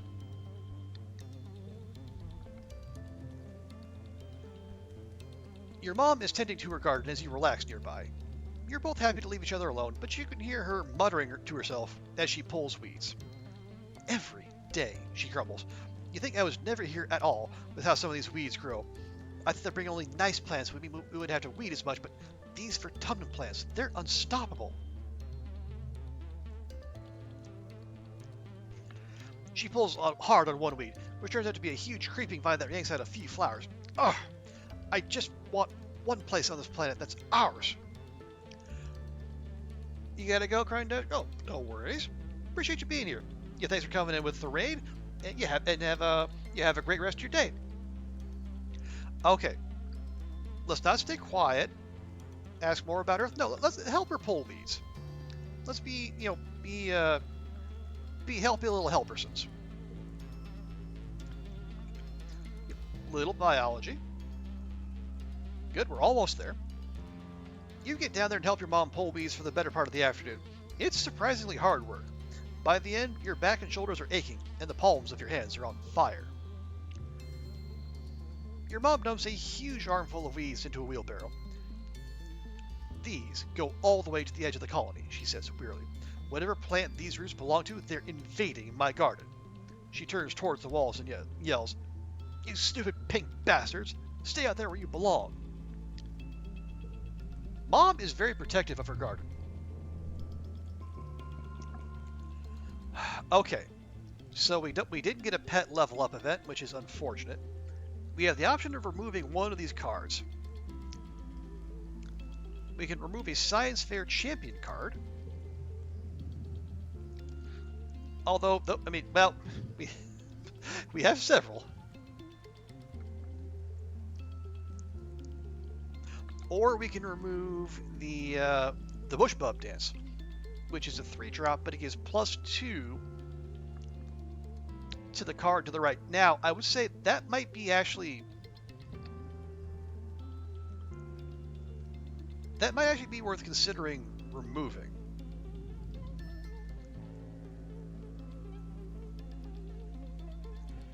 Because...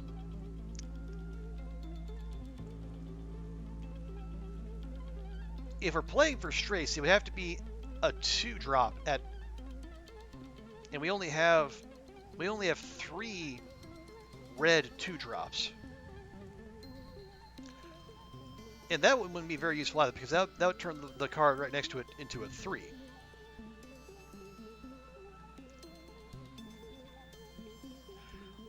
Whereas a 5 is just generally better.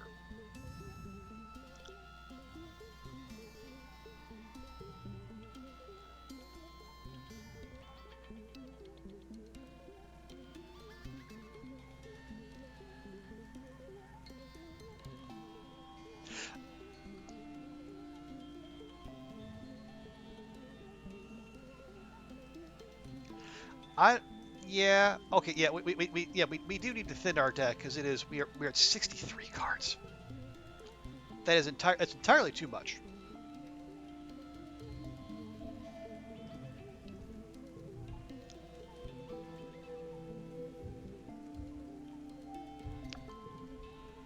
Okay, so now it is the end of wet season, and so that means it is the twins' birthday. So we're gonna go ahead and do our annual distribution of medicinal roots to Tong and Dees.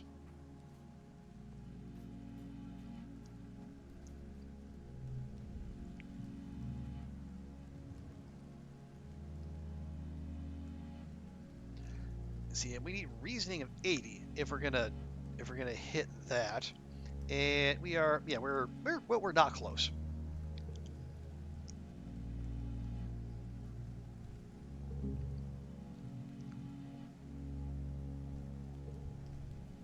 Okay, yeah, at least we got a thank you out of Tangent for her birthday gift. That's good. Yeah, we're almost up to 80 with her. That is, it's weird because we haven't actually done, we haven't done that much in there. Have we? I don't think we have. Yeah, we haven't focused on getting Tangent's friendship up this time. Like, like last time, and yet, you know, we're just cruising along. And Dees is at 70. Well, first off, what's up, Dees? Okay, you and Dees are sitting on the tailgate of one of the expedition's vehicles, shelling bobber seeds with your teeth and spitting the hard bits on the ground. Now and then one of you points out something funny a passing surveyor does, or spots something under the mush trees. This is the easiest way to talk to Dees, but not talking at all. Dees has always been like this. Being isolated from the other kids has made him thoughtful. Out of everyone, you think Dees might understand about Sim, and be able to keep the secret. Do you tell him? I mean, well, we do trust him, but it's okay, because, well, we're going to find out this actually isn't going to be a secret for Dees. You tell Dees you saw something interesting when you were out on an expedition. Dees perks up immediately, turning to look at you. Yeah? What? I met an alien, Dees. His jaw drops and his face goes an interesting color. You're worried for a moment that he's going to be upset with you for teasing him, but... No way! Dees hisses, leaning in. But I met an alien too, Solty. What was yours like? I mean, like us, but an alien? You describe Sim. His long dark hair, his big eyes, his faintly purple skin. The way he never seems to answer any of your questions. Dees stares at your face. Wait, you met Sim too? You nod and Dees's hands fly to his hair. He said he met another human girl, but he didn't say who it was. I was you this whole time. He made me swear I wouldn't tell anyone else, Dees says earnestly. It's a weird expression on him. He said if other humans find out about the gardeners, we'd all be in a lot of danger. So, we can talk about Sim, but we have to keep it a secret.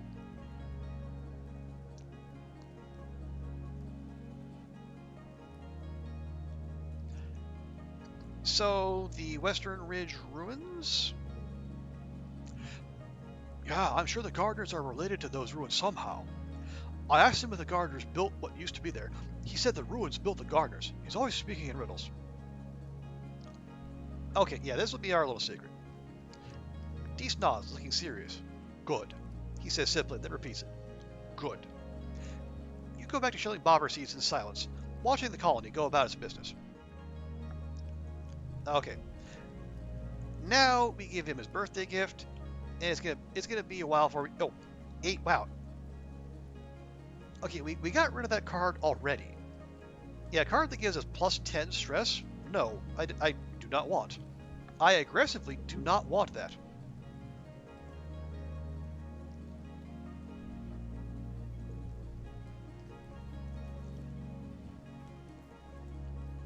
Okay.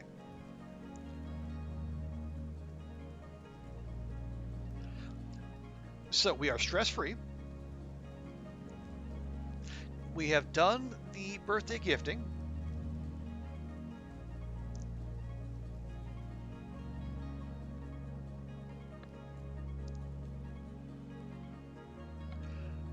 Right, so what were we going to do? So we could...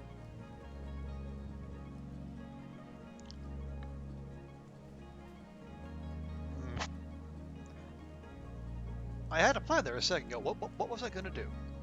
Oh, right, yeah, we could start assisting the governor, or we could also push some more biology, or we could do more tutoring to push reasoning.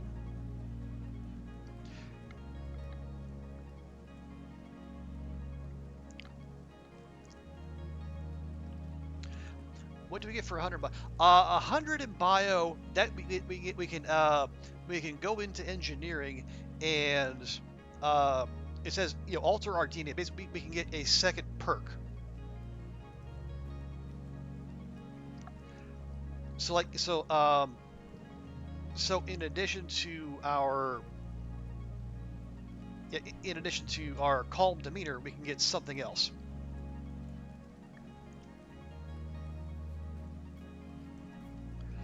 Oh, right. What's our engineering?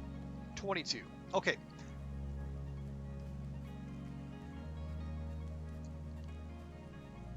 Yeah.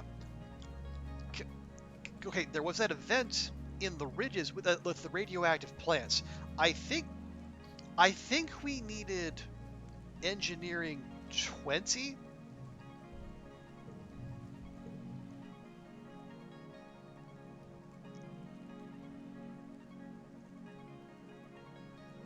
Yeah, I think we needed engineering 20 to examine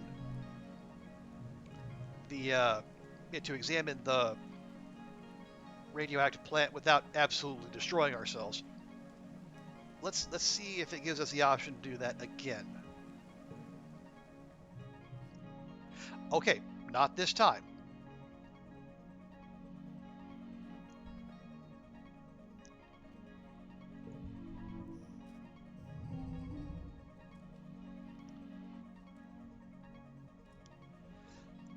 Okay. All right, so we get one go around here. And this spot gets +2.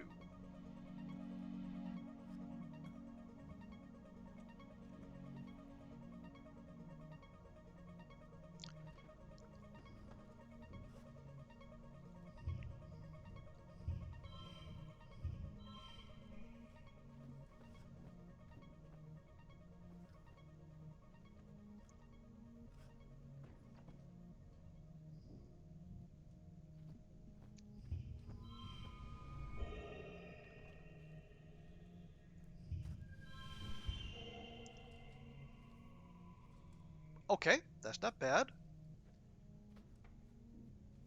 Now, which slot? Yeah, yeah, that's no.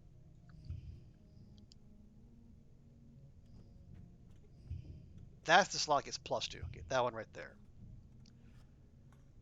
Yeah, so that's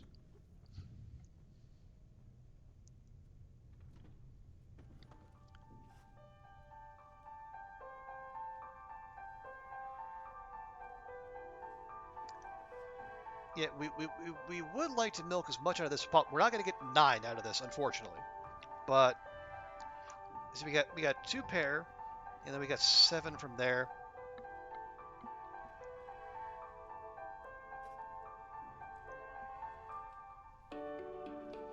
Yeah, I would have to like flip those, maybe drop that in there, and then make it blue.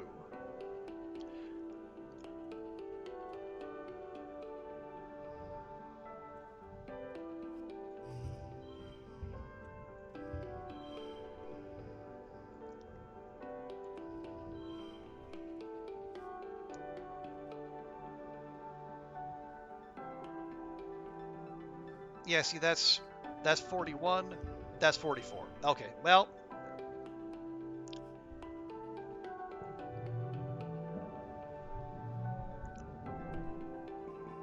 anyway, it's fine. We still got 5 biology off of that, so we're up to 96. Yes, like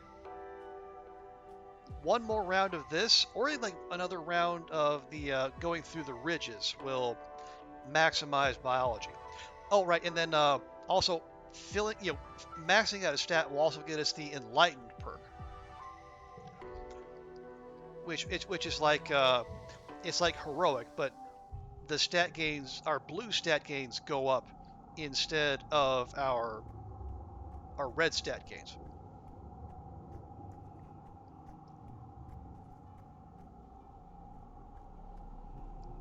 Oh, can I? Can I? Oh, nice. I can. I say no consumable outside the gates. No, we can actually get it. Good.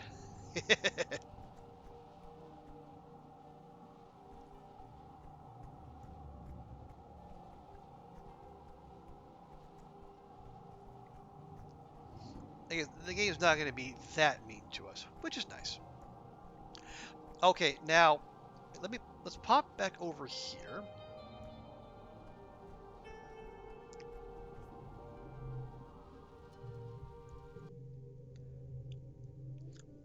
Okay, so our colony security rating it's 8 out of 10. Food-wise, we're absolutely fine.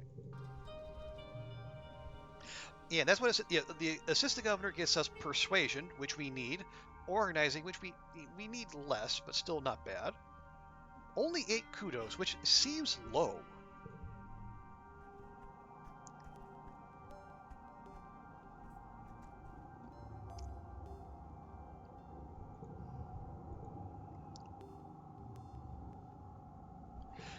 Okay. Now, if I remember correctly, so if we want to, yeah, going on, I think, lookout duty or guard duty give us extra colony defense.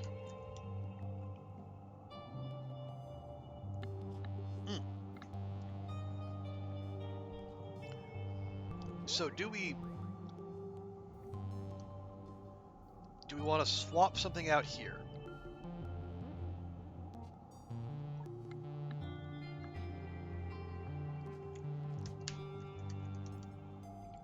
Well,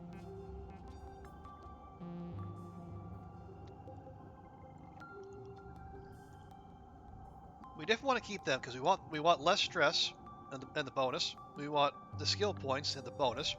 So do we swap the Sun Medallion for the Plas Cutter? Oh yeah. Or also, do we spend some of our money thinning out our deck?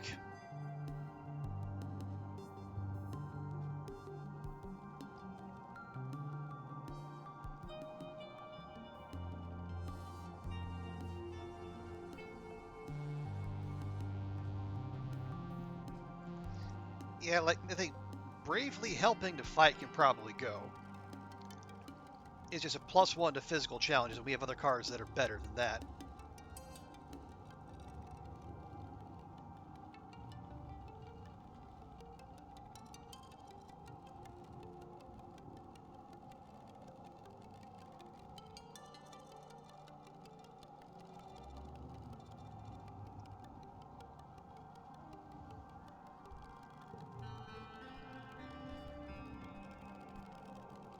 Okay, yeah, so we'll remove, we'll do that removal.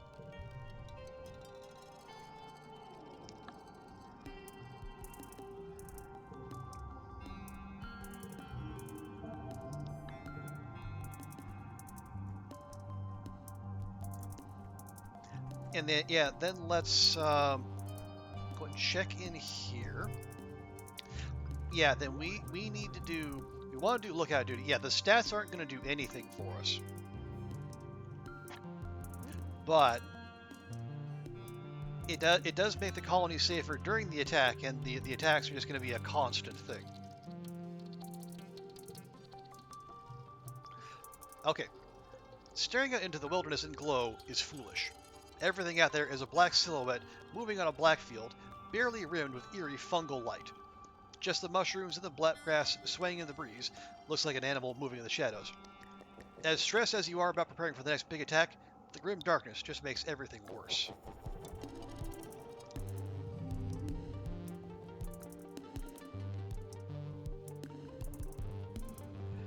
Okay.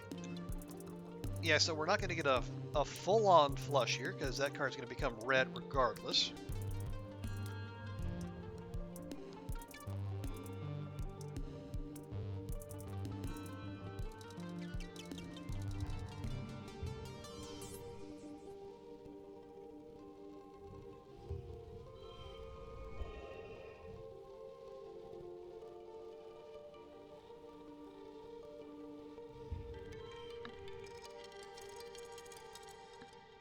All right, but if we, yeah, if I just put, yeah, that value would still be wild, so we can get like, 4 of a kind, and I drop that there. I get 5 of a kind, and it's not worth fussing over because, again, it's perception. We're already maxed.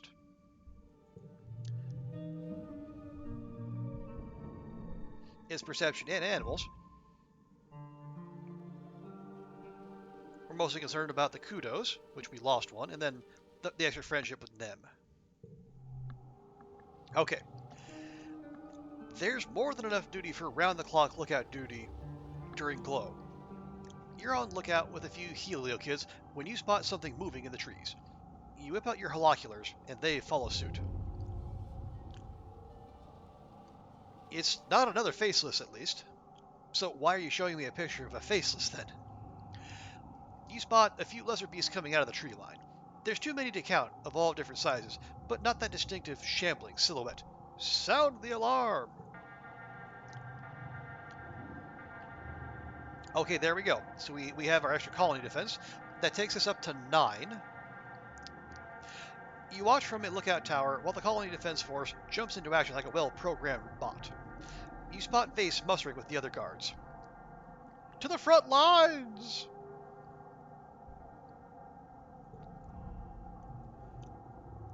So we are heroic once again, although we have to...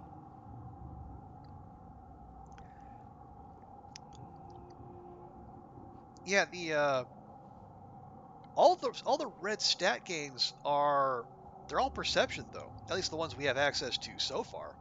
We need to, yeah, I think we need to open up the swamps before we get access to combat.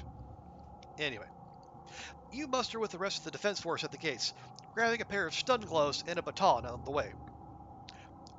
Rhett and Lum are arguing about what tactics to employ. Lum keeps trying to rally the soldiers with a heartening speech about giving everything they've got, all the drones, all the explosives, and Rhett keeps cutting in. We don't need to take any big risks, Rhett insists. It's a smaller attack, and we have more than enough plasma rifles and turrets. We should save our other resources for when we do need them. Why do things halfway? Lum exclaims. We need to go in there and kick their asses back to the goo they came from. We need to show people that we have everything under control for morale. Rhett tries one more time to wrest control of the forces back from Lum, but Lum cuts him off. Fire the explosive rounds! Arm the charges! Isn't that backwards? Shouldn't you arm the charges, then fire the explosive rounds? Shells scream through the permanent night, followed by explosions you feel vibrate up through your boots.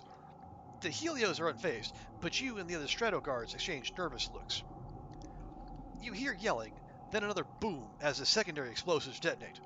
The baying of bloodthirsty animals reaches your ears. Then... Lum holds his finger to his earspeak. Great work! Just the stragglers incoming! Open the gates! Oh, open the gates? Opening the gates has not worked out well for us in the past. Anyway, to battle. Although it's an easy combat challenge.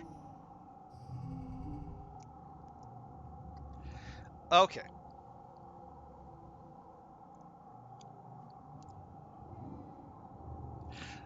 Yeah, we have bonus kudos if we hit the number, but honestly, I would prefer to grind for stats here.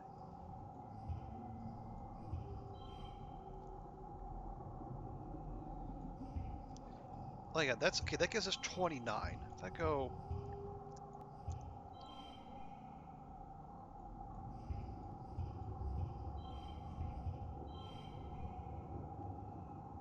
or do we just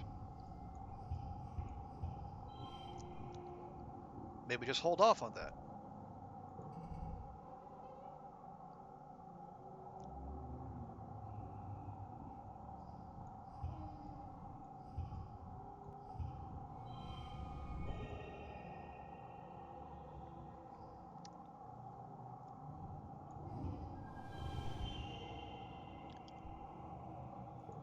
Okay, so we got the extra stat pip locked in. That's good.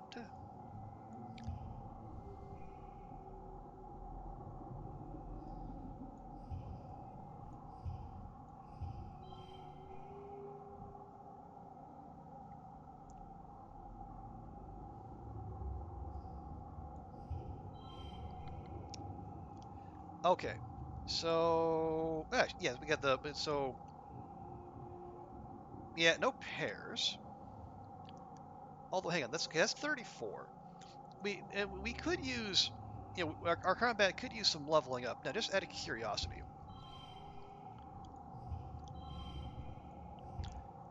okay, so what are we at? So we're at 34. If I pop that in there, that's 35 actually. And that's 36. Right, because we got 4 of a kind. Plus the big one there. Although that's 36. That's 34. Okay.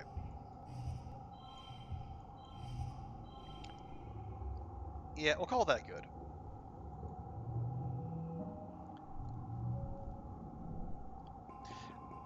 Okay, but we left 1 point on the board. Well, I am slightly annoyed.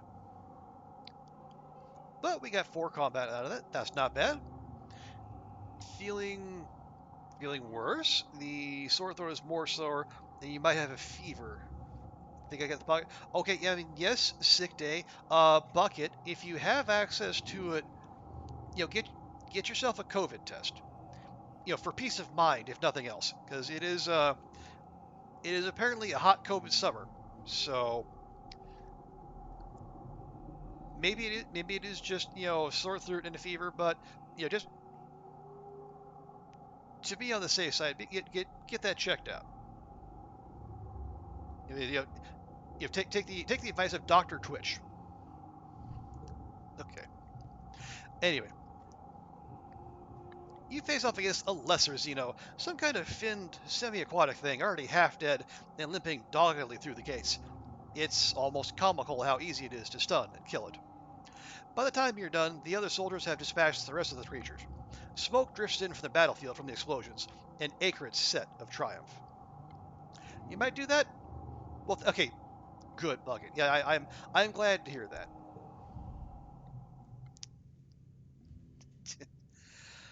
After the attack, Lum gathers everyone in the lounge and holds a big celebration for the soldiers. There's feasting and drinking and songs of valor. And as the party goes on long into the night, some drift away in pairs. Or more. Mars and Rex keep the dancing going. Even Nem seems to relax, especially when other cadets invite her to drink with them. Nem is 15. Why is she drinking? I know we're a bunch of hippies here. Are we that big of hippies, though? Cal and Tammy sit together and talk all night, giggling about something and then going quiet when anyone comes near. Tonight, everyone seems convinced that this victory means the colony will be safe forever. Maybe it will be. You want to believe it too. I want to believe it. Am I going to believe it? No. Absolutely not. I know better. Okay, well, that was our 15th year.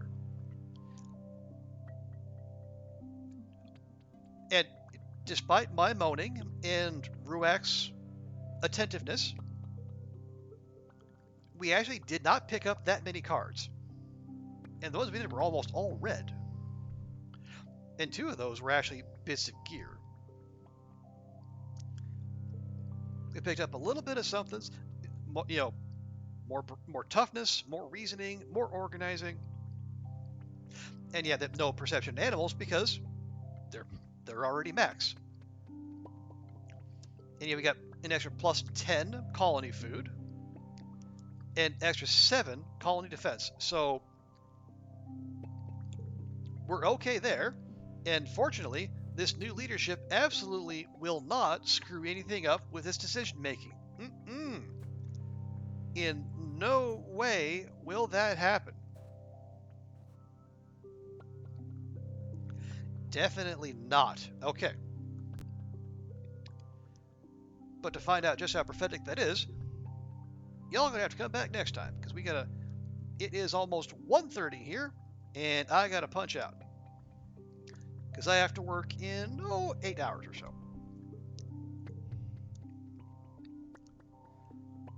But we are just about to, we are 16 now, even though our birthday is technically next month.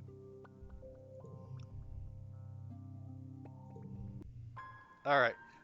But folks, we are going to have to leave it there. But thank you all so much for joining me.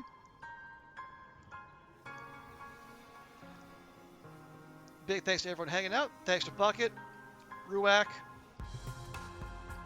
Crying Dutch Girl, and Bella. Also, thanks to Speaks on Stop By. Big thanks to Cal, LD for coming in with the raid. We also had Necromandria come in as well. And Daunt was here earlier. And Cats. We appreciate everyone hanging out. Big thanks to the chatties. And also big thanks to the lurkers as well. We're always happy to have people hanging out, whatever form they choose to.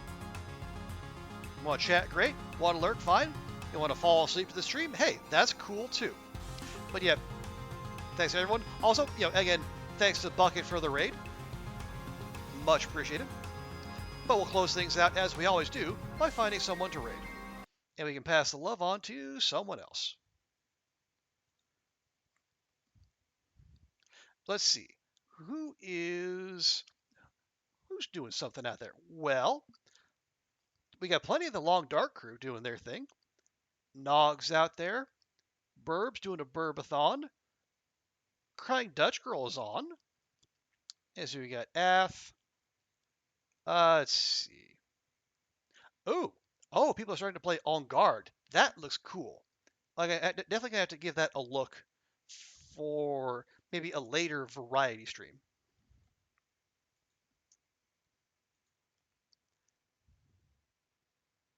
But let's just see real quick, like.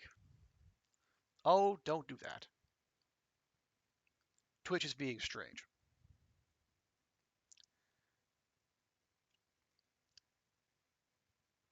Okay. Well, I'll tell you what. Since Crying Dutch Girl was so kind to come through with the raid, and we haven't raided her before, why don't we just go ahead and return the favor? Okay, yeah, so we are going to go raid Crying Dutch Girl, who was here with us earlier. So, folks, if you can stick around for the raid, I'd greatly appreciate it. Show her some love. And yeah, we're going to be back at this tomorrow night with even more fun and shenanigans, and definitely no boneheaded decisions by Governor Himbo. But until then, take care of yourselves, have a great rest of your day, and we will see you next time. Bye for now.